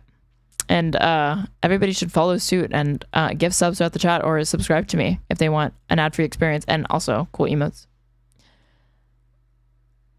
So they released a joint statement that did not address the debate over Mr. Kent's inquiry and sought to portray a unified front. The FBI and intelligence community, under the direction of President Trump, will leave no stone unturned in the investigation of the assassination of our friend, Charlie Kirk, they said. Multiple people said tensions over Mr. Kent's work had persisted for some time and were part of a broader set of issues between Ms. Gabbard's office and other admin agencies. You didn't get the giggle, you're right. When people subscribe to me, I do not always giggle, but that would go against the spirit of the Raven costume, so I think you can carve out an exception tonight. But tomorrow, if I don't giggle when anybody subscribes to me or I ask people to subscribe, hold me accountable. The meeting that Mr. Kent attended at the White House was one of two intended to ameliorate tensions between the FBI and Ms. Gabbard's office. The people briefed on the matter. The earlier one, which focused on multiple issues, including the killing of Mr. Kirk, was so tense that little was accomplished, they added. In the hours before Mr. Kirk's killing, before Mr. Robinson was identified as the suspect, officials across American intelligence agencies were investigating whether any foreign government was involved in a plot to kill Mr. Kirk. Well, why were they doing that when Bibi Netanyahu made 6 different statements saying explicitly that Israel did not kill Charlie Kirk? I don't know what more information you need. You know? If Israel's even saying they didn't do it, nobody's more competent than Israel. Some officials inside the government raised questions about the assassin's abilities and training after security footage was released of him jumping from a high ledge. Early in the investigation, evidence was collected that contained words that often associated with anti-fascist writing, namely the inscriptions on bullets found in the rifle that killed Mr. Kirk. In the charging document, prosecutors included a text message from Mr. Robinson that claimed the inscriptions were mostly a big internet meme. The Counterterrorism Center gathered material from intelligence agencies about potential foreign ties to Mr. Robinson, and it also looked at foreign funding of people who identify with the far-left movement known as Antifa. But the report already said that they didn't find anything. Mr. Trump has said Mr. Robinson was radicalized by the left, though the president has not directly tied him to Antifa. After Mr. Kirk's killing, Mr. Trump said he was designating Antifa as a terrorist organization. Antifa is a term for sometimes violent protest culture of far-left activists, but it is not an actual organization. Several critics have questioned what legal criteria the president is using to make such a designation about a diffuse movement with no clear leader. Under Mr. Kent, the National Counterterrorism Center has taken a higher profile than years past, issues warning about potential terrorist attacks and highlighting work to aid Mexico in hunting leaders of drug cartels. Aid Mexico. But some critics of Mr. Kent's work say he is pushing his center into arms that should be left to the FBI or the CIA. Interesting. Okay, so this is that, and then we're not going to read this, but this was also being reported by Fox News. They had a different spin on it, but it's based on the same article. FBI source disputes Kirk investigation after report of tension between agencies. Agencies issued joint statements saying they're working together with Congress on counterterrorism efforts, so this is their focus on the statement that was released by Patel and Tulsi Gabbard to say that the national intelligence agencies and FBI are on no one's sleeping on the couch. We're all good here. Okay, so let's see what PBD says, and if we have time, we'll do pre-game points as well. Look at how cute this is. Wait, we gotta do the intro, you guys. Because it's Halloween. Did you ever think you would make it? I said I'm supposed I could take sleep at 30. I know this life meant for me. Adam, what's your point? The future looks bright. Handshake is better than anything I ever signed, right here. You are one of one? My son's right about it. I'll think about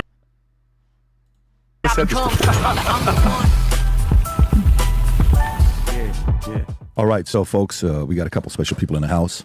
We got an Italian from New York who is furious. Mamdani is going to be the mayor. Yeah. Stupid. I hate him. Go back to where you're from. You know what I'm saying? Where's he from? Oh my God. When he said stupid, I was like, I wasn't looking and I was like, was that an accent? Yeah, it was.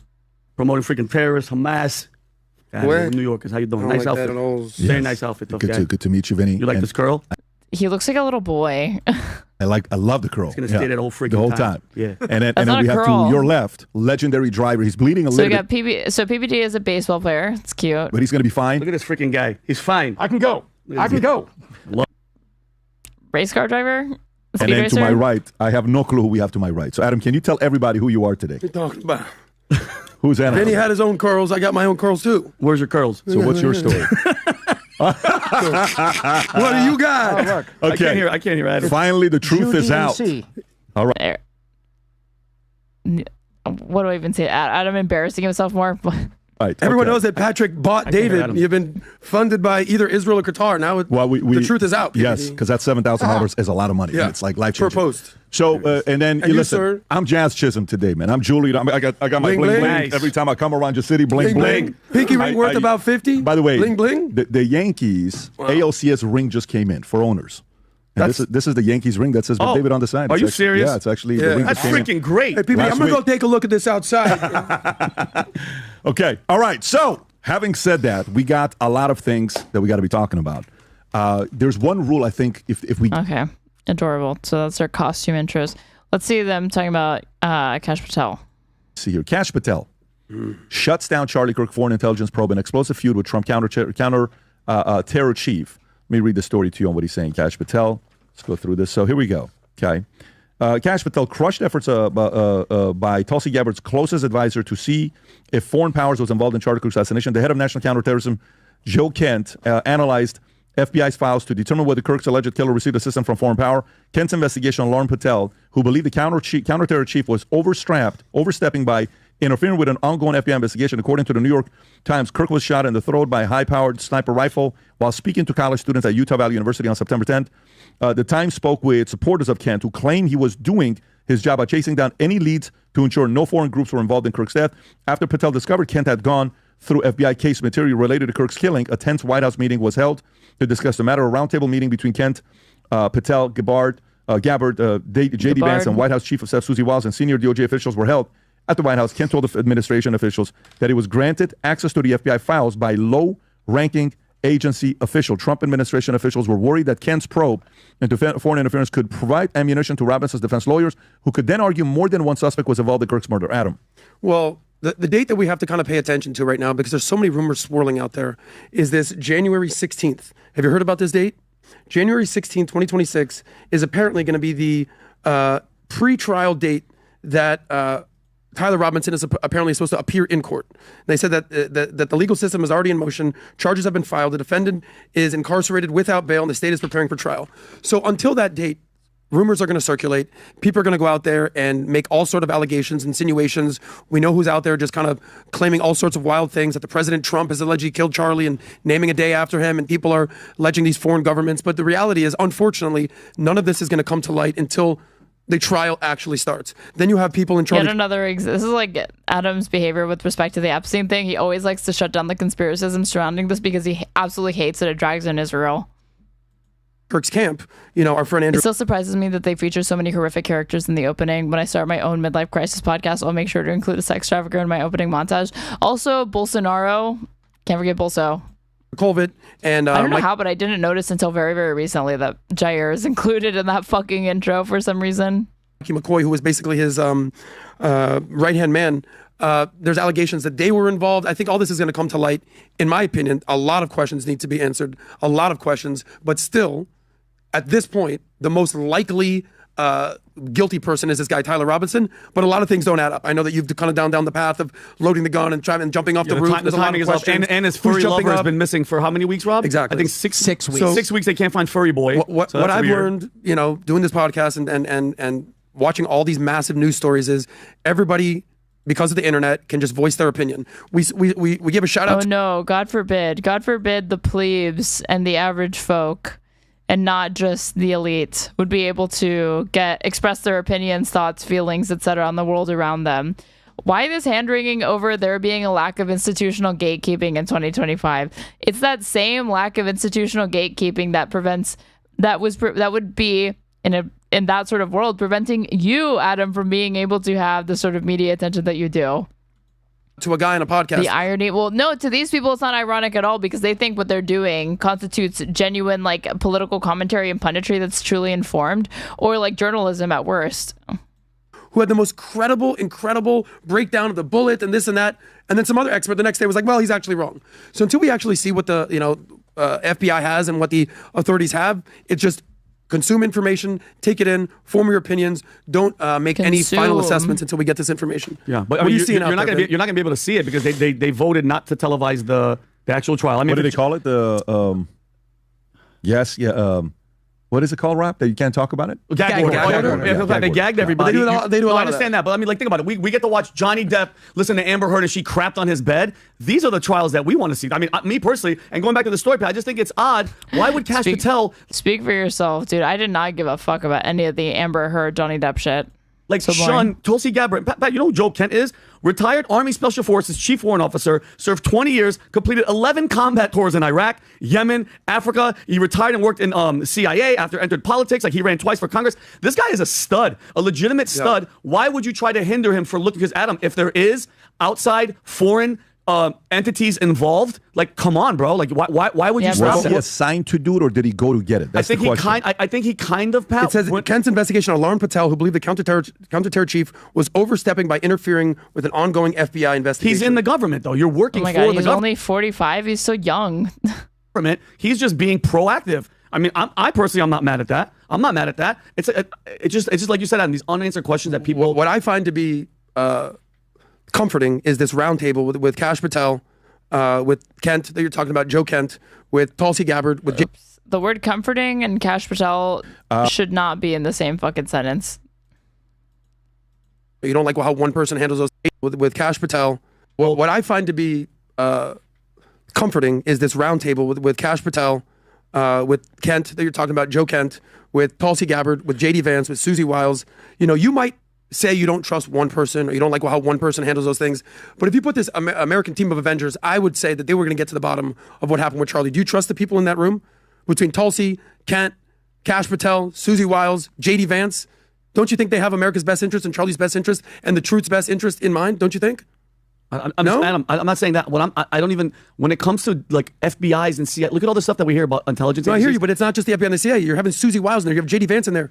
JD Vance was incredibly close with Charlie. Yeah. Don't you think that you trust their judgment? I trust JD. Don't you trust their judgment more than talking heads on the internet? But I'm about to say.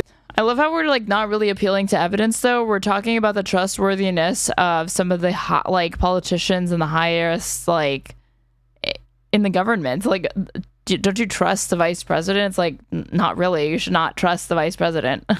Should not trust the president, no matter who it is. At the same time, when it comes to guns and taking them apart and stuff, we're not dumb. You know what I mean? Taking apart a gun that fast and that type of gun and putting it in the backpack. So it's one thing to say that you trust their ability for their administration or their government agencies to be competent, which is already crazy if we're talking about the Trump admin specifically, but broadly, that's a type of, trust that you could say that I assume that with, this administration that would be reasonable. But Adam here is trying to get Vinny on his side by appealing to blind faith and loyalty in these MAGA higher-ups.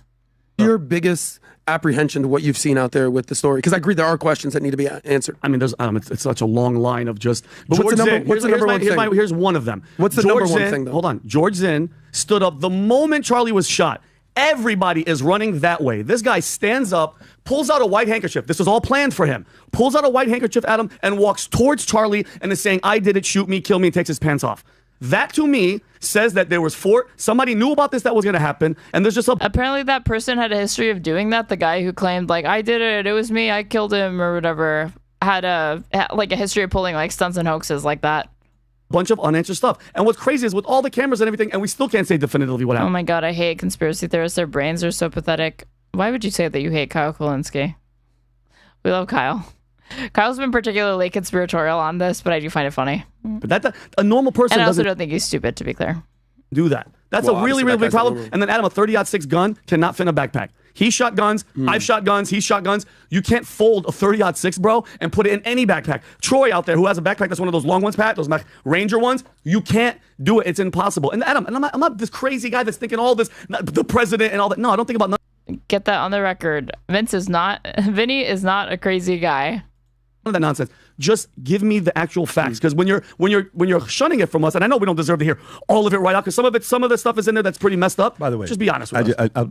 We can move on from this. I have so many questions. Yes, I have so many questions with this. It's not even funny. What's your number one question, Pat? I have so many questions with this, and I've expressed it many times. So I'm not going to go through this too, but I have a lot of questions. Adam asked, like, what's your number one question? You totally ignored him. I would. You know how when something happens, you then volunteer to join the military, like 9/11, a lot of people volunteer to join the military. I would volunteer. He brought this up in the context of seeing an unprecedented amount, quote unquote, of ICE recruitments, but he was like, wow, can you believe that there's this like wave of patriotism that's like going across the country right now? And then he kept reading and realized that point was undermined by the fact that you saw an uptick in ICE recruitment because they had offered more benefits to people that signed up, and the benefits were shit. So that's why it wasn't like, I said, I bristled at myself saying unprecedented, because I was like, no, wait, I remember that they had an uptick in the recruitment, but that a lot of people were reading the fine print and realized that like, oh, these benefits are actually not that great. To go work for the FBI, to investigate and be one, I would volunteer. This is how bad I want to know what happened here. I would volunteer. Because this guy was a very unique guy. Volunteer. This guy was a very unique guy. I would volunteer to do that. You don't even need to pay me, and I would give a certain set of hours to go to this and find out what's going on over here, because this is a very different time between MLK being assassinated, Bobby Kennedy being assassinated, JFK being assassinated than him. We got 3,500 cameras. We got things right now that we didn't have back in the days. We should be able to figure out what's going on. And they had cameras back in the day, but I know what he means. But anyways, I got one too many questions that I need 2 hours to go through for me to find the set. But if they do want to call me to help with that. How do these people start businesses, but they are the biggest idiots? It makes no sense to me. Evan in Twitch chat, I think you answered your own question. It's a company run by morons for morons. He basically runs an MLM. It's also how he made the majority of his money. Here my time. I'd go to DC once a week to just help. Exactly. I read through the fine print. There was a lot of expectations. If you actually wanted to meet the level of 5K signing bonus type shit, the average recruit wouldn't come close to that kind of money. Yep. And they were just seeing like, I'm sure that the stat that they pad out to make it sound like, wow, lots of people interested in ICE is just the amount of people that were willing to respond, but not the amount of people that came back and actually pursued it. Figure this thing out. That's how bad I want to. I understand grifters, but a lot of these podcasters actually believe it.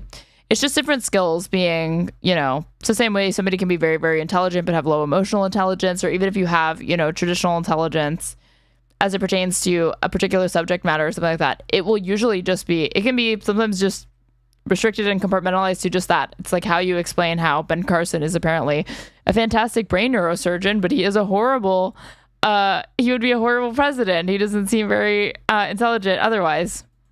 I don't know who was behind this. And I don't care who it was. I want to know who was behind this. I have a list of 15. Did you hear the story about the guy who autopiloted into calling Erika 0.17 seconds after the gunshot? No, I did not. People that could be. When you sell life insurance? Yep. We sold 800,000 life insurance policies over the years, give or take. Yeah, this is the MLM thing he's talking about. A lot of insurance. And when you have death benefits that come. And by we, because it's a pyramid scheme, he means the people that are like paying into this fucking company. And they get activated. And you get the investigation. So I sold an insurance policy to a guy. And it's like, hey, this guy deserves a $250,000 policy. Oh, you think? Yes. No, he does. No, he didn't. Why is his chair shaking? Because he bounces his knee a lot during the podcast. When he peed? No. He gave me the urine. Okay. Well, it happens. He didn't pee. His brother peed for him. How do you know that? Well, let me tell you what it matched. It happened that you also sold an insurance policy to his brother as well. Why are we talking about the urine test results of a client of your life insurance company? What? Brother's pee is identical to his pee. No way. Yeah. And now that he died a year and a half later after the investigation, we find that he lied on this and and this was behind it. No way. Yes. Shoot, we can't pay him $250. They just refund back whatever premium he paid into it. Hey, this other person died. How did he die? He shot himself. Who was in the house? The husband was in the house. So who was it? Well, let me tell you, they looked at it, so the husband was involved. No way. Yeah. How about this one? This one. Do you know, like, part of being in life insurance, and especially volume-based for us, volume-based. I don't sell like to rich millionaires and billionaires. We sold to middle American, people who... Yeah, no shit. You sold to people that were desperate and like were, for how stupid, even extremely wealthy people can be, millionaires, billionaires, etc. They have enough sense to know that what you were peddling was complete bullshit. So it's not a surprise at all that the majority of the people that were able to be convinced to buy into your company were like middle to lower class, poorer individuals in America that you exploited. Wanted to buy $250,000. AKA they were vultures 100%. Rich millionaires and billionaires. We sold to middle American, people who wanted to buy $250,000, $500,000 policy, $1 million policy. You go through these audits with these investigators. What's on your shelves behind you? Plushies. Behind this chair is this giant machine that I have. More blind box pendants. Squishmallows. It's like all stuffed animals and stuff that I clearly didn't waste money on. Good investments. And you are sometimes like flabbergasted by the results of what really happened. But our job is to pursue, because I want this surviving member who was relying on the breadwinner to get that $500,000 death benefit. I want her to get the money because she has to take care of those 2 kids. Yep. But no, this happened, that happened. I mean, there's way too many things for us to go through here. But he would love for his life insurance policies to pay out to their customers, but sometimes these things just, unpredictable. I'm excited to hear the investigation start. And this is something I simply, as a guy who saw a man who was a once-in-a-generation type of a guy, I want to know what happened. Do you trust those people that I just mentioned? Kash Patel, Tulsi, JD Vance, Susie Wiles? Why does Adam keep asking this stupid question about trust? Have to know already, if you're around me enough, Adam, you have to know already for me that to be the CEO and the executive team of the biggest company in the world called the United States of America. Little broing him immediately. Adam, if you've ever been around me for a second, you have to know this. Like, come on, dude, you're failing the test. You don't live in the same reality. Good point. So it's not, you speak a very different language than they speak. It's a very different language. Like, I was in the military, okay? And I was going to go be 18 Delta, 5th Group. I talked about it yesterday with the guy, Jordan Goudreau, who was behind Operation Gideon, where they try to take out Maduro. And you remember this interview that we did that, maybe we'll show the intro at the end. We don't even know if we're going to release it or not. He was supposed to go to jail yesterday. When we interviewed him, he was in the middle of the parking lot outside of his homeless shelter with an anklet on because he's about to go to jail. Did you hear about this or no? Yes. Maybe we'll show this at the end of it for you. I started watching a documentary yesterday as well. Oh my God. So this segment just turns into PBD story hour. Oh my God. Of course it does. Give me a second. Well, as interesting and enthralling as that PBD anecdote probably was in the start of it sounded, I just want to say I have a more interesting pitch for you guys, and it does not include buying life insurance or me selling you bullshit life insurance. It is me saying that you should follow me on Twitch if you aren't already. Subscribe to me on YouTube, like the stream, hit the bell, do all those things to push it out to other people. If you want to go through my past VODs, they're timestamped. That way you can skip around the segments at ease. If you want to support me, the best way you can do that is following the links in my descriptions, my YouTube description or my Twitch chat pinned. And if you're on Twitch, the best way to do that is actually to subscribe to me or give subs throughout the chat, or use your Amazon Prime sub. That way you can get access to an ad-free experience as well as cute emotes. But the gifts are also awesome. Just saying. I'm at Straighterade _ on everything, and thank you guys so much for spending Halloween with me. It is now almost 4 a.m. I am really sleepy, and this PBD story is like a bedtime story. I was like feeling my eyes getting heavy. So I'm going to leave it here for tonight. We will finish this probably the top of the next stream. Don't know when that will be. Maybe it's tomorrow. I don't know. Thank you so much, though. You could have spent your Halloween, out with your friends or whatever, but you spent it here with me. So you guys are going to Redolent Thought. No one's live on YouTube. So go ahead and tell him that I say hi. Enjoy his content. Bye.